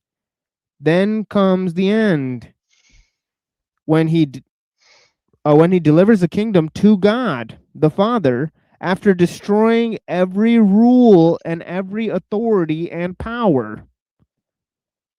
Now here's the crucial part, right? It says, for he must reign until he has put all enemies under his feet. The last enemy to be destroyed is death. For God has put all things in subjection under his feet. But when it says all things are put in subjection, it is plain that he is accepted who put all things in subjection under him. Now, here's a very important line, and I'll stop reading after this. And I'll let you guys, decipher this. When all things are subjected to him, then the Son himself will also be subjected to him, who put all things in subjection under him, that God may be all in all.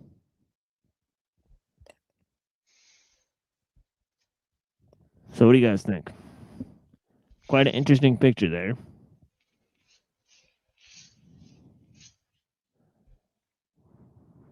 Cecil, you're muted. So it basically sounds like Christ's great work is to overcome death through eternal life. And I think I found the verse that Max Vision was talking about.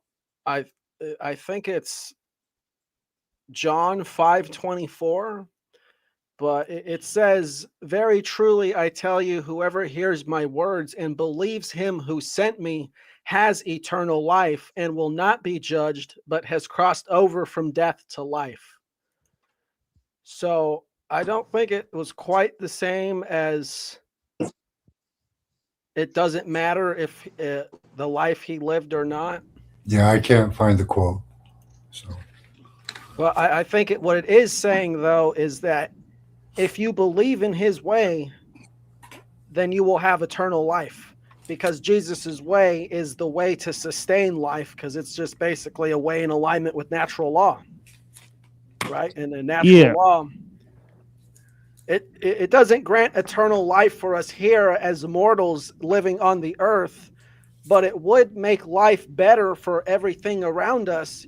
You know, it would basically make it so that people have a better opportunity to grow into their own individuality, and so that animals can even thrive in their own environments without the interference of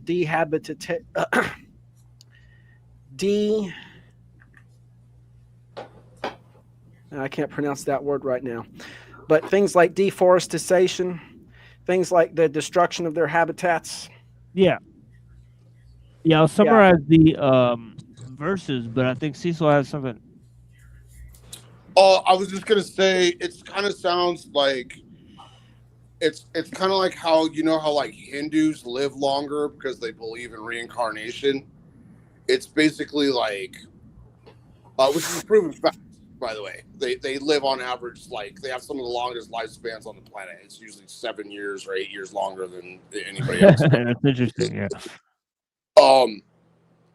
But so it's basically it's that, but like Christianity version. Like, believe in me, believe that, blah, blah, blah, and your life will be easier, which, makes a point, kind of, I think. Yeah. But it's interesting. It seems like what Paul is saying, in my estimation here, if I could get just a bare bones analysis of the words here, right? He's saying that basically Christ is the first fruits, right, of the resurrection, right? So Christ is a sign of the resurrection of the dead, right? So he's saying that if basically we didn't believe in the resurrection of Jesus from the dead, right, then the entire religion is foiled, right? So he's saying the whole purpose of this religion is that Christ was resurrected, and that means that we're no longer in our sins, because the way of Adam is a way of death and sins, and the way of Christ is a way of like redemption, right? And he says that Christ is going to turn over all the dominions of the world to God, right? Subject all of those dominions, right, to him, and then they'll be turned over to God, right? And he says that basically, just as all things are subjected to Christ and handed over to God, then Christ will become all in all with the Creator, right? Meaning like he'll join back up, like either with the Trinity or something like that, but I'm just loosely interpreting, but it just seems like this is what Paul is saying. So Paul has a unique understanding, but it doesn't seem like anything he's saying, right, other than this concept of the sins, right, but the whole idea of the resurrection of the dead, that's in some of the Gospels, right? Because dead people get up and start walking around, right? And so it talks about, so it talks about like how there's things that happen that signify, in John, Jesus just comes back and just talks to everyone, right?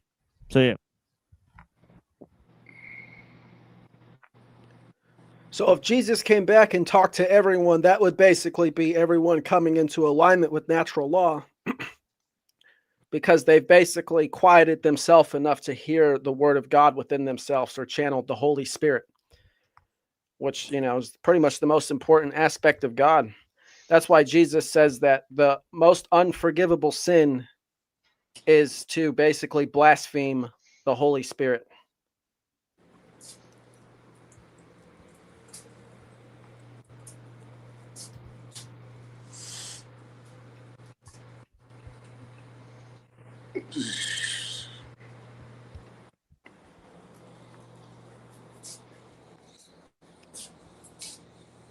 Yeah, here is the thing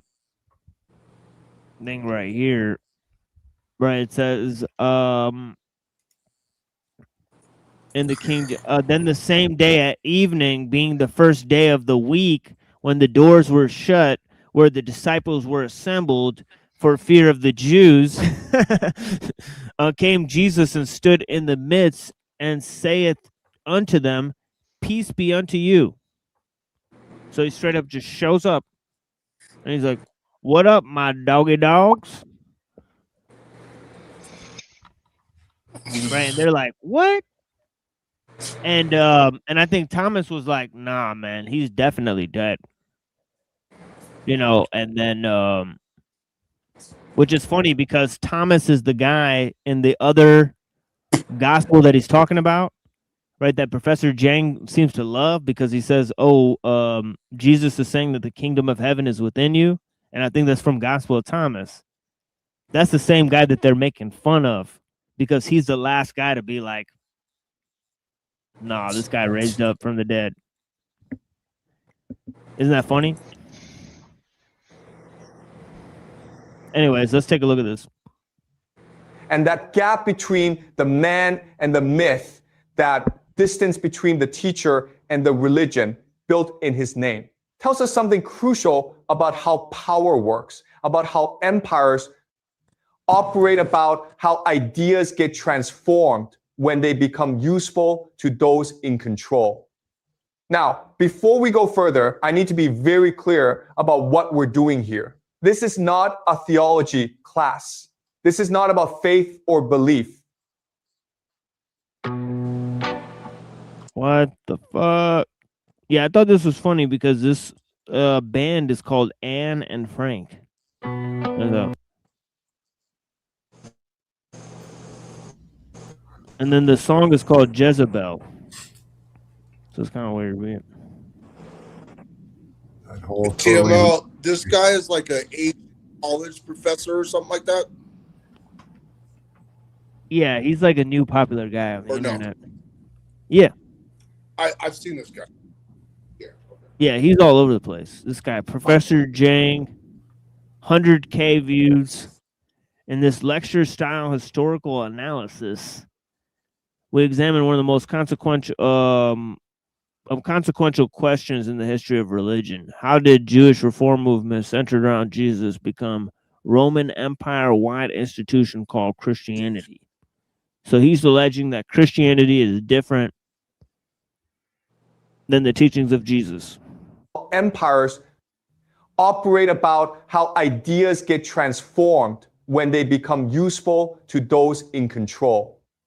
Now, and he's also alleging that it is 100% manufactured by the state. So he's saying that Christianity is manufactured by the Roman state, right? Which is something that Jews have said before, right? So it's notable that Jews did say that, right? They said, well, the Roman Jewish elite created Christianity as a way to subvert the Jews who were trying to rebel against Rome, right? And of course Nietzsche argued the opposite, right? He said that actually it's the it's the Jews who created Christianity in order to take over the Roman Empire, right? Which is they used Christianity as a way to subvert the Gentiles, right? Because Paul was apostle to the Gentiles.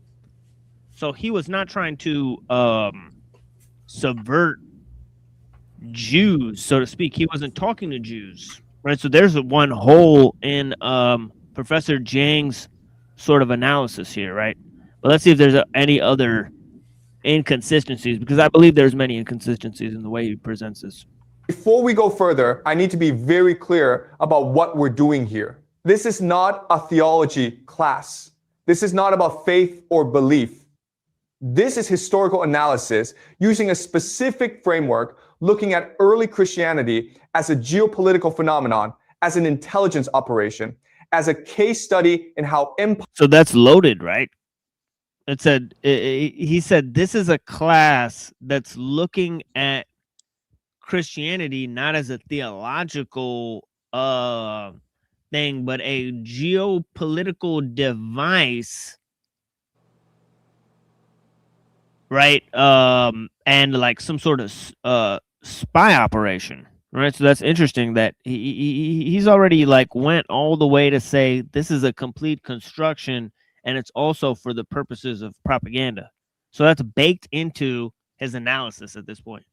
For some reason, there's no reason to assume these things, but it's just baked without proving that. It's just baked into his analysis, because he's like, well, we're just studying geopolitics from the point of, studying, how,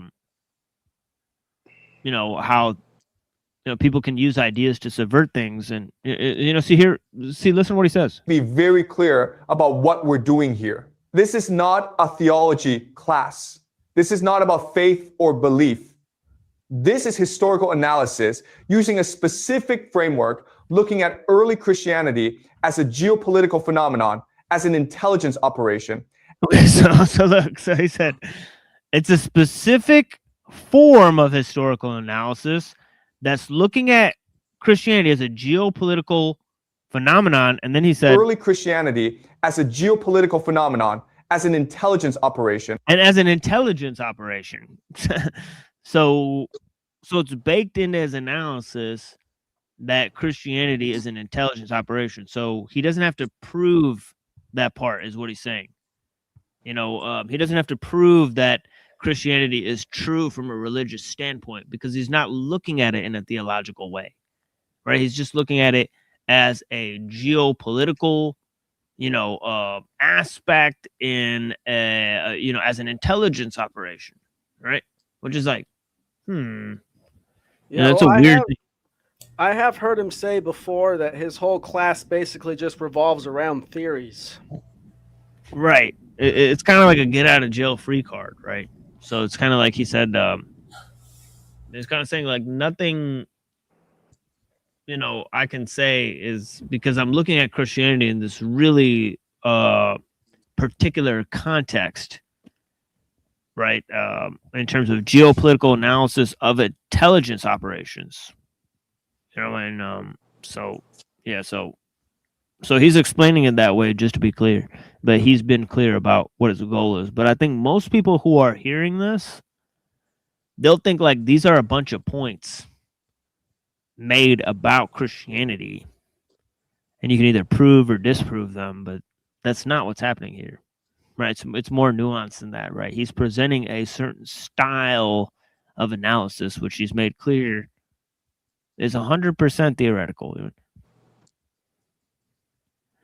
As a case study in how empires neutralize threats by co-opting movements. So there it is. There's the other words, case study, as a way that empires can neutralize threats, right? And all this stuff. So he's just simply, so these are all just thought exercises, so on and so forth. You may find this perspective uncomfortable. That's fine. You may disagree with the conclusions. That's encouraged. What I ask is that you follow the logic, follow the evidence, and think critically about the official narratives you've been given. Because here's what I'm going to argue today, and I know how this sounds. I'm going to argue that Paul of Tarsus, the so-called apostle to the Gentiles, the man credited with spreading Christianity across the Roman Empire, was not simply a convert or a missionary. I'm going to present evidence suggesting he was an intelligence asset working on behalf of Roman imperial interests to neutralize.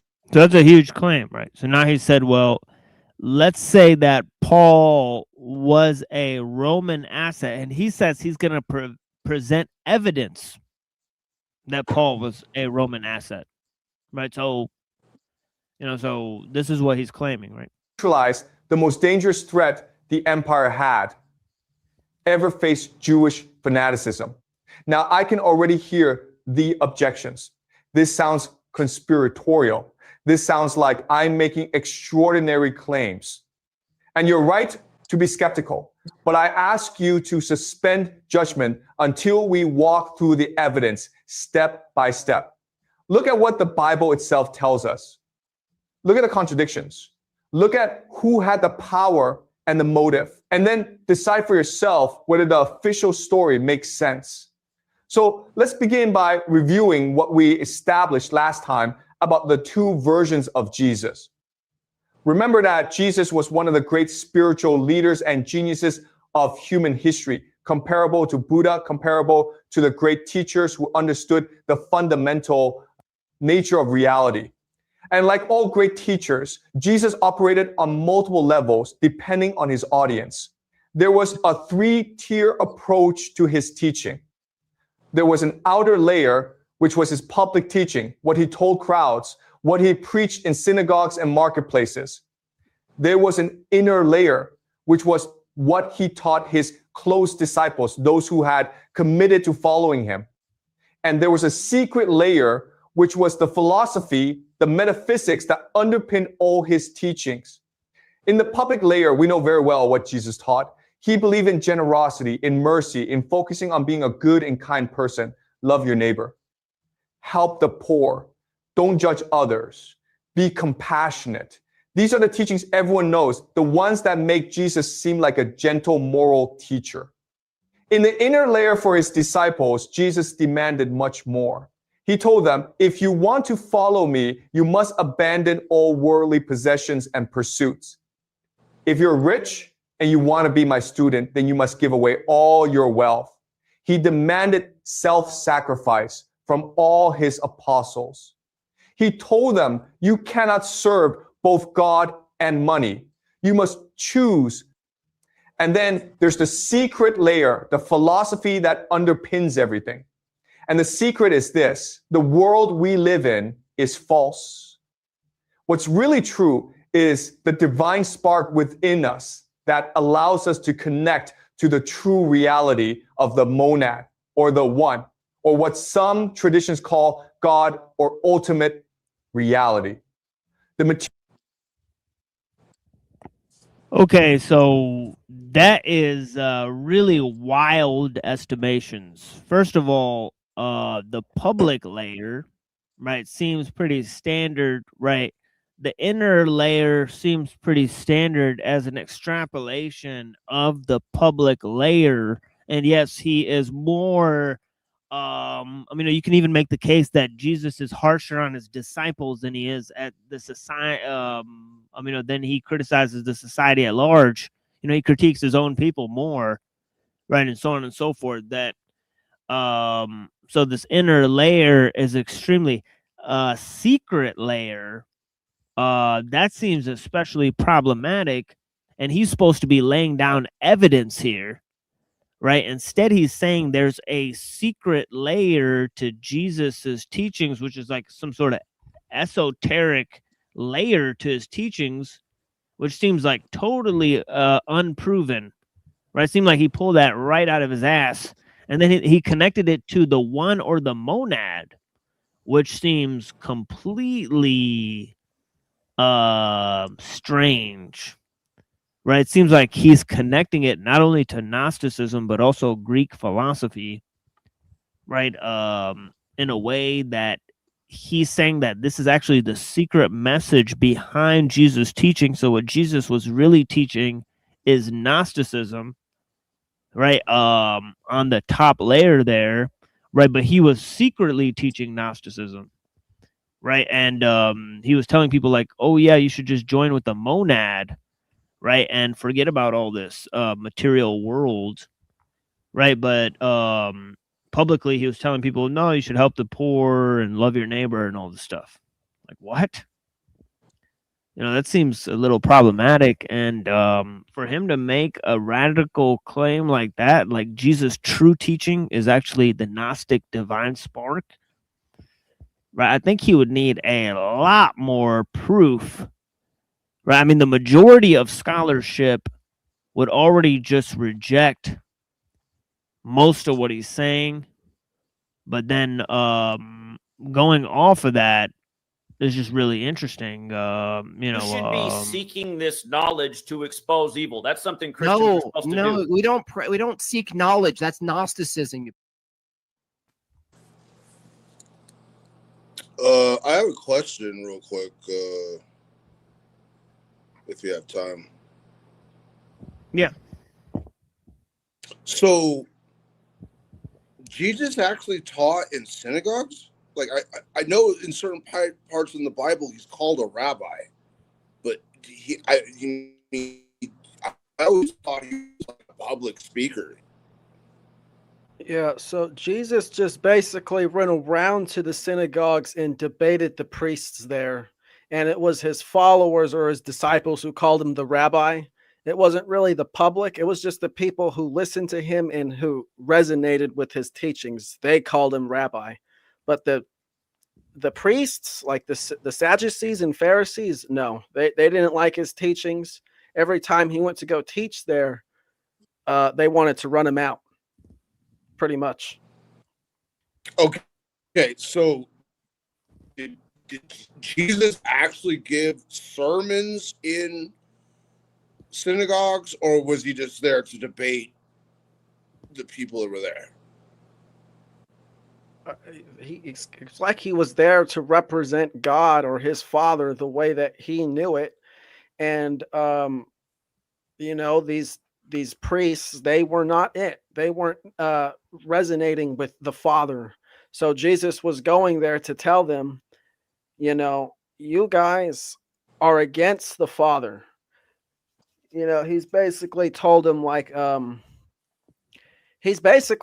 that they worship Satan when he says things like, would God or would someone else send down serpents from above to kill the poor or the hungry, which is what God does in Exodus, I think. He does that somewhere in the Bible, basically implying that a loving person would not do this.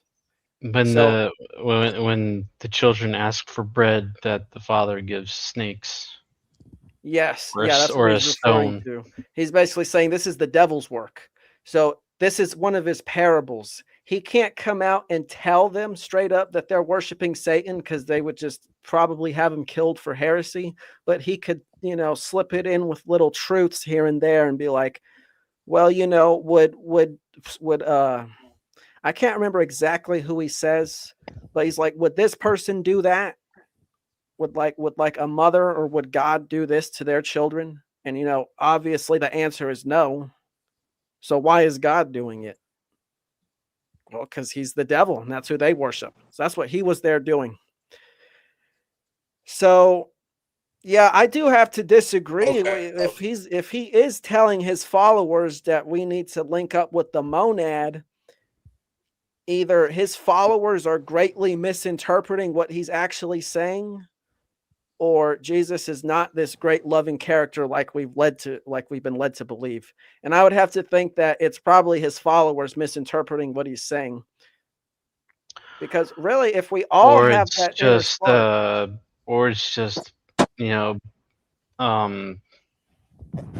hoc Interpolation. rationalization by various people. Like sharpshooters fallacy kind of thing. Yeah. So,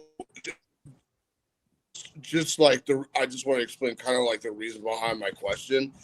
I was always taught that Jesus was actually more spirituality and anti-religion. And that's why all these priests, like the Pharisees and everything, always had a problem with him. Because he was like, I'm not. So that's why when this guy says that Jesus was like in the synagogue, I was like, wait a minute, why? Jesus never spoke any. Jesus never had a pulpit, right? He wasn't speaking at a church. He was always like Sermon on the Mount. He was always like public speaker type shit. So, yeah. I think there's at least one instance the Gospels talk about him being in like a synagogue and he's reading from the Torah. I think Luke 4 talks about how he reads from Isaiah.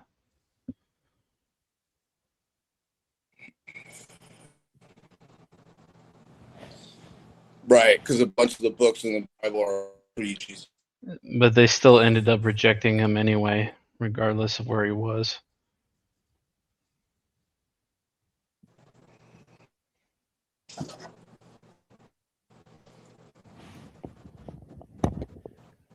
Yeah, shit's weird. It gets weirder, but yeah, I mean, his whole thing is totally off, right? His idea that there's a secret layer to Jesus' teaching, where he's conflating it with the understanding the Gospel of Thomas, right? So Pure world that we see around us is being controlled by forces that keep us trapped in illusion. And that's why Jesus said, you should not hate the rich, you should pity them. But I'm not saying that's totally the wrong interpretation, but here's what I'm saying is that what proof does he have that Paul was using this or subverted this true story of the Gnostics, right, to then subvert Jewish revolution against Rome. Right. Well, there is some level. I don't know. I don't think Chang can be justified, but there is some level of secrecy in the sense that he speaks in parables, so that whoever has eyes to see and ears to hear will understand, while the rest of the masses don't understand. So there's that aspect, and having just 12 disciples is also kind of indicative of inside, like an inner echelon, because he tells the interpretation to the disciples, whereas the masses don't get the interpretation. Right, but what are the odds that that Gnostic interpretation would be the same interpretation that Paul would be trying to defeat, especially when he taught, that there's teachings against the Jewish laws like circumcision, that he's going to get into, right, that the Gentiles don't have to follow, right? So it's like, how would he be, exactly harming Gnosticism if he's doing away with certain restrictions of the Jewish law? And wouldn't that be something that the Jews would want to preserve, right? But they're, so it just seems kind of a weird statement, but yeah. So there's lots of different levels to this, and he's going to get into how Paul was sent by Rome to deceive the Jews. Scammers demand payment with gift cards. Whoa. I think I already know what he's going to say. He's going to say something about how Rome... Oh, no, I'm sorry. I'm getting it backwards. Because he's saying that the Romans are trying to deceive the Jews. I was going to say the Jews are trying to deceive the Romans. Exactly. That seems more plausible. Right, Yeah, because he's going to give the same reason I was going to give, though, because he's going to say that the Jews are too fanatical and they don't care that they're getting killed or beaten by the military, so the Romans have to find some other way to subdue them. That's probably what he's going to say, because I've heard him say that stuff before. Yeah, did the Romans create Christianity as a psyop, and then they psyop themselves? Yeah. With it? Like, how unlikely would that be? It just seems like and just how critical would it be for them to defeat the Jews in order to do that? All right, like, you know, when they just came in, you know, 70 AD, just destroyed the temple, and then just, you know, like Josephus writes about it, right? So yeah. But the Kippa Jews, you know, like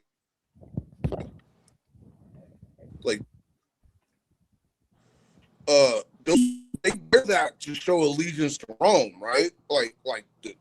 They're always talking about how the Pope wears one and everything. It's not the same, right? Yeah, I've seen that the Catholics wear one too. Yeah, I don't know what the deal is with that. I haven't looked into it that much, but yeah, it's interesting. Yeah, the Catholics wear the little Jew hat too. It's interesting. And that's why Jesus said, you should not hate the rich, you should pity them. Because the rich are pursuing what is false, and in pursuing what is false, it causes them to feel anger and emptiness and self-hatred despite all their wealth and power. Jesus had this great metaphor. He said that the pursuit of wealth is like drinking salt water. The more you drink, the more thirsty you become. And you think it's because you haven't drunk enough, so you drink more and more salt water, and eventually you poison yourself. That's what wealth does to the soul. It creates a thirst that cannot be satisfied, and pursuing it destroys you from within. So that's why it's important to... Right, at this point, right, because he says in this secret layer, he says that Jesus teaches the kingdom of heaven is within you, right? And that there's a divine spark, and that the material world is totally an illusion. So which gospel is that? Right, it seems like he's like... It's the Gospel of Luke definitely says the kingdom is within you. I know that. That's interesting. As I guess some would want to say, see, that's like a contrary to like the Gospel of Mark or Matthew, where the gospel isn't, or the kingdom of God isn't within you. It's coming to earth.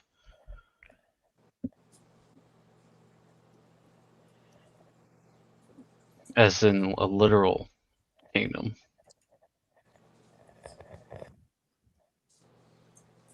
Yeah, there's another verse that says where Jesus says, we, as in all of us regular people, will be capable of doing things just like he is, and maybe even better.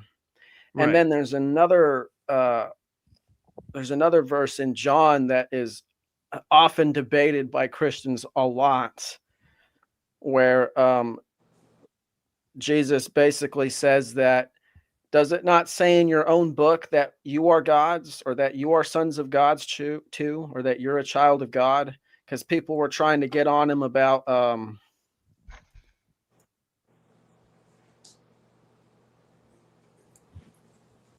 what happened to him? I don't know. But Oh, I there he wish is. you a happy new calendar day. Yeah, blessings. What Hank. the? Yeah, sorry. Hank You just like, dropped out ambushed there. us. Oh yeah, Yeah, I don't know. But I was saying Okay, he's back. John is about, he's saying, does it not say in your own book that you are the children of God? Because people were trying to get on him about him saying that I'm the son of God, I'm the son of God. And we're like, well, how can you say you're the son of God? And his response is, well, does it not say that we were all the son of God? But if they can't admit that, because if they admit that, that takes away from a big psyops that the Pharisees are trying to instill in people, which they're born into sin. You know, that's the real trap of the material world. That's what makes it a whole lot more unbearable, which is just from the moment we're born into sin, and we need their guidance. And that's what he was against. John 10. Yeah, John 10. Is it not written in your law?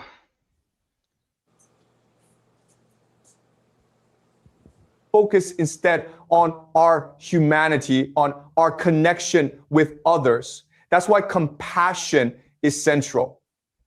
And you should be most compassionate toward the rich, because they are the ones who are most misguided and deluded.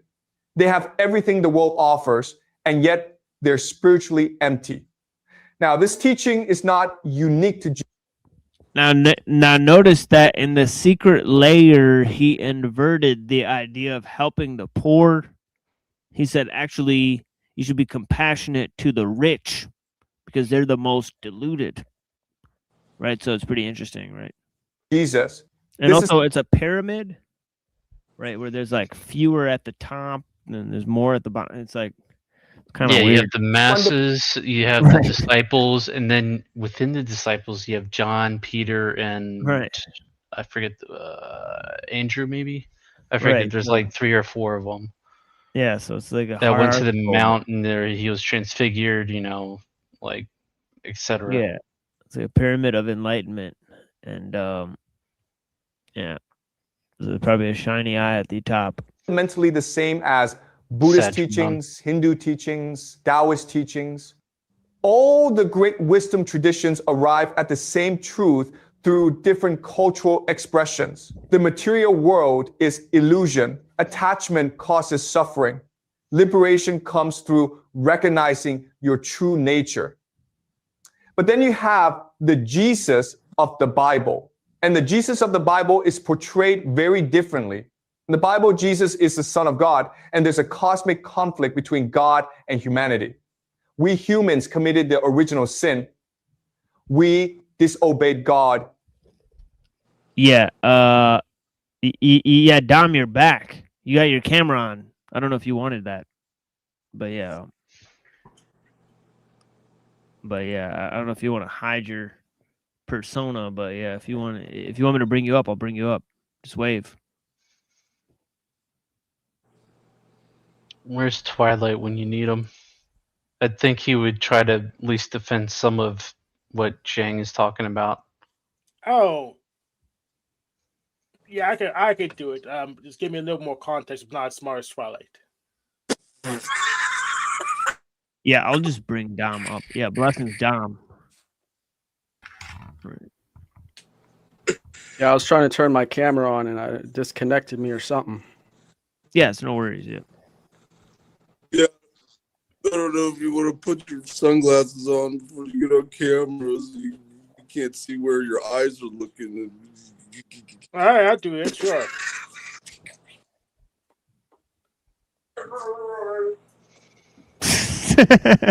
All right. Yeah, blessings, Cecil. It's like arguing from the fruit of the tree of knowledge. I don't know. I feel like Cecil is like frozen or robotic. He's freezing up. You're clanking up, Cecil. You're clanking up. It's probably because he's in Wyoming. Yeah. Hey, Howard. Good and evil. Okay. The Bible, Whoa, Jesus is what the the Son of heck? God, and there's a cosmic conflict between God and humanity. We humans committed the original sin. We disobeyed God and ate from the fruit of the tree of knowledge of good and evil. Therefore, God banished us from paradise. And ever since, we've been living in a fallen state separated from God. According to the I'm ready to Bible, push back. God expects us to acknowledge our failings and ask, Yes. So, who made the forbidden fruit and who made it accessible? God. So, if God didn't Well- want us to have it, then he could have just put it on Venus. Well, he's not making a theological argument for it just yet. He's actually just saying that that this routine version of Christianity is something that Jesus taught his disciples, right? And it differs from what Paul taught. So I think he's going to get into why Paul taught something different than Jesus. So the whole thing, so the whole thing is about that. Yeah. So for forgiveness. But because we are ignorant and misguided and sinful, we refuse to apologize. We refuse to admit our guilt. Therefore, Jesus had to come to earth and sacrifice himself in the crucifixion. He had to die on the cross in order to atone for our sins and wash us of all our past sins so that we can begin anew, so that the relationship between God and humanity can be restored. After completing this sacrifice, Jesus was resurrected. He came back to life, defeating death itself. And then he ascended to heaven, where he now sits at the right hand of God. And he prepares for the day when he will return and destroy all evil and build an eternal paradise on earth. This is what's known as the second coming. Yeah, watch this commercial. The devil eats this chick who's carving this coconut. It's really weird. So yeah, and then it says 666. So yeah, so I've seen this commercial many times today, and yeah, it is a really weird one. That wasn't a coconut. Yeah, what was that? That was the hook Shameless of the devil. plug. Oh, okay, so this is kind of Shameless weird. plug. Yeah, Watch this he was commercial. being chewed. Yeah. Now, this is an extremely powerful story. It's dramatic, it's compelling, it offers hope of ultimate justice and redemption, but it's also very complicated and in many ways contradictory. If Jesus is the Son of God, then what is God's role in this? Is God sacrificing his son, or is Jesus sacrificing himself? Are they the same being or different beings? And how does a God actually die? If Jesus is divine, how can he be killed by human authorities? Why does he have to die first before he can return? Why not just return directly and establish the kingdom? These are not trivial questions. These are fundamental logical problems with the entire Christian narrative. Yeah, and you so don't have these contradictions in the original teachings of Jesus. The original teachings. So look at that. So he's saying that everything I read in Corinthians, right, chapter 15 about Jesus dying and resurrecting to return, to wipe out all the kingdoms, right, to sit at the right-hand side of God, right, in this world redemption, right, to wipe out the sins and all this type of stuff. He's saying that all of that, right, you know, and the people will be resurrected and that there's this whole thing.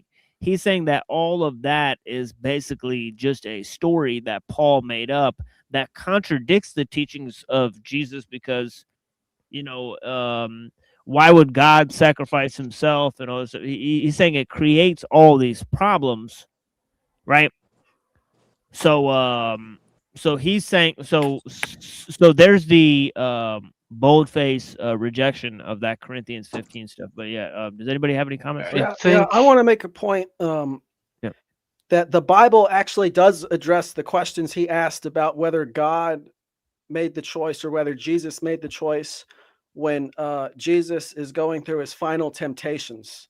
Because Jesus, just like everyone else, is tempted with Satan. You know, everyone has Satan in their mind, whether they want to admit it or not, and everyone has to deal with Satan. It's just a matter of how you choose to deal with it. And what Satan was trying to do with Jesus was he was tempting him with a family. He was basically telling Jesus, you don't have to die this way. You don't have to get murdered and made an example of by the Roman government. You could go run away and you can die surrounded by loved ones, a happy death. But Jesus knew his higher purpose and he made the conscious choice to stick to it. So I will say it is kind of both, because there was absolutely something higher than Jesus when he was a man here. And it's just a matter of, was Jesus, when he was in his mortal form, was he going to adhere to this plan or not? The choice was entirely his. And we see this in his final temptation. Yeah, it's interesting. Like, I don't think what Paul writes in Corinthians 15, 1 Corinthians 15 really technically rejects what Jesus taught. I think both of them were in a way compatible, but it was definitely supposed to be within that generation. You know, you have several times in the Gospels where Jesus is saying that all these things would happen within this generation, because some of them would see the kingdom before they would even taste death. So in that sense, I think they're not contradicting each other. I think it's just Whether you can take that as at face value is something else entirely, an entire different issue.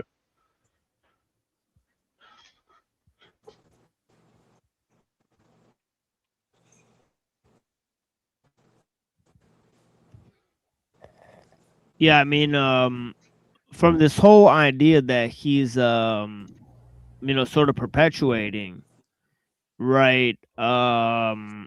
It seems like he needs a lot more, because why would Paul employ this theology, right? And he's saying that the Gospels don't, but it's clear that John and Luke, they should reflect some of it, right? At least based on what he says in his because he acknowledges that Luke wrote Acts and that he also wrote the Gospel of Luke, right? So so why wouldn't that theology sort of translate there? I mean, because Luke was a sort of student and physician of Paul, right? So so if Acts is,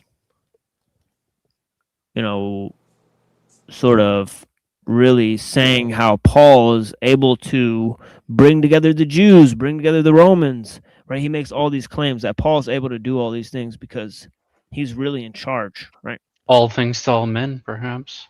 Yeah. That how is Paul able to have have the Romans guard him as a Roman citizen, and also bring together a bunch of Jews to address the Jews whenever he wants? So he's saying, like, Paul's like this really powerful guy in Acts, right? Like he can like do whatever he wants, right? So yeah. Are clear and consistent. The biblical story is complex and paradoxical. So the question I want to ask today is, how do we get from here, from Jesus teaching that the kingdom of God is within us and accessible to all who are willing to do good, to this idea which demands that we believe Jesus is the Son of God who came to sacrifice himself to redeem us from our sins and will eventually return to bring eternal paradise to earth. These are two very different worldviews. So how do we get from the first Jesus to the second Jesus? And the answer lies in understanding the construction of the biblical narrative itself. A lot of clues lie in the Bible itself, and specifically in how the story of Jesus is told. And what's interesting is that the story is constructed in a very particular way that should make us suspicious if we're reading carefully. According to the biblical narrative, Jesus gets into trouble when he goes to Jerusalem. Before this, he was in the provinces in Galilee and the surrounding areas. He was building a large following. He was healing people, performing miracles, spreading the message about the kingdom of God. He was very popular, and he was relatively safe operating outside the centers of power. But then he went to Jerusalem, and he ran afoul of the religious elite, the high priests, the Pharisees, the Sadducees, the Jewish religious authorities. He went into the temple and overturned the tables of the money changers. He challenged their authority. He called them hypocrites. He said they had corrupted true religion. So he's saying that basically, Christianity is largely a critique on the Jews, right? But if you really examine it, right, there's Roman Jewish elite, Roman Jewish elite like Herod, right? They are perfectly serving Rome, right? So it seems like not only does the gospel writings, right, not only does it make sort of pro-Jewish statements, but it also makes sort of anti-Roman statements, right? Such as give to Caesar's what is Caesar's and give to God's what is God's, right? Sort of signifying that, God and Caesar are sort of distinct in what they're owed. And of course, this is a huge statement because the Romans see the emperor as God, right? So it's Yeah, I got to say that I absolutely love that statement that Jesus says of render unto Caesar what is Caesar and render unto God what is God's, because it's basically a very nice way of Jesus telling the Romans, I don't need you. You guys can have your stuff, which is basically fake. We're going to go live over here in the real world, nature, which is not make-believe money, fiat, gold. The emperor goes and commands his legions to coerce everyone into joining his empire. That's what Jesus was against. And that's what the coin represented. So Jesus really wanted absolutely as little to do with coin as possible. Obviously, you do need it to an extent, right, to go through your day-to-day livings. But that's really all he used it for. He didn't want to use it to, dominate everyone or have some big old plot of land and all these workers. Yes, but ironically, two things very ironically. Christianity exists today because of Rome. Rome is what kept Christianity in the game. It would have been a relic of the past and completely forgotten otherwise. And two, money is created by the state to keep track of deals. If you can't live without the money, you can't live without the state, because the state created money in the first place via double entry bookkeeping. Yeah, and Jesus was anti-state. But he still had to use the money like everyone else. Anti-world state. He was anti, state, like mankind's idea of the state. Except when it worked for him. Jesus' idea of a state, basically paradise, where each individual has manifested their own governance within themselves because they're living in alignment with God's principles. That's Jesus' idea. Well, alignment with him because he said, leave your family and love me.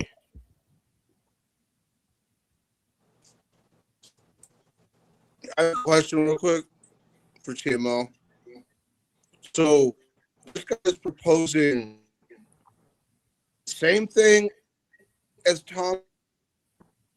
Christianity was the Jewish step towards Rome, or he proposing the opposite, which is Christianity was a Roman invention towards the Jews.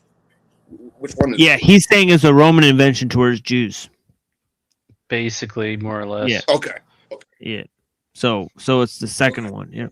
Yeah, for sure. Yeah. Okay. Actually, according to the Bible, the religious elite rallied the Jewish people against Jesus.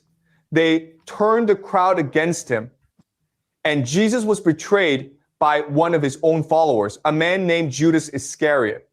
The Jews brought Jesus before Pontius Pilate, the Roman governor of Judea. Now, according to the Bible, Pontius Pilate didn't want to punish Jesus. He examined Jesus and found no crime. He even offered to release Jesus, as was the custom during Passover. But the Jews insisted. They demanded crucifixion.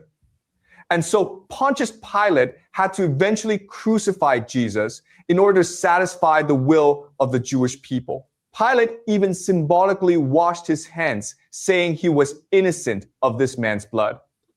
Now, this story is constructed in a very clever way.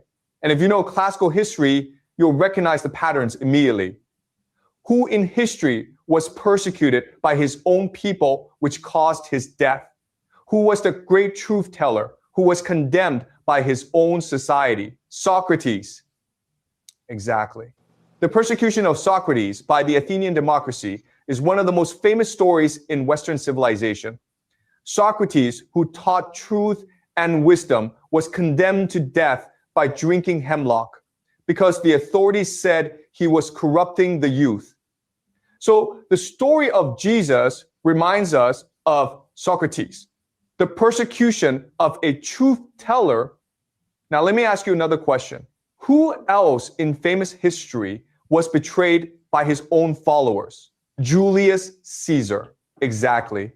Caesar, who was the most powerful man in Rome, was Now, this is a really powerful sort of statement that he makes here, and I think that he's correct in saying that the Alexandrian Jews, right, were the only group that could have combined the knowledge of Roman history with the knowledge of Greek philosophy with the knowledge of Jewish law or understanding or wisdom, right? So they had Jewish knowledge, they had Greek knowledge, and they had Roman they had high places within Rome that they were a part of, right? So he's saying that the Hellenized Jews could catalyze all of these various areas of study. So how come it's the Romans that invented Christianity against them, right? It just doesn't make sense, right? So here again, he's going to shoot himself in the foot, right? So let's check this out. Let's watch him do it. assassinated by his own senators, including Brutus, who he considered a friend. So you see how clever this is. And the two Brute. most famous individuals in world history at this point in time, Socrates and Julius Caesar, are brought into the story of Jesus. The narrative conflates all three together. Jesus is Socrates, the persecuted philosopher. Jesus is Caesar, the betrayed leader. Jesus combines both archetypes. This is very sophisticated literary construction. And so it kind of combines religion and philosophy and the state into like a nice little package. Dogma, you got the ritual, you got your, praxis, you got all these things worked out in the whole one foul swoop. So it's fascinating. you can only do this if you have a very nuanced understanding of three separate traditions. It's just a check. You see, I'm fine. What? Oh, that game's sick. That game's fucking sick, dude. It's kind of like Operation or something. You need to understand Greek philosophy and history. You need to understand Roman history and politics. And you need to understand the Hebrew Bible and Jewish tradition. And in fact, at this time in history, there were individuals who possessed all three sets of knowledge. They were called Hellenized Jews in the Roman Empire. If you were... So that's key, right? So if the Hellenized Jews are the ones who are able to utilize this knowledge, then, so it makes this story harder to believe now because, obviously, a Hellenized Jew would be able to subvert Rome this way, right? But where would the Roman elites get access to the, to this whole thing? Now there was Hellenized Jews like Philo, right, whose families were sort of in with the, Roman elites, right? So there's a case that can be made and there's evidence there. But he doesn't bring any of that up, right? So I also wonder why would the Romans want to stop worshiping at their temples and having, that revenue come in? Makes them, they've already got their system. Right. The way I see it is these Levant priests, they kind of came over and just the Romans were already, the elite were already very parasitic, but these Levant priests, they kind of came in and they seemed to know what buttons to push to accelerate it even further, to basically transform the Roman Republic into the Roman Empire, which I would say the biggest difference between those two entities was in the Roman Republic, you had the citizen soldier who fought for the Republic because it was his home and he thought that it was generally the right thing to do, versus the Roman Empire. They made the professional soldier, and now you need to fight in the military because literally there's so many slaves overwhelming the job market, you have no other options. And so I think that these priests from the Levant, they came in and then they helped the Romans, the Roman elite, give the regular Roman soldier or worker during this time period some hope in the form of this religion to make them easier to control. That's what it seems to me, at least. Well, Zhang would say that Paul was sent in to co-opt Christianity so that it becomes a slave religion for the slaves, so that they can go back to working for their masters under the Romans, or something to that effect. He says so in another video. I mean, I could see that if you take Romans 13 to heart. Yeah, but that's like only one instance. It would have to be more instances to make a case for it. And I think it's people like Valiant and others would probably try to do that, but I don't know if it really adds up.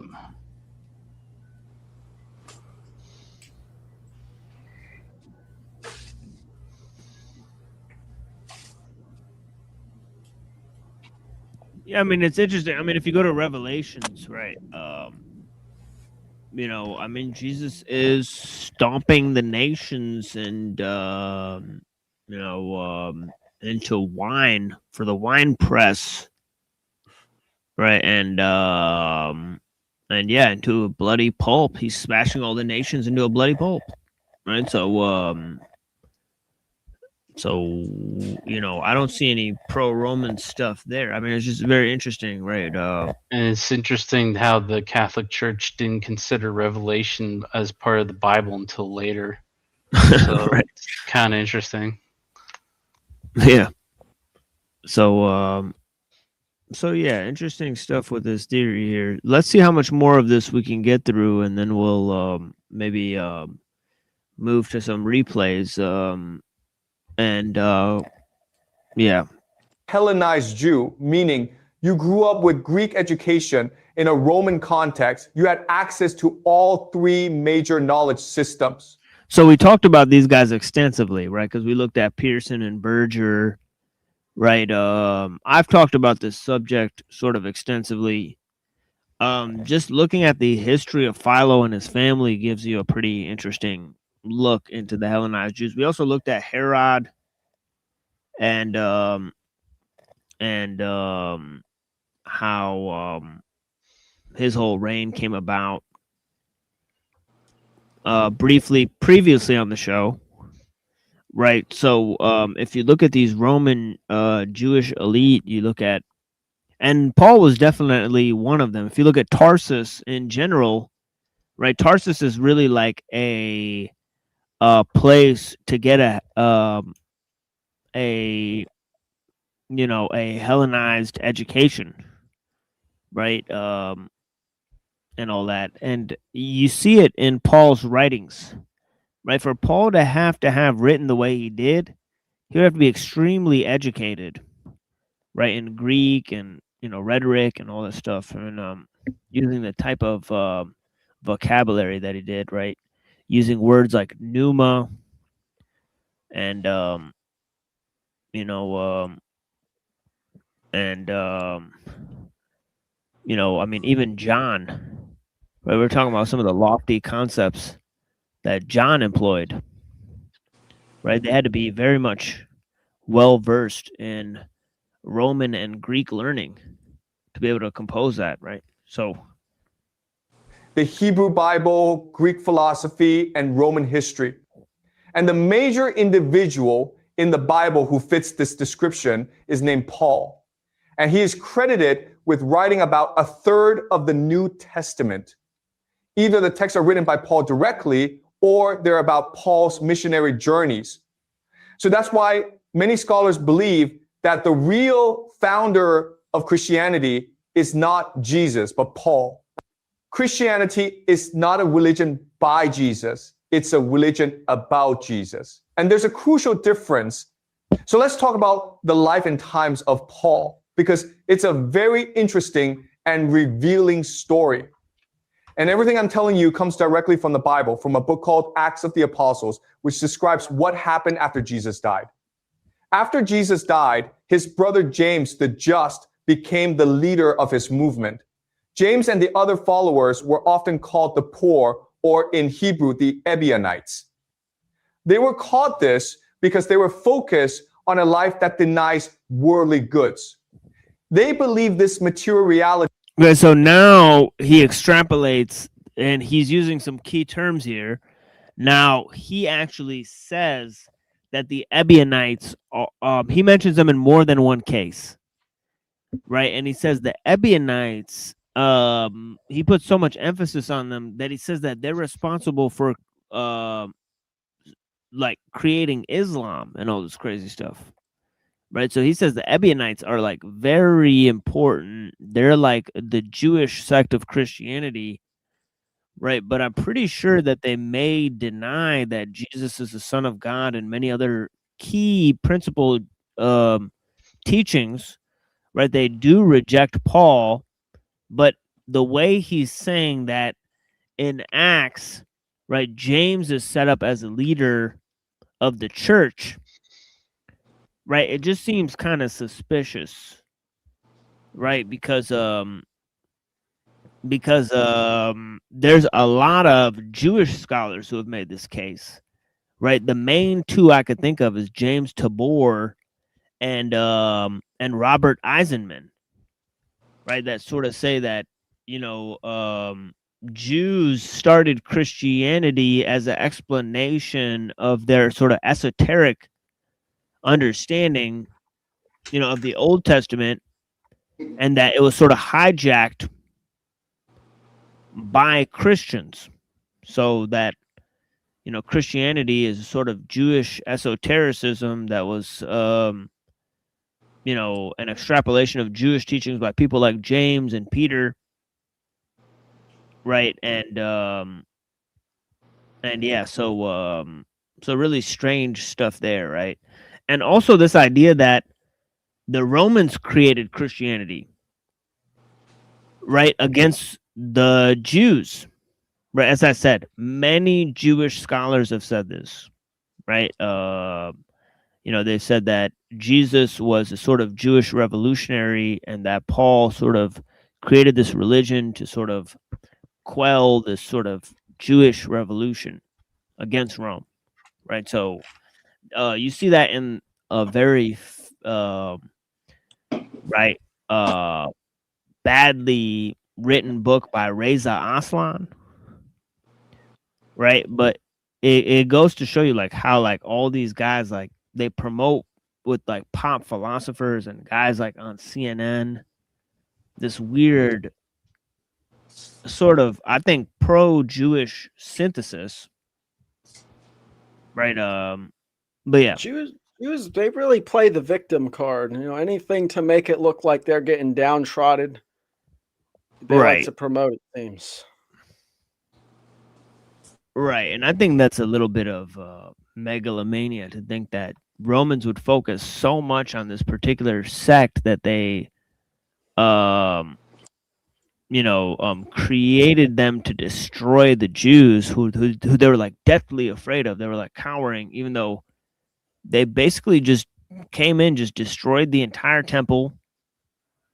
I mean, what did they have to fear from the little old Jays, right? I mean, it just kind of seems, you know, like too much effort to put behind such a small thing. But Yeah, well, I have heard him say that he's called the Romans fanatics before, and he said that their fanaticism was basically the reason that their empire was so great at war and was able to dominate, because the people believed in it so much.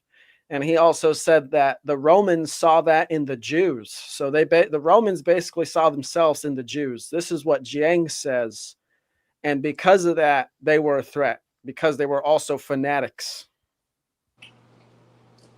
yeah, this is what he says, that you can't just wipe fanatics out by just murdering them. But of course you can, right? So, right, you know, it's not like their ideas survive after they're obliterated, right? No, they don't, right? So it's just kind of like weird, you know. It's like, So yeah. So he doesn't really explain that one. Right? We live in is corrupt and evil, and we have to focus on the spiritual life. That's why they demanded poverty from themselves and their followers. Now, this detail is important. The Ebionites will eventually leave Jerusalem and go to Arabia, where they will help influence the founding of Islam. The connections between early Jewish Christianity and Islam. So that seems completely unfounded. Why? Because where were the Ebionites in Arabia? Most of the Arabs who had converted to Christianity were Nabateans or Arians, right? So they were followers of Arius, right? So the Ebionites, you know, were there a lot of Ebionites in Arabia, or where, you know, in, you know, you know, I mean, it just seems like a real huge stretch. Right, either that Rome created, you know, this whole entire thing, and then, you know, psyop themselves essentially. But then this small sect of the Ebionites, you know, who like rejected Paul's teachings, right? But I think they also rejected, as I said, that Jesus was the Son of God, but the Arians did not, right? Arius claimed that Jesus was the Son of God, but he rejected the Trinity. So this is a very important distinction to make, right? You know, that, yeah, so. Are much deeper than most people realize, but we'll discuss that later. For now, what's important is that James the Just and his followers were in Jerusalem. And this tells us something crucial. If they're in Jerusalem and they're not originally from Jerusalem, then they are being protected and honored by the Jewish elite. Think about it. If the Jews had killed Jesus and hated his message, then all his followers would have had to flee Jerusalem. They would have been persecuted. But after Jesus' death, they're all in Jerusalem, openly teaching and worshiping. This is major evidence that it was not the Jews who killed Jesus, but the Romans. The Jewish authorities may not have agreed with everything Jesus taught, but they didn't want him dead. The Romans killed him because they saw him as a potential rebel. Now let's talk about Paul.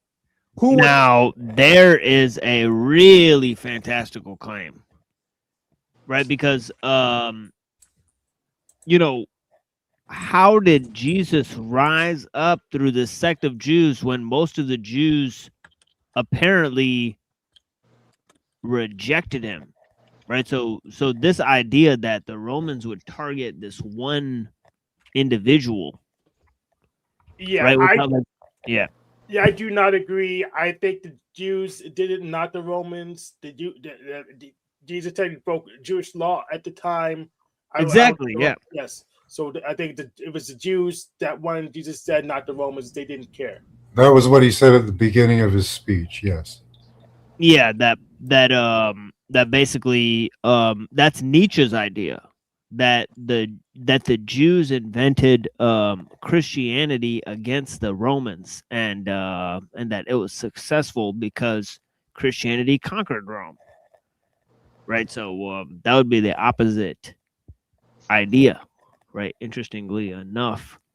Right. So yeah. So let's hear 2 more minutes of this, and then I'll get some you know, discussions in here. We'll see where that leads. And yeah. Who's Paul, and where did he come from?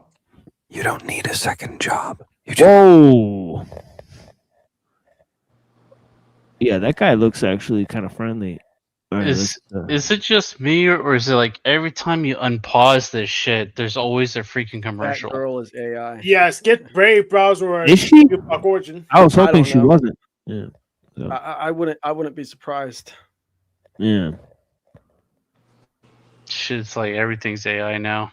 Right.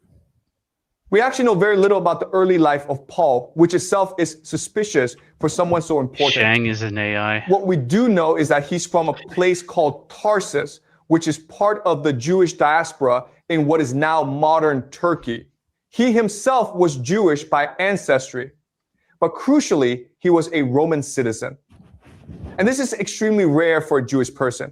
You could only become a Roman citizen in 3 ways.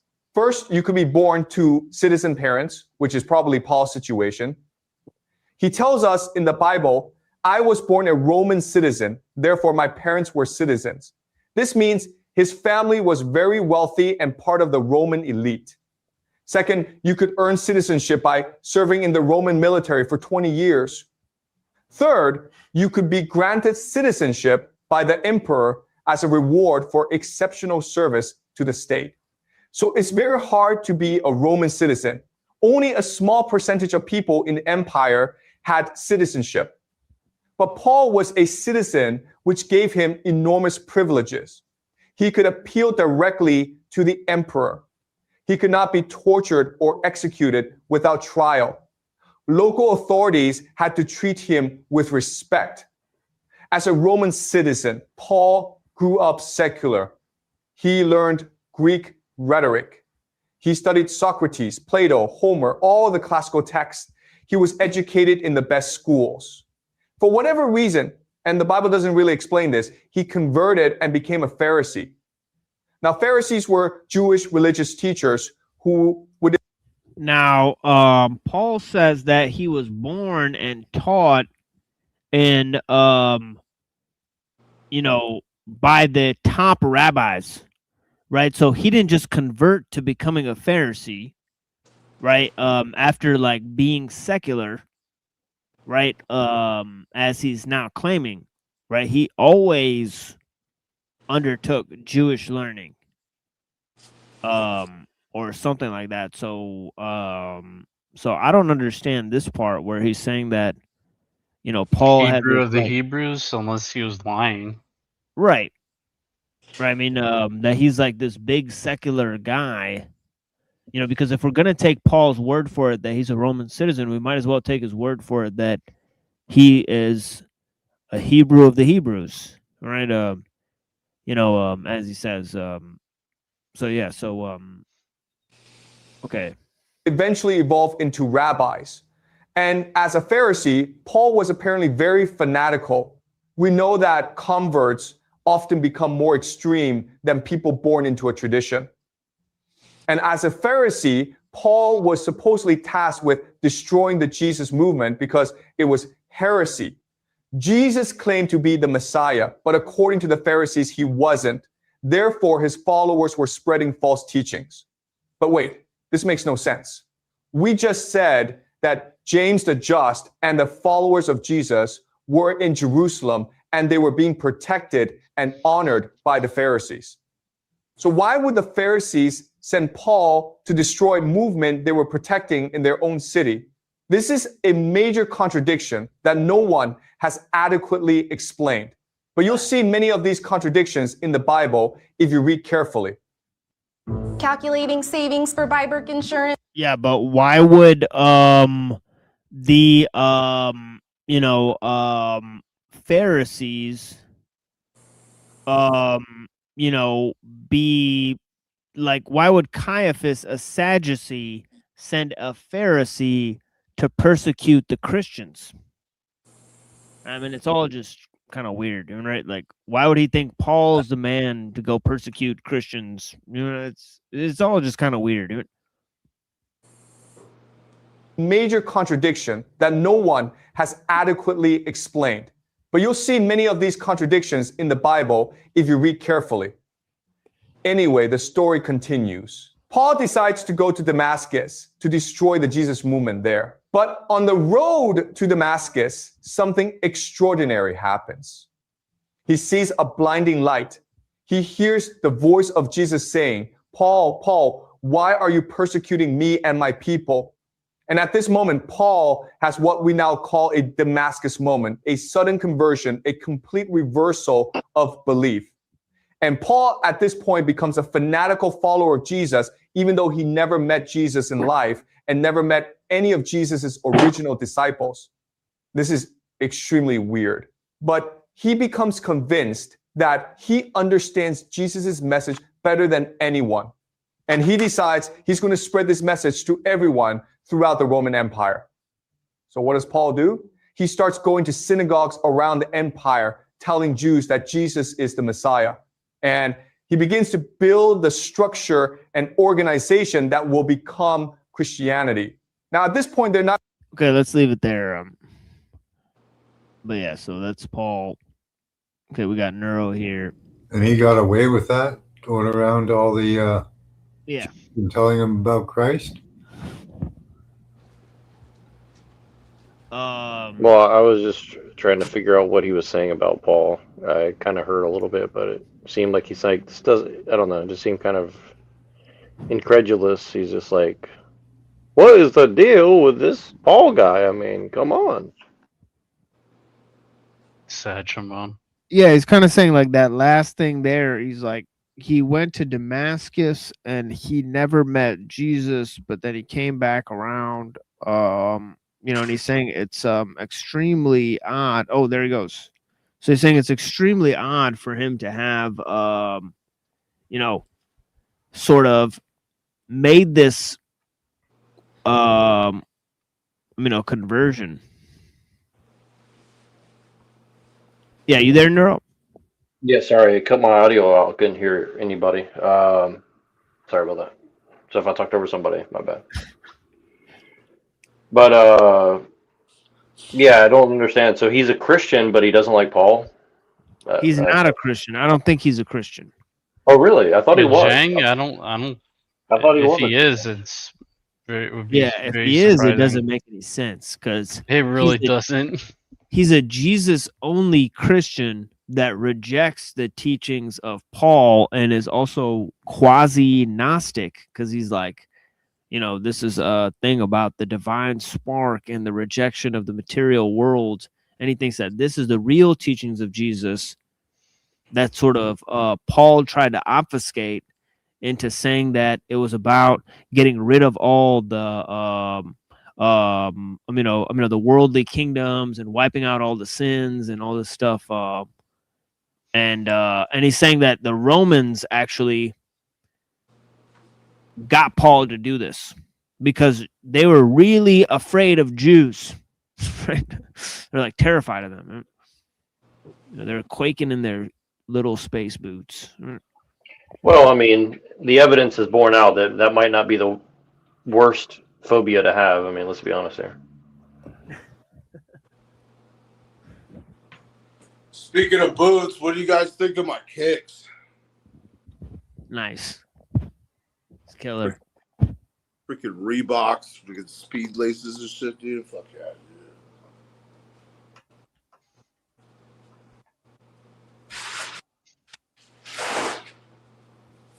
Yeah, but I don't know if you watched this video, Nuero. No, I didn't catch the whole thing. I just caught bits and pieces of it. But I was trying to listen to that end piece there, and I found it extremely strange the way he's arguing. Because what was his final argument? He's just like, well, so he's saying,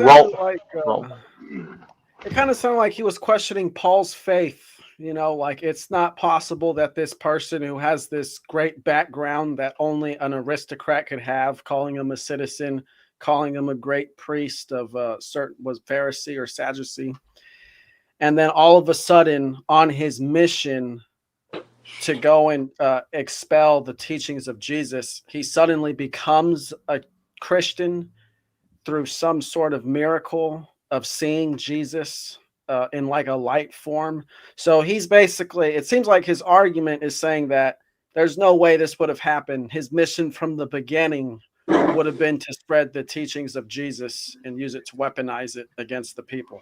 But don't they call that like an argument from like incredulity or something? Like, don't they call it like an argument from incredulity or something like that, where it's like, well, that's impossible, therefore let me like explain how it's not possible. It's like it's kind of like a circular argument or something like that.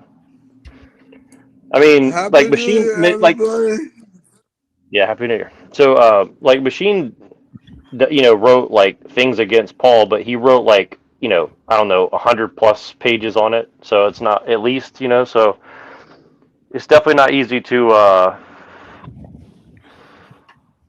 you know, just dismiss what Machine's like analysis of it is, right? But you know, I don't know how long that video was, but I'm just saying, like, to just say, well, it doesn't make sense that this is true, therefore it's not true. It's like, well, that's not really saying anything.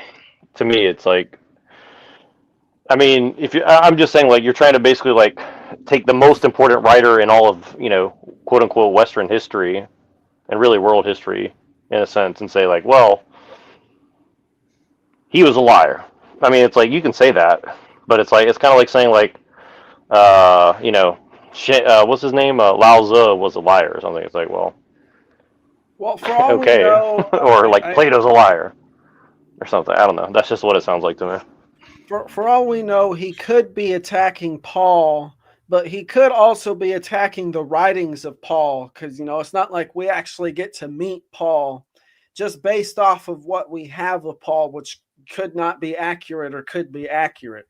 You know, I think that's what he's judging. You know, even though he does say Paul, I don't actually know if it's fair to judge these people based off of the writings we have of them, because of the amount of interpolation that has been added and mistranslations and blatant other edits. Well, that's kind of what I'm saying is like, I mean, and I've said this many times, but I'll say it again. Like, you know, my reading of Paul is like similar to the Tao Te Ching or something, right? Like, I don't think he's only speaking like plainly, right? You know what I mean? Like, I think to argue like he's just speaking plainly only and not poetically in other ways as well. Like, you know, I don't think I'm open to the argument. I just don't think that's a. I think that's going to be a hard argument to make that he's not speaking, you know, in a lot of different ways that, All right, you know, so you know what I mean? so let me recap Neurojack's argument statements. So an argument for incredulity is basically saying that the argument contradicts this personal expectation or beliefs or difficult to imagine, therefore it is false. So I think so pretty much saying Paul's stuff is difficult to imagine because it contradicts Jesus and he didn't actually meet Jesus is pretty much the argument that the speaker is making. He didn't actually meet Jesus, so he's just pushing his narrative, and I think and Neurojack is also pushing back against this because he's saying Paul is speaking in metaphors and riddles and stuff. So we just take at face value. We wouldn't understand it anyways. I think that's what's being said all over the place. Yeah, I think I agree. That's pretty accurate. Thank you. Yeah, that's better than I could say what I was saying. Yeah.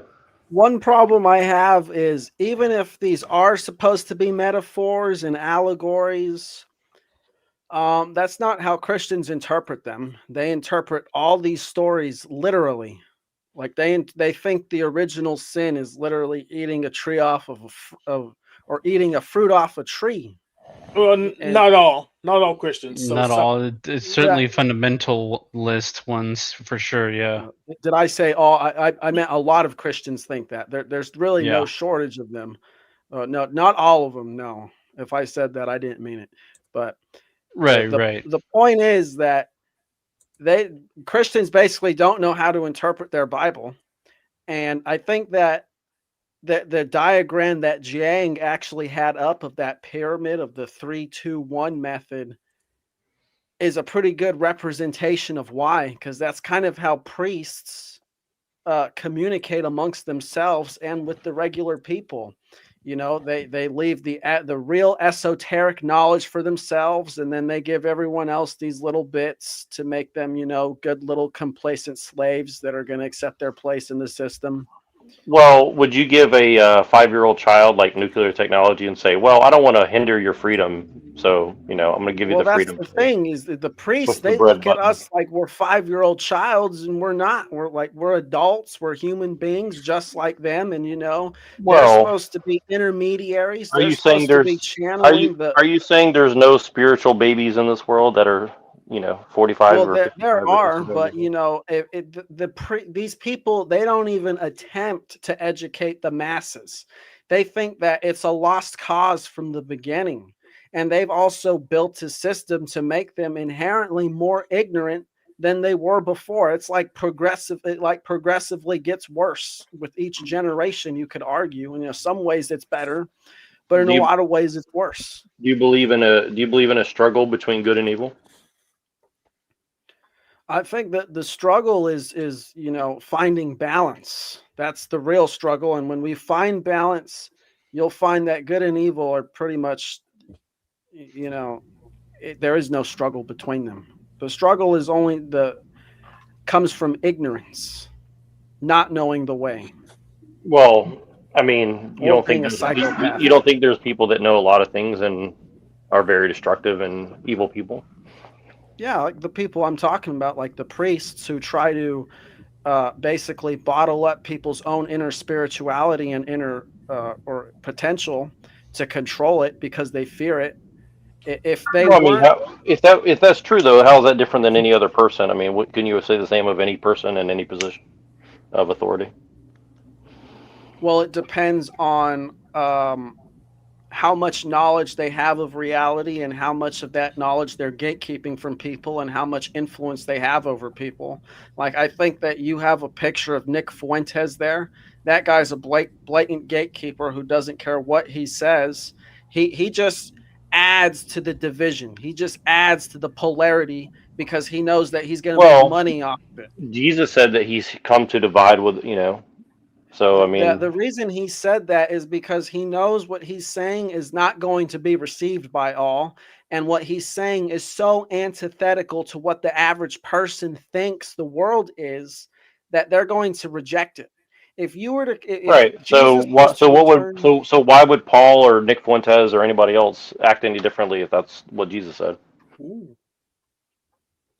Well, it basically comes down to each individual, how each individual is going to choose to act based on their own motivations and how they view the world. Right. I mean, like even Jesus said to his followers is like, why do I suffer you? Essentially, more or less, like, I've tried to explain shit to you. You don't listening. Try to give you the milk. I try to give you the meat. You're not listening. You don't understand. So, like you're either going to get it or, I don't want to paraphrase Jesus too much, but you get the idea. Like, yeah, there's reasons why someone may not just give somebody the full picture, Well, I think Jesus kind of has given people the full picture to live a fulfilling life when he says things like, love thyself and love thy neighbor. Basically, what he's saying is when you look at other people and other living things, you need to see them the same way you see yourself. You need to love all beings the same way you love yourself. Right. So if Jesus also told us that everybody's flawed and capable of great evil and great good, like we would have to respect and see that everybody's capable of both sides of that. But sorry to interrupt you. Hank, go ahead. Yeah, so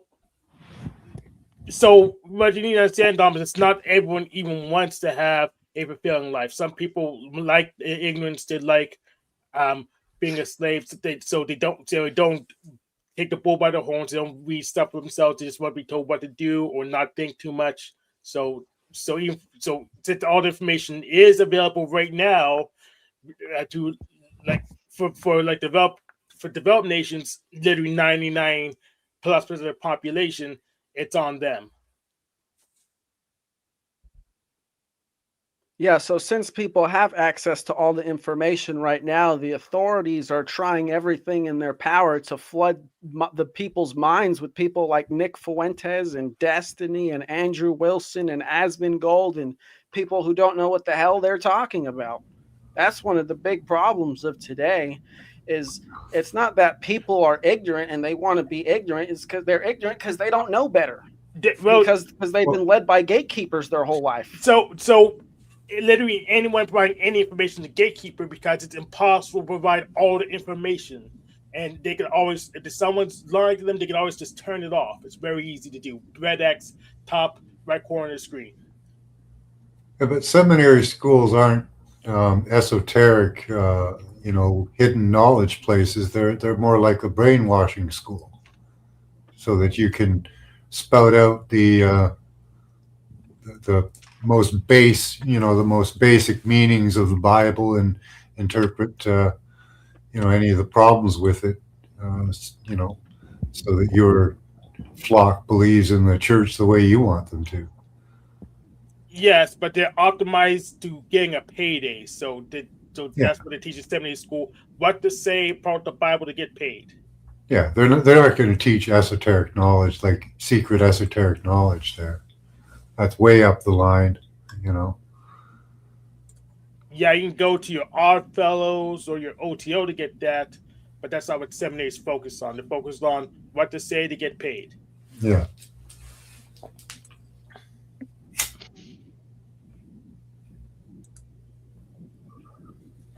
Yeah, I'd say that pretty much is every religion. Every religion seems to be just indoctrinating people. If you look at the word, I'm sure a lot of people on this panel know it, but I think it's worth repeating. The etymology of the word religion, a binding or to rebind. So basically, it's just the way the priests have taken that word and they basically attribute it to ideology, to where they're going to bind the people's minds to ideology that they hold so precious and near and dear to their heart, that they associate it with their very identity and survival. The real binding should be binding our lower self here to our higher self and our highest self through aligning with principles, like a binding chain. But isn't that just yet another religion?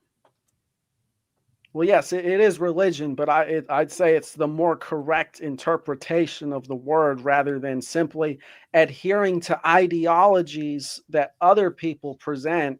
We need to try to align ourself here, our physical self, with our spiritual self. That's where the binding should be. That's where the rebinding should occur, not with worldly ideologies of secularism or what the priest says because the Bible says this. Yes, so there's two issues with that. So one, you're just marketing your own religion, so it's the same thing. This is just yet another gatekeeper, which I am too. And two, my higher self is very destructive. You wouldn't want me to align with that. So I'm sorry, did you just call yourself a gatekeeper? Absolutely. Because we can't provide all the information at the same time. That's impossible to do. And if we could do it, that will fry everyone's brains. Okay, well, let me tell you what separates a gatekeeper from someone who's genuine. Someone who's genuine is trying to present the information as truthful as they can, okay? Versus a gatekeeper who's trying to intentionally hold back information so that people walk away with a messed up idea that's totally out of alignment with the truth. Okay, That's if somebody came up to you and said, "Have you ever had a racist thought in your head?" What would you say? Yeah, I'm sure. I have. Yeah, let me finish my sure train everyone thing. has. So so I'm a racist, but let me finish my plane. But you're not your thoughts. Yes. So I would say truth is just a feeling, and pretty much everyone runs on hypothetical imperatives. So there's really no absolute truth to get to. So every direction is wrong. So you're saying there is no truth. I know it's a truth, it's just a feeling. So there's a truth, but just it's pretty much individualized based on our own sensory systems. So we're not gonna get more truth here than we are already. Okay, so what do you call all the videos that record all of our actions that people can go back and watch and see what objectively happened? Is that just feeling? Yeah, I call it intersubjective. Well, wouldn't you admit that many people could watch the same thing and interpret it a million different ways, right? Yeah, absolutely, but everyone's watching the same thing. Right. So if you ask everybody what the truth of what they're watching is, you probably get as many different answers, right? Even if these people were all telling the truth. I hate to use this as an example, but let's take a football game or something like that for an example where there's an objective winner.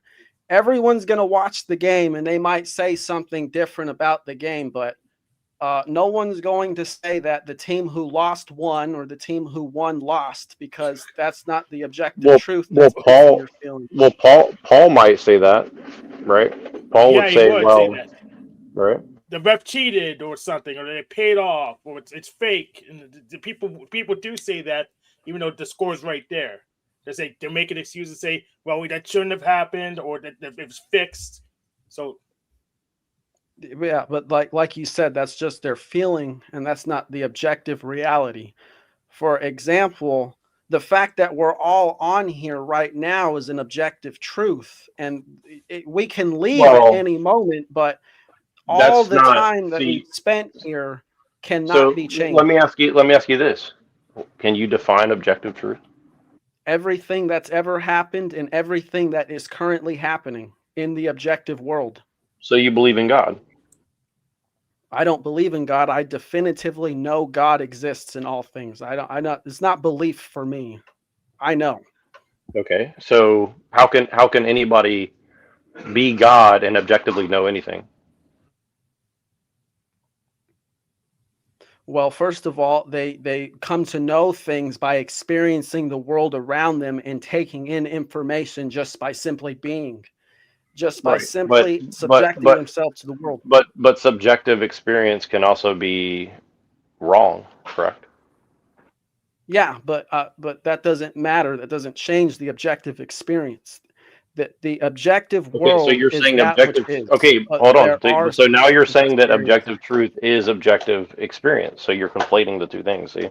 No, I didn't say that. I said that you can experience the objective truth in a subjective way, but the objective truth remains the same regardless of how many different people are experiencing it. If a Okay. comet or something flies over the sky going southeast, it doesn't matter how many people thought they saw it going northwest. The truth is the truth regardless of what anyone thinks it is. And it's up to us to align our perceptions to it. And I even mentioned a quote earlier from Confucius. I don't remember exactly how it went, but he basically described how over the decades of his life, he became more and more in alignment with truth until he said at the age of 70, his body was a natural instrument tuned to the reception of truth. So that basically means that wherever he goes, he understands the way it is inherently. Yeah, Not and he because also told people to lick the boot of the government as well. So I mean, I'm sure that's just a coincidence. But I think there is some validity to what he says, but I think it's not truth for everything. Like that. And I don't think any Chinese philosopher said to lick the boot of the government in that way. I think you might be referring to the Tao and how it says to not resist things and go with the flow. And that's not what that means. I have to disagree with that entirely. So you think that the Taoists think that you should just subject yourself to any authority that acts The upon you? Taoists are basically saying to do what you think is going to put you most in alignment with the natural world. That's how I interpret the Taoists. Now, there's the reason that. So you're Confucian? What? So you're a Confucian? No, I wouldn't call myself a Confucian. Okay. Let me ask you this then. Do you think that language is objective truth? Well, it's kind of hard when it comes to language. I think that there are things that language is describing that is true, and like certain words mean the same thing.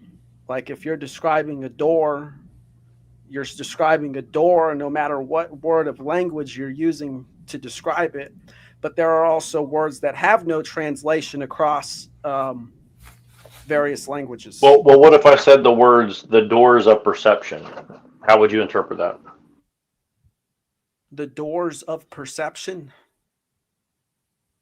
Is that what you said? Yeah.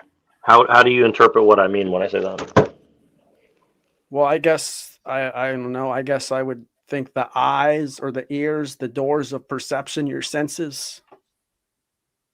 So not a physical door, but just well, I guess your eyes are physical, but I don't mean like the door of a house or a room. I mean like doors, they're kind of like portals or sensors for frequencies that are going to touch these sensors that your brain is going to interpret. Right. But you know that like you can people can and do all the time misinterpret what they're actually looking at, right? Yeah. Like that's a Yeah, very common I don't experience, right? disagree with that.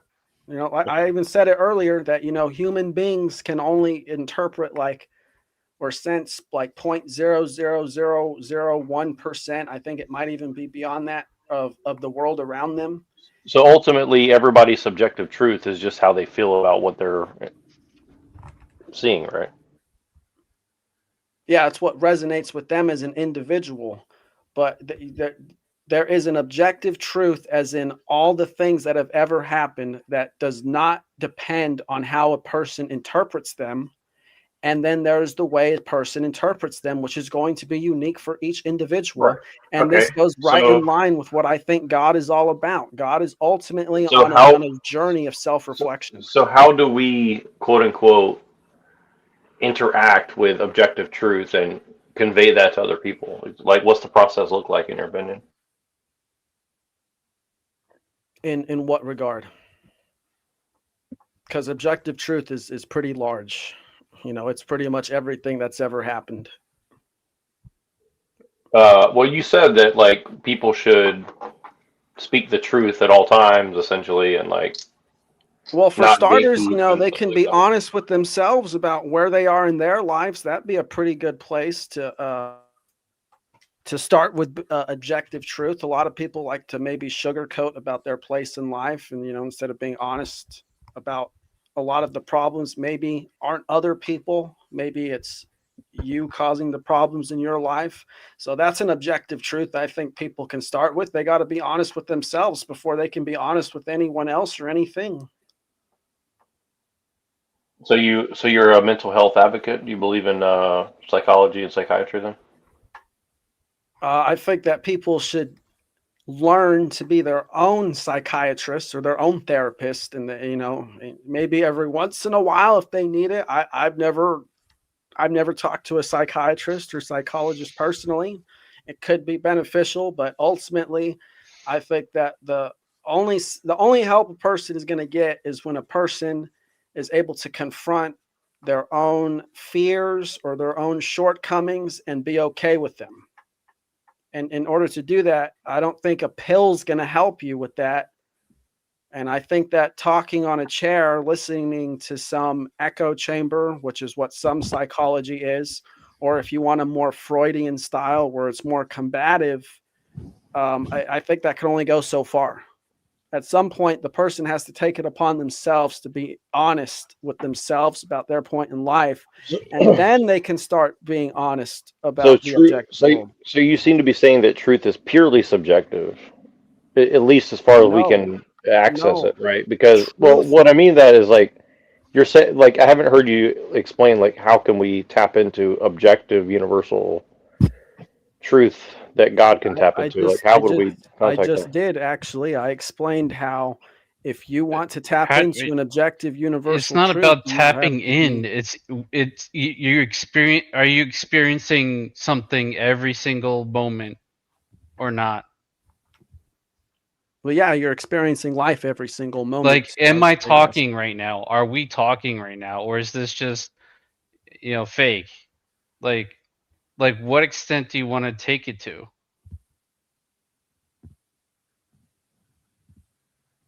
You're posing that question for me. No, no, not you, to Nero. Oh yeah.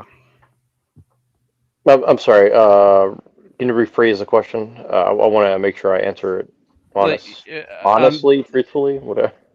it's what I'm saying is it's not a matter of tapping into it. Are you experiencing this conversation right now? Is this real? Is this true?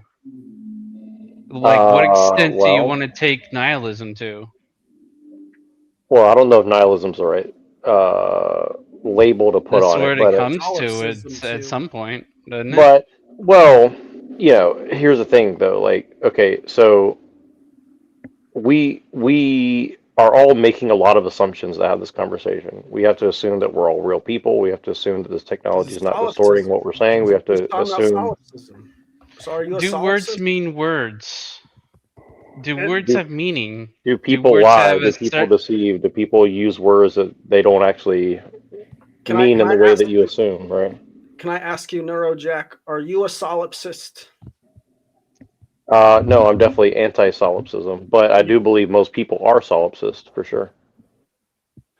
Well, the way that you're talking is, you know, if truth is all subjective, like you're trying to put me down that path, then that would be a solipsistic path. Not necessarily. That could be, you could be empiricist or you be an idealist and still have that same conclusion, because none of us that we know of or gone have access to all the information. We have to go through our senses. So you don't know the truth except through your senses. Right. And I would say that our senses are sufficient to know how to live a life that's going to basically be what Jesus talks about, that's going to be this eternal paradise.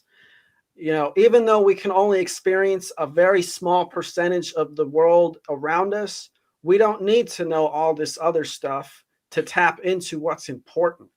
If we can zero in on the what's important, which is basically just adhering to the principles of natural law, then real positive manifestation could come out of it. But because people like to, you know, cling to illusions or think that experience and reality is totally subjective, we're in this trap of basically idolatry of ourselves because we don't want to come out of our own minds. So I would assert that's actually impossible, because otherwise the world would be healed and sane already. The fact that we're still trying to get there means that it's not an option for us. It was never an option. No, it's just because we haven't chose to make it that option. That's what the problem is. We have free will. That means that we have the choice to adhere to God's principles or not. That is the gift of the loving God that we have. Okay, we have the freedom to go the way that God has set for itself, or we can choose to go against it. You know, you're free to be moral. You're free to be immoral. You're even free to be amoral. Okay, but the point is, are we going to adhere to what is right? If we don't, we're going to generate negative consequences. It's not that it's unattainable. It's just that we've never fucking chosen to pick it in the first place. Or we did so far in the past and we've forgotten about it. And we cling to the ways that we have now, which is basically just materialism and safety in the city, safety in the hierarchy and the compartmentalization system, that we have forgotten this true inner spiritual truth that if we simply adhere to the ways of morality, we can work ourselves out of this hole that we've dug ourselves into. But it would take a lot of work. So do I have the free will to make Adam and Eve not eat the forbidden fruit? Adam and Eve existed in the past. You see, this is what I'm talking about with objective truth. It's that which everything that has ever happened and everything that is currently happening. You cannot go back and change that which has already happened, because it's literally like writing something into the fabric of existence. Everything that we do in life every second is basically a fractal that will exist eternally as it was in that moment. So you can't go back and change the past. This is nonsense that they try to teach people. So much for retro causality. So Do you where's my believe- free will start? No, go ahead. I didn't hear the question. Yeah, where does my free will start if I can't change events in the past? It starts in the present. What you have now, the present, that's why it's called the present. It's the gift of God. Yes, but the present is dependent on all the past that happened. So Yes, it is. And that's why it's very important that we make the right decisions, because we will generate objective consequences in the objective universe that affects other beings. If we continue to make the wrong choices in life, we will generate negative consequences. We don't have any control over these consequences. These consequences are basically the truth, because they are that which has manifested, for better or worse. So if we don't have any control of the consequences, then what No. difference does it make what choice I make? Because the choices you make are going to determine the type of consequences that are generated. If you make choices that are in alignment with natural law, you are going to naturally generate freedom for those around you, because you're choosing to abstain from harmful behavior. And by doing that, you're allowing them to tap into their own freedom and allow them to express their own free will without the threat of coercion or harm, which is what makes harm. Is there or what a makes scientific natural law. experiment that we can run to prove that? Hold it. We don't have to Yeah, go that so far. if you were to like take a lamp and crack someone over the skull with it, they're going to be out of commission for several months or weeks, possibly. They might not see the same way. Your actions have effects that are observable and scientifically measurable in the real world. So we don't have to go that far. He already made the contradiction. The contradiction is that we both don't and do have control over the consequences. That's a contradiction. Your argument No, it is isn't. void. I'm saying that our actions we make generate the consequences, and the actions we make will, based on whether they are in alignment with natural law, they will generate negative consequences or positive consequences. Once we set in the effects, we have no control over the consequences. But before we set those effects in, which is done through our actions, the consequences are basically they're basically in how I put this.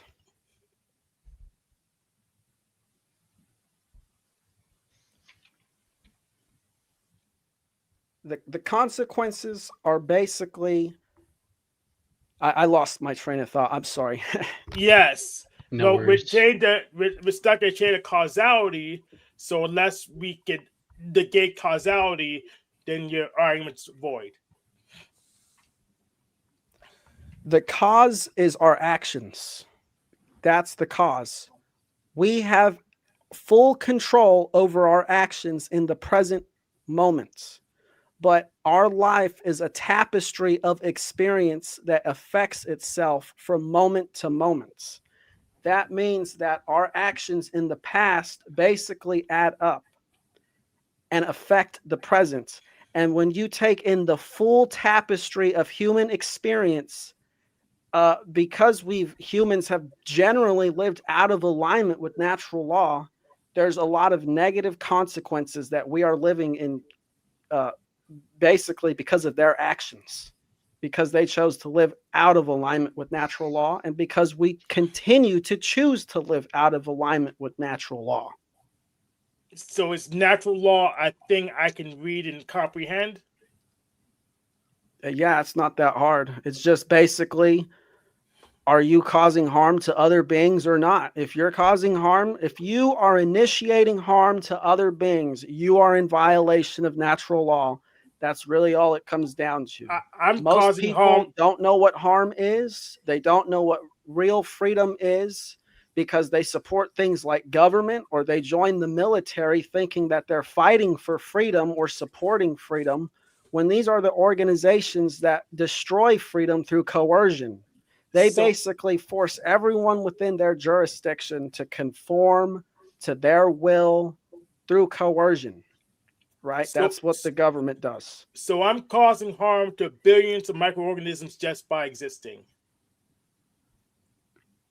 Well, if you want to look at it from such a pessimistic perspective, yeah. But, you could also say you're bringing life to untold trillions or quadrillions of microorganisms who are living in your gut in a symbiotic fashion. Yeah, and you can't say that, and that's why you could spin the government around and say the government's caught as benefiting people by creating the money and borders so people could have commerce. So you could And flip it food and around all any that kind of stuff. thing. No, Yeah, the because government does like not you, make food. Well, well, it makes money so people can bring the food to the market. You need money for that. Yes, because Why? otherwise I don't know who needs how much food. So you need money to tell who needs how much food. Well, I need the double entry bookkeeping, and that's initialized by creating the money, which is what the state does. No, the bookkeeping's just a feeling, bro. It is, but it makes sure someone that we don't have too many skinny people, too many fat people. At least we're going in that direction.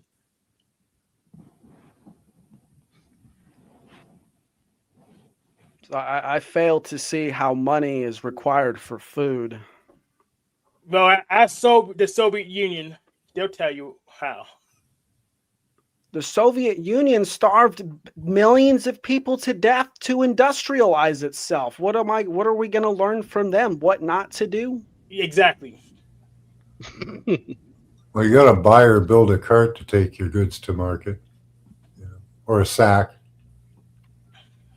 Yeah, so what is money's role in that current? It's basically the resistor. Yes, it It's is. the thing that It's stops the just- flow. Yes. So what do we need money for then? What do we need money for food if money is the resistor? If food is a natural thing that comes from the earth that we need to live, and money So we isn't? don't blow or load of food too fast and starve like the Soviet Union. I fail to see the logic, because human beings did a very fine job of not doing that before there was all this government and trying to organize things through ledgers. So why was the population so low then? Because there were no farms. They were hunter-gatherers. So They couldn't have, in order to have population growth, you have to have farms, because that way it keeps the people within the community breeding and close together in a more familial type system, which I'm not going to say the hunter-gatherer system wasn't, but the hunter-gatherer system basically separated the men and the women, because the men would have to go out and hunt, even though it wasn't as really as taxing as they make it seem like. I think they did less work on average than the regular person today to sustain themselves, which just adds to my point. What do you need money for? Well, if your hypothetical imperative is human flourishing, humans weren't flourishing as much then as they are now because there was less humans that even existed. How is that less flourishing though? There are fewer Just because humans. there's less humans doesn't mean that there's less flourishing. They were probably a lot more free than we are today. And I don't think that there's a link necessarily between the amount of humans and inherent slavery, but what they were doing something right that we're not doing today. So I would say that they totally were flourishing. Well, there were less humans in general, so there was less possible flourishing. It doesn't matter though, because they were more in alignment with natural law and more free as an individual. So Okay, the so- individual was. I don't think the average health and lifespan was quite up to what it is now as well. Yeah, that they do say that, but then there's also a lot of and it could be allegory, it could be myth, but the Bible makes it seem like these people were living hundreds of years at one point, and if that was the case, we really wouldn't have any evidence to prove it false or true. So you believe the Bible now? no, I don't believe in the Bible, but I think there are aspects of the Christian doctrine that are close or adhere to the truth somewhat. For example, they talk about Oh, excuse me. They talk about giants that existed in the past, and you don't hear scientists talking about these giants at all. I mean, we have giants now. We had that Big Show. We had Andre the Giant. We had the Mountain. That's true. There's some big dudes, Yao Ming or whatever his name is. So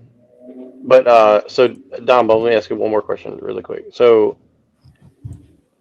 you said that that if you're harming another living being, you're not living with natural You're laws. not living in alignment with natural law. Okay, so how can you live without eating other living beings? Well, you were just talking about the Bible, and I think the Bible actually provides an answer in Genesis. I think it might be 3:17, where it says the fruit and the vegetables will basically be your food. Basically, food that comes from the dirt and comes from trees. This will be your food, not but vegetables animals. and trees are living, so they are living. They are, but you see, they're living, but you don't. Like a tree, you don't have to cut the tree down to harvest all the fruit. You just have to go there and pick it. So if humans were trees, they would be more moral than if they're humans. Would you agree? Well, yeah. I mean, what about all the fruit abortions? If you're eating the seeds or not letting the seeds plant.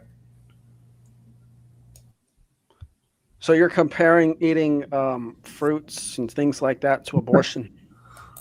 Well, yeah, because we're eating the ovaries of the fruit and the vegetables. We're not eating the whole thing. Somewhat. I don't know what being a plant is, what the experience is like being a plant.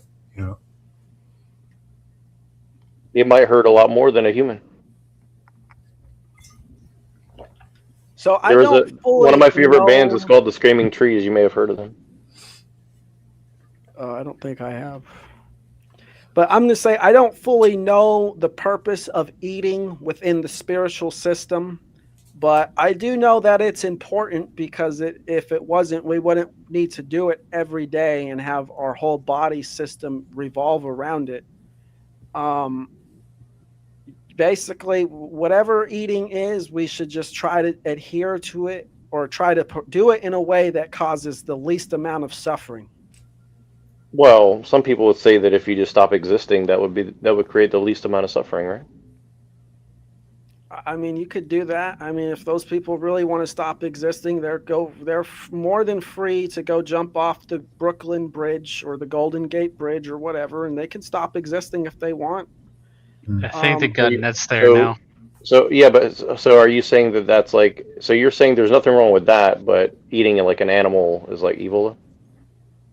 Well, if a person is choosing to take their own life versus the life of another, right? They're using their own free will to affect their own being versus the being of another being. And that's what makes it wrong. Now, is suicide always right? No, in fact, I think it probably is going to probably do more harm than good in your spiritual journey. Well, I'm now convinced that you're not a real person, so maybe I am a solipsist at this point. I mean, you've sounded like You a are, Neuro. solipsist pretty much this whole time. But just in your case, though, maybe not in everybody else's case, because like you're saying that like you're literally saying that like the more moral thing to do is not least exist he's on rather than camera. eat. That's not what I said. That's what you said. And I said No, you're saying no. You said that if you cause harm to any other being, you said no. Hold on. You're welcome to stop existing. You said that if you cause harm to any being, you're not living in accordance with natural law. Am I correct? Yes, and then I clarified. And you said that natural and then I law clarified that you're is like using if you are choosing to commit suicide, you are using your free will to interfere with your own being. You're not messing with another living life form's way or being. Okay, so Yes. where is this natural law written that I can go read it and verify for myself that it's like the end all be all of like morality for human Well, beings? I hate to tell you, it's not a legal law that you can just go read at You try to look for law. examples in nature, but nature's pretty cruel. Yeah, I've never seen an animal say, "I'm going to go jump off this cliff" rather than like eat some grass or something. So. Yeah. So hypothetically, not existing would be more moral than existing in Nope, your you in guys your framework completely missed because my I point. wouldn't be able to harm anyone. If not harming someone, You guys is completely missed my possible. point when I said that. Yeah, I okay? got your point, but you're contradicting yourself, and that's the issue. No, I'm not sure. Okay, I said that if a person feels that way, they are more than welcome to stop existing any way they choose. Okay. And then I also said that I don't think suicide is probably the best way or thing to do. Okay.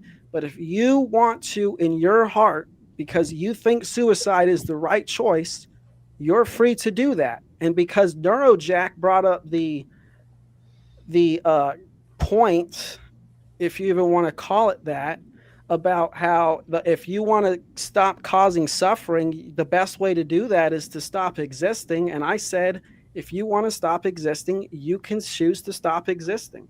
That's a choice that we can make with our free will. Maybe let me frame your argument into syllogism so it's easier to digest. So, premise one: the highest moral good is to not cause harm to other living beings.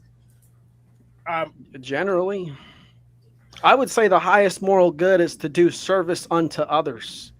But I would say that the starting point to get there, before you can reach that point, is to adhere to the non-aggression principle.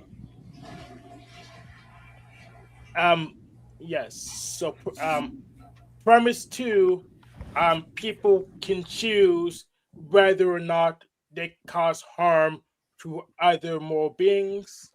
And conclusion: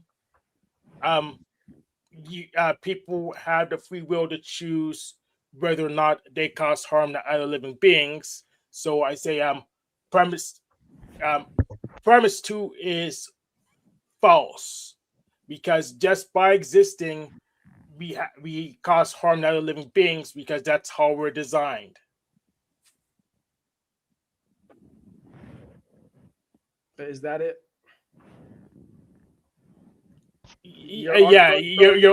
So the contradiction is, because we exist and because our existence naturally causes harm to all these beings that we can't even perceive, we are inherently immoral. Correct. Okay, this is a completely self-defeating attitude and no different from what the typical Christian priest espouses at their church when they say things like, we're all born sinners, so we need to go to Jesus as the intermediary, as the savior. No, I reject that. No, we are not immoral just because we're causing harm to all these beings that we can't perceive. Okay, like I said, you can flip that around and say that we're bringing life to untold trillions of beings in a symbiotic relationship who are also helping to keep us alive. So then, isn't it moral to go hunt the deer and cut its brain out and gut it and eat it? I would say no. And I would say sure, because you could help out, use that brain to You help just other said that beings. you just said that we're giving life to trillions of other beings, and I'm saying, like, if you kill one animal to go and give life to a trillion more beings, isn't that more moral in your opinion, or? No. Yes. No, because you're interfering with the will of another being. Okay, it comes down to, is that being acting in according with their will, or are they reacting because someone else came along and decided to mess with them, either by Okay, so killing them, like you what they understand did that you're with literally making a solipsistic argument. You're like, don't influence anyone else's free will, so we all have to be brains in a vat that don't interact with anything because we When might did I say interfere with when somebody did I else's. say don't influence other beings' free wills? I said don't interfere with other beings' free will in a way that is going to initiate harm. Okay, so how do you define harm? Any action harm is basically 7 actions, okay? Murder, rape, assault, theft, trespass, lying, and coercion are the actions which initiate harm, because each one of those actions is the initiation of theft of property. Murder is the theft of life. Assault is the theft of bodily autonomy. Rape is the theft of sexual expression.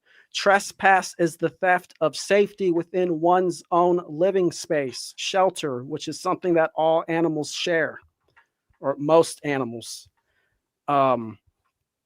Deception is the theft of truth while you're trying to manipulate someone into making a decision that they would not make because you withheld information from them, knowing that they would make a decision that's not in their benefit. This is what harm is. It's actions that interfere with other beings' free wills and force them to react to the will of another being against their free will. So here's what you need to understand. Homicide isn't murder. It's only murder when the state doesn't sanction it.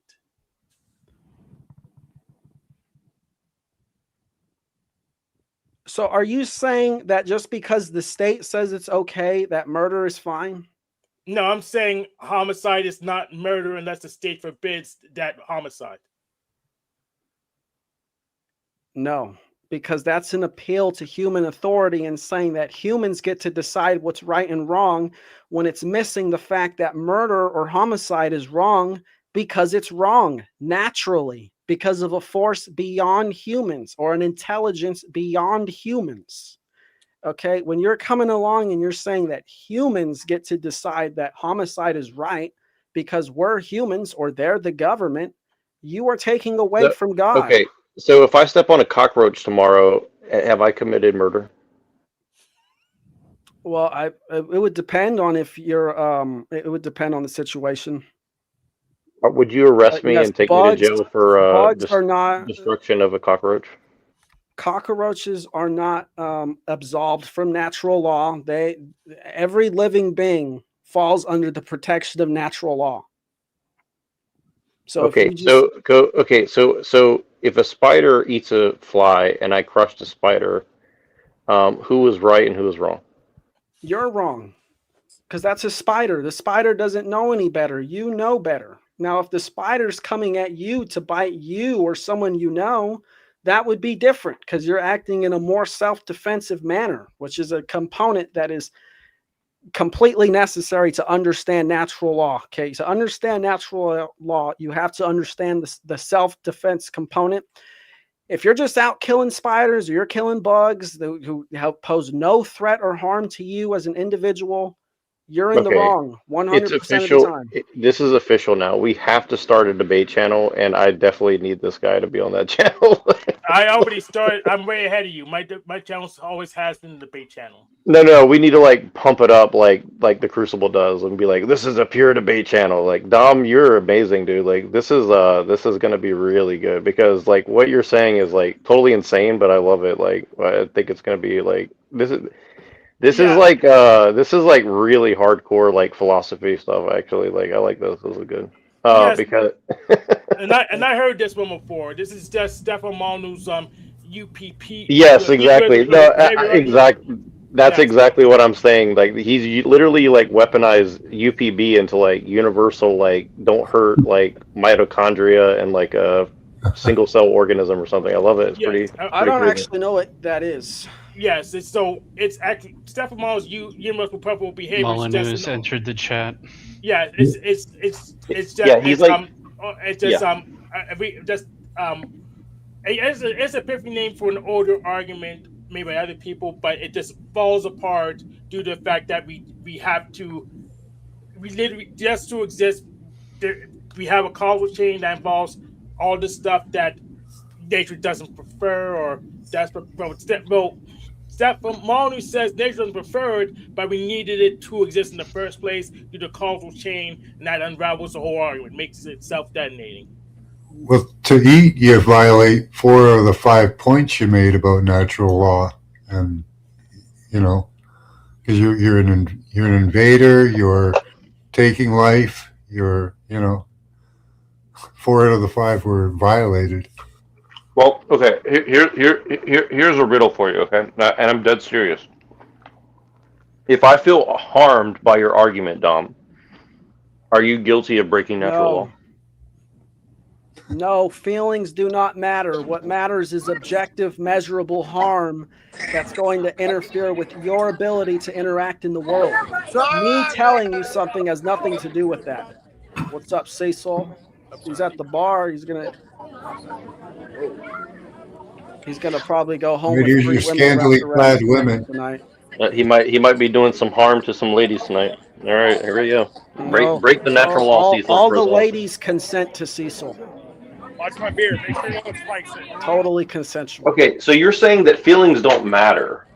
Okay, so now you're saying that natural law doesn't care about your feelings. Are you Ben Shapiro now? No, natural law does not care about your feelings, because if you feel that you're doing the right thing by going into that voting booth and voting for someone like Donald Trump, you're going against natural law. Dude, You're this going is to amazing. I manifest love this. bad consequences. Okay, great. I love this. Okay, great. So this is amazing. Okay, I'm glad this is recorded. This is awesome. Okay, so now if I vote for Donald Trump, I'm breaking natural law. Is that what you're saying? Yeah, because by voting for any leader, it doesn't even have to be Donald Trump. You are saying that it's okay for a central authority to coerce your neighbor into paying for services that they don't want to pay for, which is what the taxation system is. Totally antithetical to natural law. Okay, so let's say that you get into some sort of incident, that has nothing to do with your free will, and you get hurt, and you go in the hospital, and your hospital bill is $1 million, and it's going to bankrupt you, and some government subsidy pays for it. Are you gonna allow that, or are you just gonna Well, feel that if I had it my way, there would be no government subsidies to pay for things like this. People would be able to pay for it themselves. They wouldn't need some middleman. Okay. So, but let's say that in a system that jacks up the price. But let's say that You're going to get all the infrastructure for that. Right. Well, you could start at the community level. It's like, I don't think people realize that the people who make up the government, the people who make up these tech industries, they come from families. Over your mom's house. Those people who come from those families, they don't have to go forth and repopulate, Cecil. Yeah. Yeah, he's gonna repopulate with several women. I already tell. Well, isn't that bringing harm into the world? Isn't he breaking isn't he breaking natural law? Because women are harmed by birth, right? So. Mostly it's on the equipment. No, birth is the act of bringing life into the world. There's no harm. Could be harmed by his master. It is an excruciating experience for women.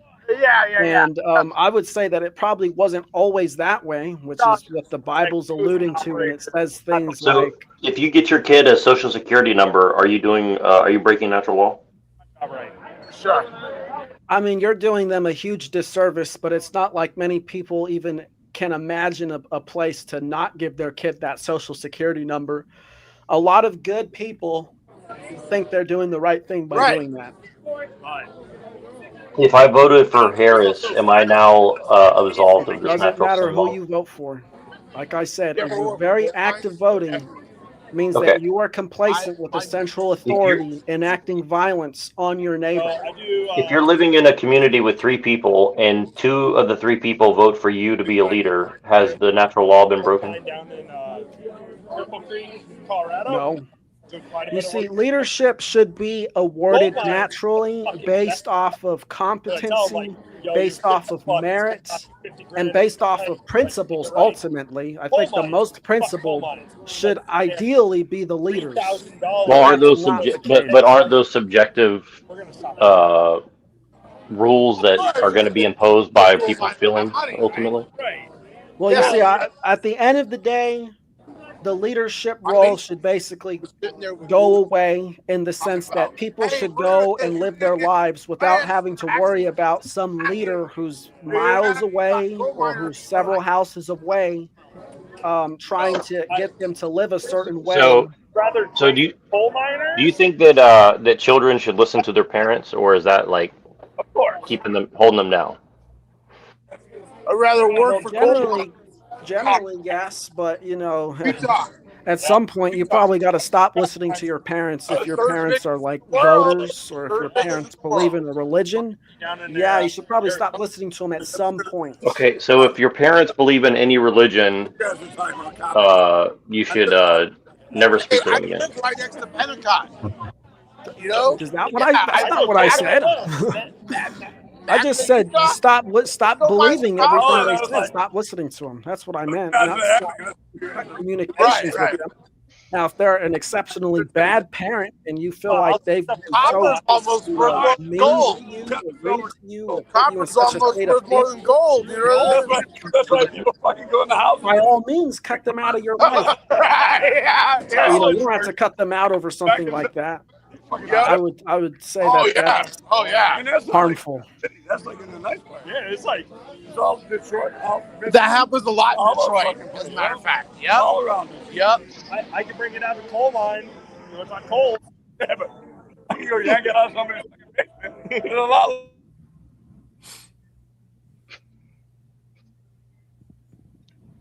I guess Cecil's drinking that less than 5% alcohol over there. No, he said that was in Utah. He's in Wyoming. If his alcohol that he's drinking is killing the microorganisms in his stomach and lower intestine, God damn it, Neuro. Is he breaking natural law? Oh man, you just try every which way, huh? No, I'm gonna say no. Okay. You know, it's very unfortunate for those beings. You know, this is where. What if I'm a multi-billionaire who wants to slowly depopulate the planet? Is that okay? No. Absolutely not. Is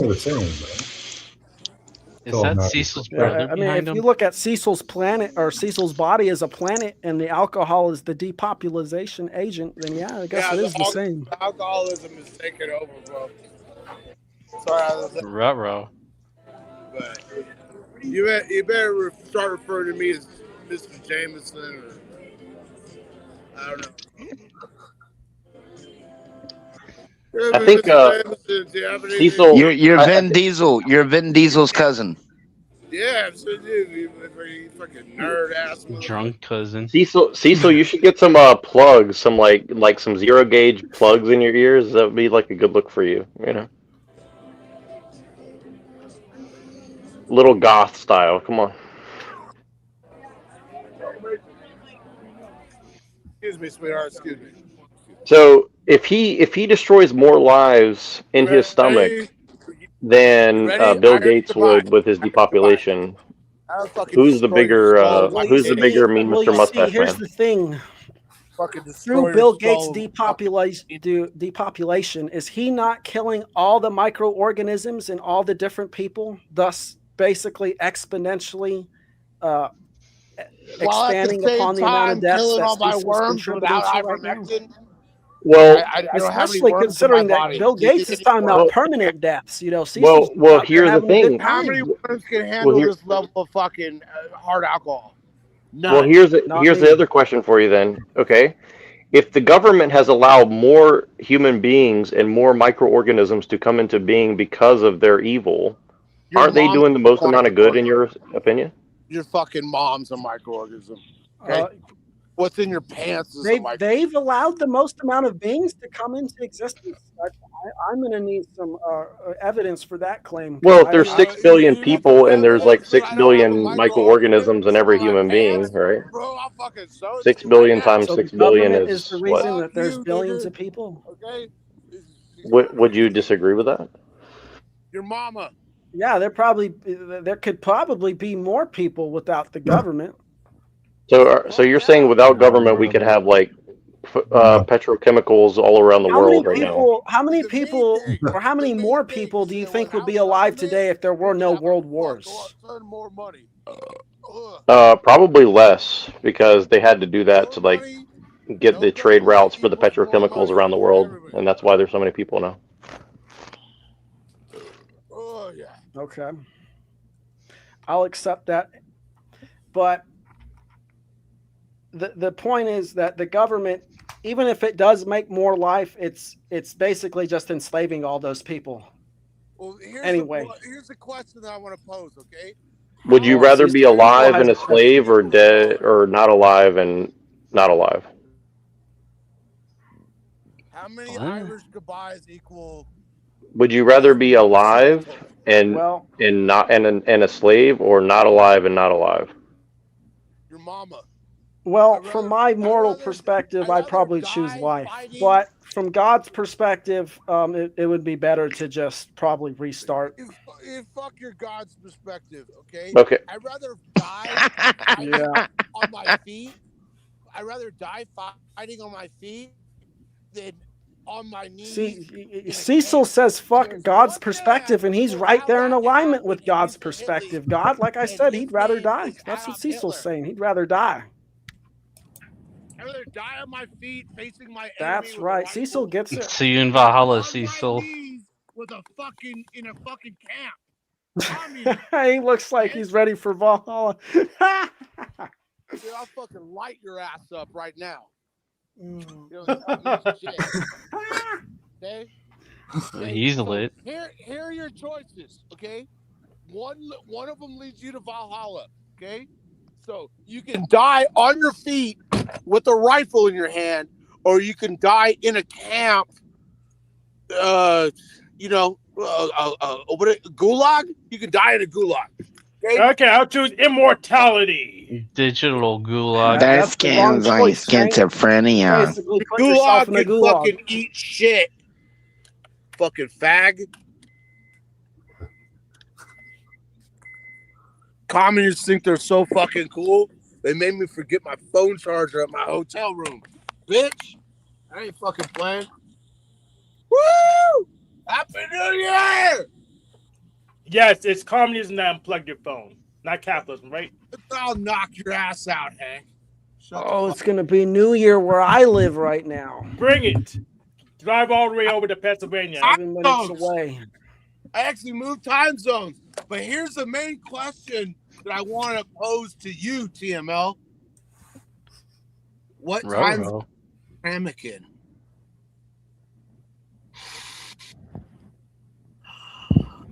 Have you seen this 6 foot tall sand Negro with green eyes anywhere? Not many of you out there. I'll find you. Okay? Reagan. Oh, I live outside of Detroit by some train tracks. I can smell your house already, bitch. Ohio? Yep, here I come. You're still chasing down Reagan.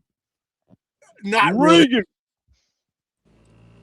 Yeah, that's where I found Cecil again at Reagan's channel. Yeah, blessings to Cecil. Thank you for calling in. Is Neurojack still here or is he gone? Probably not. It's probably a little bitch. He's gone. All right. Got scared. Yep. Got scared. So it's very late for us. So yeah, you guys decide if you guys want to carry on. Where'd the time go? Oh, it was the time. Inquisition. Yeah, it's That's already where it went. 3 a.m. where I'm at. So I'm thinking of maybe Son of a beach nut. Cutting it close here.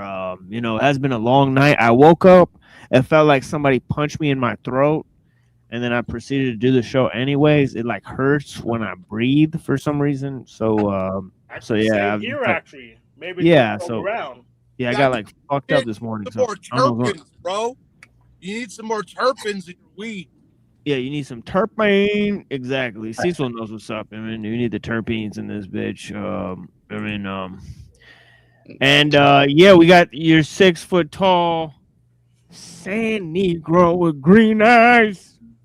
We got a fucking V6, bitch, on fucking New Year's Eve. You want to see how fast I can go? Woo! Wyoming! Not really. Fuck yeah! No, see how fast it can stop too. Did he just go through a red light? Fuck yeah! I'll fucking turn a donut right here. Yeah, show us how fast you can stop, Cecil. Let's hope cops aren't watching this stream. What they gonna do? Yeah, I've said They that don't lots. need to. He's like the only one speeding. We'll tell them it's a deep fake. What are they gonna do? Yeah, Your there's mama's worse the streams. deep end, okay? Your mama's the deep end with my dick, right? Yes, right. Absolutely. He's got video evidence too. Don't make him post it. Woo! Damn, brother, I'm fucked up. Let me get that bro. J-Mo with a ginger back. Kids, don't drink and drive.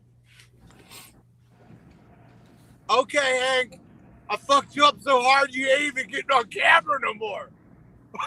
I'm right here on camera. Yeah, what did happen to Hank? Hank, It's you've been just blacked out. Blank screen. Just a black.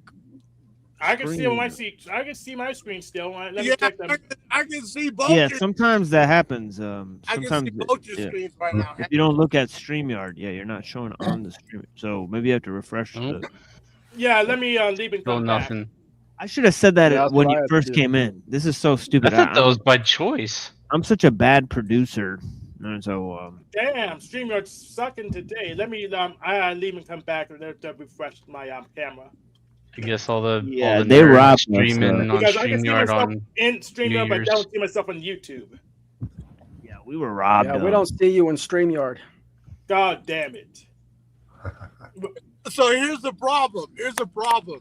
Okay, there's no cops in Cheyenne, Wyoming. Apparently, I don't see any, dude. They're Knock I on wood, I bro. certainly hope it stays that way for you. I don't How does see that any, even dude. work? In fact, I drove through here. Hank, you're the still not only working, time Hank. I saw cops were over there on the fucking 30, dude. This place so is so much. Colorado that they're like, yeah, whatever. As long as you're not hitting truckers, we don't give a shit. It's New Year's. How are they not out there? No, there ain't nobody out there, bro. How? There's nobody out there, sweetheart. You know what I'm saying? There's nobody out there. We're just riding on the road. Yeah, we see the blue lights in a second here. What, Walmart specials and shit, dude? I don't give a fuck about Walmart. Fuck you. Yeah. Yeah. So what y'all want to do? How y'all want to take this? In what direction y'all want to take this? I don't know, bro. I'm taking this back over to my motel room instead, bro. Yeah, Cecil is one of the OG callers to this show, so we appreciate him calling in after a long time. You know, so yeah, blessings to all the people. All right, Hank, we still can't see you. So, Yeah, it's weird. So Hey, yeah, you're like in the dark, bro. What's going on? Why are you so dark? yeah. So I got it looks 1 like minute till New Year's where I live. yeah, it looks Nice. like yeah, it looks like Niggers where I live either. yeah, it looks like StreamYard's losing my camera packets when my camera's on, so it doesn't make it a YouTube. But I could see myself in the client, so it's a StreamYard error. Well, you're a Fed apparently. I guess so. I'll see myself out. yeah, Majestica Madness. You know, she's calling it out. So, so yeah, blessing. I'm caught. Busted.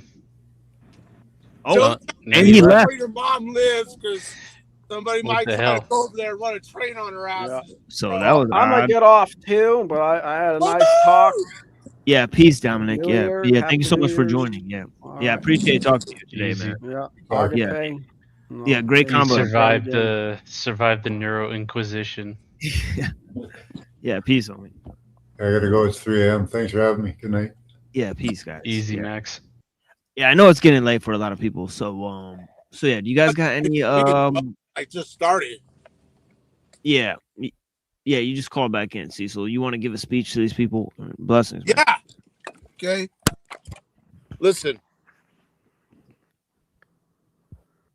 Hold on. Okay. Listen.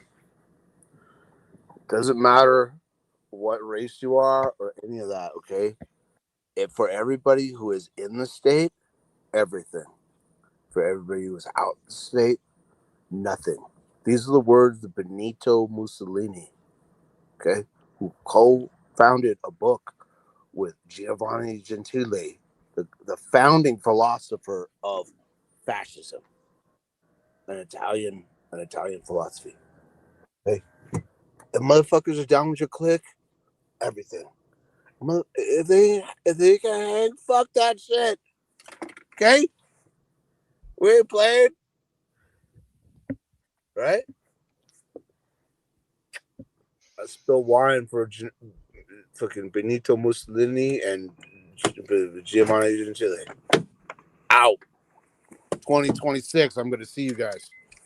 Making Yeah, more blessings, money. Cecil. Blessings to you, TML. Yeah, you went hard with that, man. I appreciate that, man. Yeah, no problem. Anyway, I'll see you guys later. I got to do some business right now. Hey, Yeah, peace, man. Are you guys hurting? Do you need help? Yeah, okay. I'll take care of you guys later, okay? I'll see you guys later. Yeah, peace, Cecil. Yeah, thank you for joining. Of course. Well, there's Cecil. Looks like he's in a community effort to be a good Samaritan, help some people there. So yeah, so blessings to Cecil. But yeah, so anyways, yeah, what do you guys think?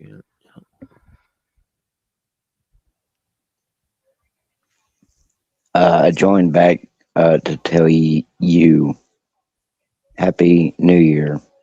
Thank you, brother. Yeah. Take your health serious. Thank you, man. I Especially appreciate the pain. And you know, we got another year, right, y'all? It's a good thing. Allegedly. Allegedly. Yeah. One day at a time, y'all. That's all we can do, right? Be easy and everyone try to sober up, and unlike Cecil, try not to drive intoxicated. And talk on stream. That too. All right, y'all. Be easy. Blessings. Yeah, thank you, my friend. Yeah, blessings. Yeah. Definitely do not seek the treasure. Not with Cecil approach. Yeah, Cecil, That was killer, some wild stuff. killer delivery, killer approach, and excellent transition to another chapter. You know, we almost have 400 videos here on the channel. Many of them are dealing with the philosophy of technology, the history of transhumanism, right? The intersection between you know, how we find our political theology and what it has to do with the modern state of civilization, right? In that intersection, we've explored many different thinkers, right? Such as Paul the Apostle, Shang Tzu, Confucius, Thomas Carlyle, Friedrich Nietzsche, right? And many other thinkers throughout history. So we're employing many different texts, looking at, you know, the Alexandrian Jews, right? The European Enlightenment, right? And several key periods, right, where main ideas were synthesized, right? And I've given sort of a continuous presentation, okay, especially on Tuesday, Wednesday, and Saturday, right? Synthesizing many different views, right? From Kant to Hegel to Rousseau to Aristotle, Plato, the pre-Socratics, right? And, you know, we've looked at statesmen, philosophers, historians, anthropologists, sociologists, right, etc. Right? And attempts to explain, right, the nature of human creativity, man's relationship to technology, and several other conceptual frameworks, right? So that's all being driven forward here on The Machine Lies.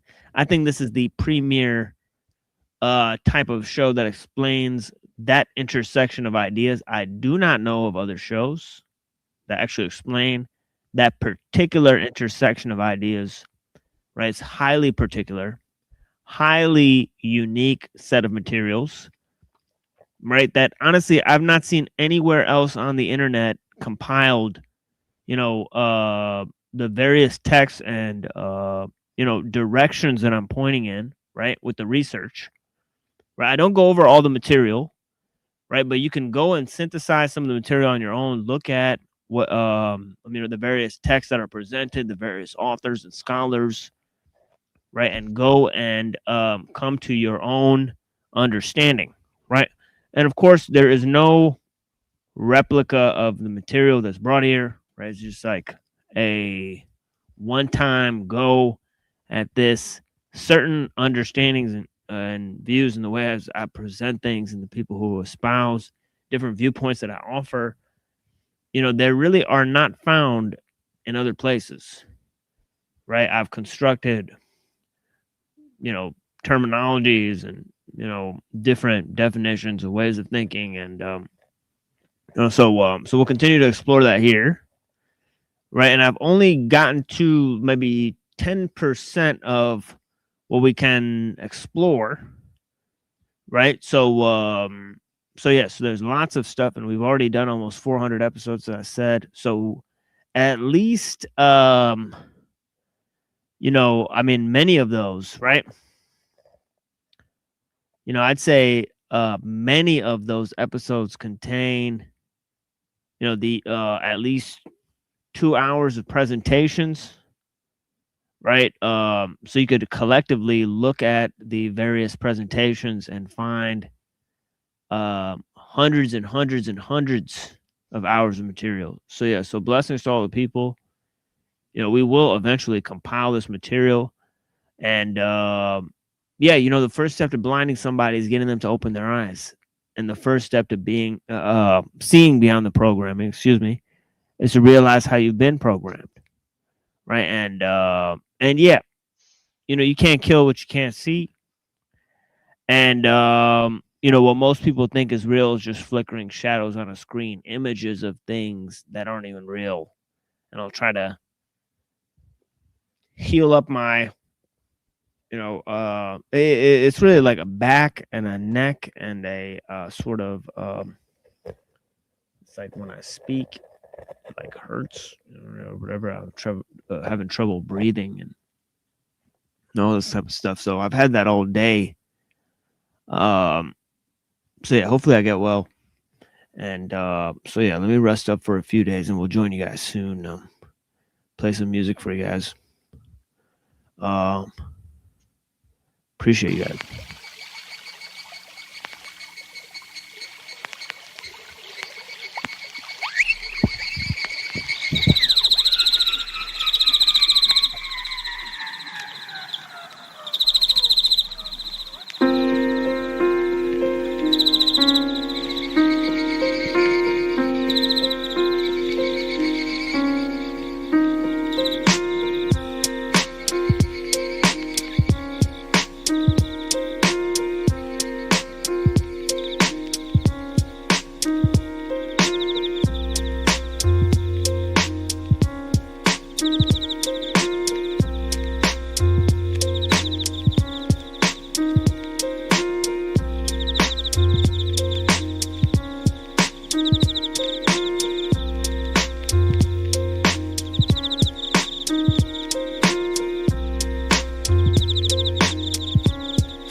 Sons of man, disciples. Got the 4 elements. About to take you through the 4 stages of nature. The combinations of that. It's like that. I'm deep into the page. Each stage is like a maze. It's like sperm reaching the egg. I focus on the brain, cause it be the enterprise. It's like life within the center of the eyes. Send off the sound waves that are bound for days. The atom is surrounded with rays. My frame be the mercury. It circles degrees. Develop the strength like Hercules. Wisdom changes my continents. When I quiz them, I build up the confidence. You burning me is like trying to kosher a pig. I teach knowledge and culture to kids. I inject the rhymes into the depths of the mind. The proper insight gives effects on the blind. See, I don't entertain, I enter the brain. The killer priest always come and represent the name. A daily study stimulates the thought. Correct diet, I meditate and less talk. Makes me deep as the ocean floor. The ink soaks in and I'm prepared to explore. MCs fall like the city of Rome. I'm inspiring like Solomon and Witty in the dome. Yeah, writing rhymes with a liquid pen. Next to a pair, be the holy wizards. Knowledge I attain is mystic, realistic. There's hidden gems and sins if you missed it. Thou have to contain the power to unravel. It's like walking astray on the edge of earth with no map to travel. One false step, you're into the depths of darkness. The triple stage that's brave to the conscious. As I drag your mind off the edge of sanity and leave you floating, you have to figure your way back to gravity. Take it beyond the orbits of NASA at rates much faster. Your chest tightens up like asthma, and you'll be gasping for oxygen, inhaling fatal gas like headed from the hydrogen, drifting in the wind like a cloud that can't rain. You lack the elements, so it's relevant to strain. Your brain lacks water like the moon, depending on the earth since you first left the womb. Words engraved to paralyze you in the mental. Too much weight to analyze the potential. Amounts of pressure that'll tilt your scale. And as for 85s, I prescribe it in Braille. The blind language, the deaf and dumb, I use sign language. Cause I was blessed to exercise stress and language. Niggas be straining with their 6 ounces. I'm splitting atoms and spilling holy water on their conscience. Traveling 186,000 miles per second to shine forth and spark thoughts if you can catch them.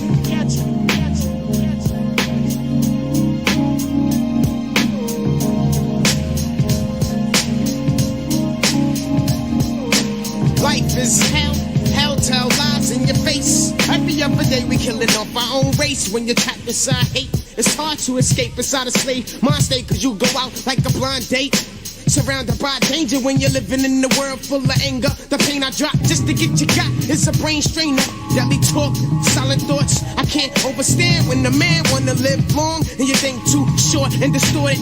Paying for your religion when you really can't afford it. I'd rather live like a god than instead dying for a devil. You couldn't climb this level with a ladder made of knowledge. I demolish, abolish, so don't try to follow. I'm looking through your body in the dark and I can tell you that you're hollow. You sleep, walking, blind ass zombie. I hell raised from the grave of ignorance. Just a finished man looking guilty of sin. Crying deep within the mental, my soul is intoxicated, oppressed with stress, aggravation, pain, and frustration. I can't take it no more as I journey through the halls of hell. Justice prevails, unrighteous will surely fail. Now may my enemies be defeated in the chambers of danger, facing life full of strife, filled with anger. Forced to enter, man, avenger of sin. I rule like the mighty lion as Iron tribe of Benjamin. Experimenting with all types of fucking gases. I got the potion to turn your flesh to fucking ashes. Atoms shatter, elements start to scatter. Illusion dwelling in babble, mental confusion.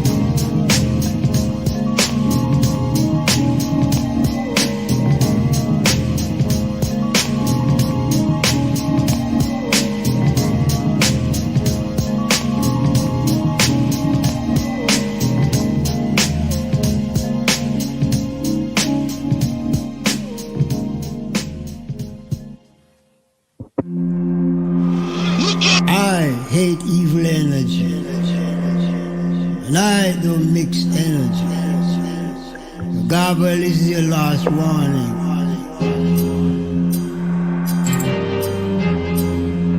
Tor don't mix energy. The magic hammer don't mix energy. Justice don't mix energy. And judgment don't mix energy. Rhythm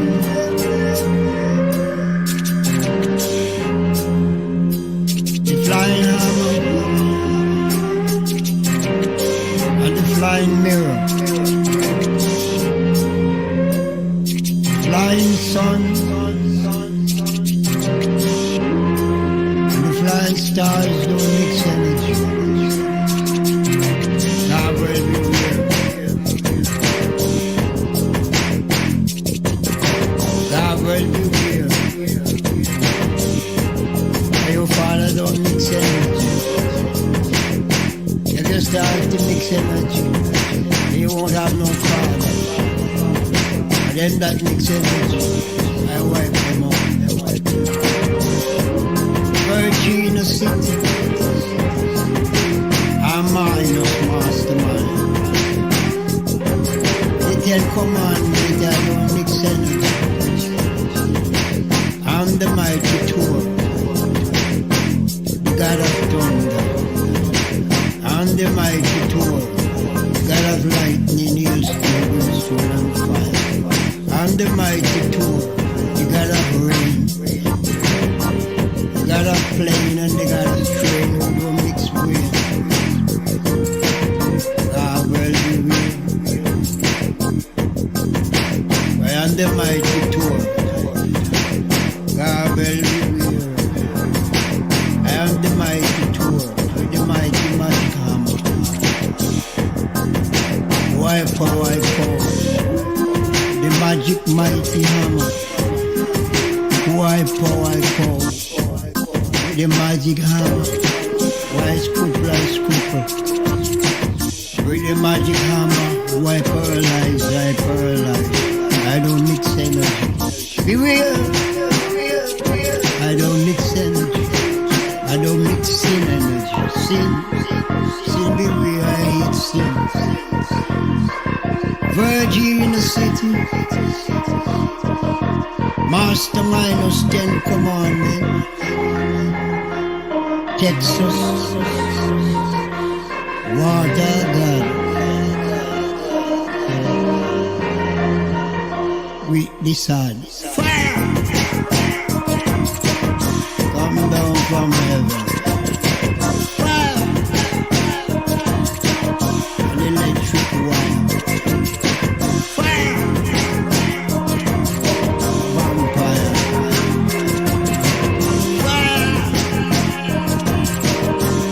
Vampire. Energy stealer, I kill. I murder, I cook like one when I paralyze. I'm down to hell. On the mighty hammer, Kahuna. Thunder room, Kahuna. Rain come down, Kahuna. The wind blow.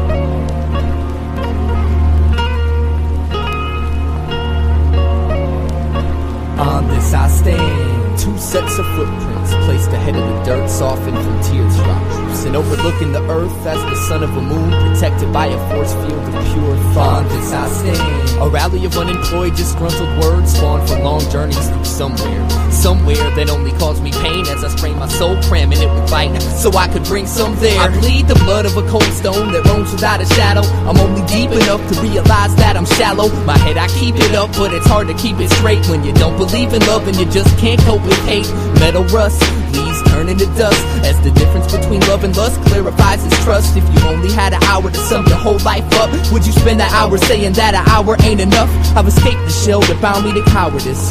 Now I'm faithful to the wind, but compared to it I'm powerless. The first step was made and it was a fair accomplishment. The pond was sitting still, so I threw a rock in it, and as my reflection rippled it all became clear. Seasons always change, so there's no reason for fear. We made an autobiography of our pivotal years. It's all I got and I'm giving it to you because I care. See, a lot of the time humans as artists exist in a self-projected state of falsehood. We're either too close to our image to be objective in our perception, or too far away to be subjective in any matter. This only widens the void that social conformity introduced to our souls at birth. And so I write. But I don't write without the intention of objectivity or attention on the image, but only as an omnidirectional bridge between the several floating tunnel-structured realities present in comparable space and time. See, I don't write for the future, I write about the future, for the present. I write with my past about the future for the present. On this I stand, the oasis of a limbo, adjacent to my generation, facing out the window, waiting for some ventilation, patient while the wind blows, graceful in its demonstration, overall innovation. I stand, a fountain of youth, sovereignty, 1,000 syllables more than a pound of flesh, a deep breath of achievement, a dream and a wake-up call, another hall of the quest. On this I stand, a letter to civilization. On this I stand, the purity of creation. On this I stand, a paradigm for self. On this I stand, a thank you for your help. On this I stand, my firstborn child. On this I stand, something for now. On this I stand, life, love, death, hate. I stand, an album, glad you can relate. Peace.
While to realize we was on the same page. We just go about reading it out loud in different ways. I ain't the only person that's traveled through this maze. Not really sure whether it's me or them, I was crazy, making a hole in every simple system to rekindle the vision that lost its position as boss. The superstition sitting in a time machine, a bleeding mind, dreams, and beating blind as me to give the crime scene shine and gleam.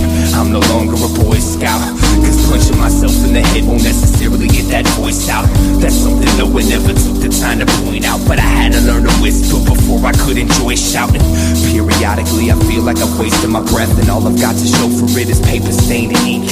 But I ain't really tripping at the end of the day, cause life is experience, and that's how I won the right to think.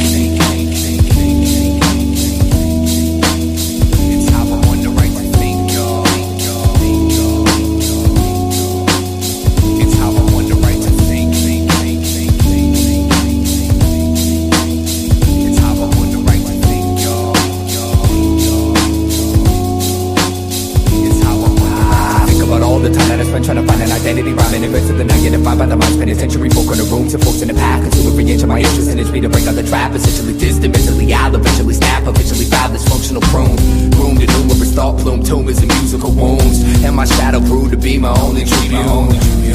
And it taught me never to abuse a full moon, it's not suitable. Sometimes you gotta lose control to gain the kind of truth, to hold the rain that falls to bruise my soul like it used to.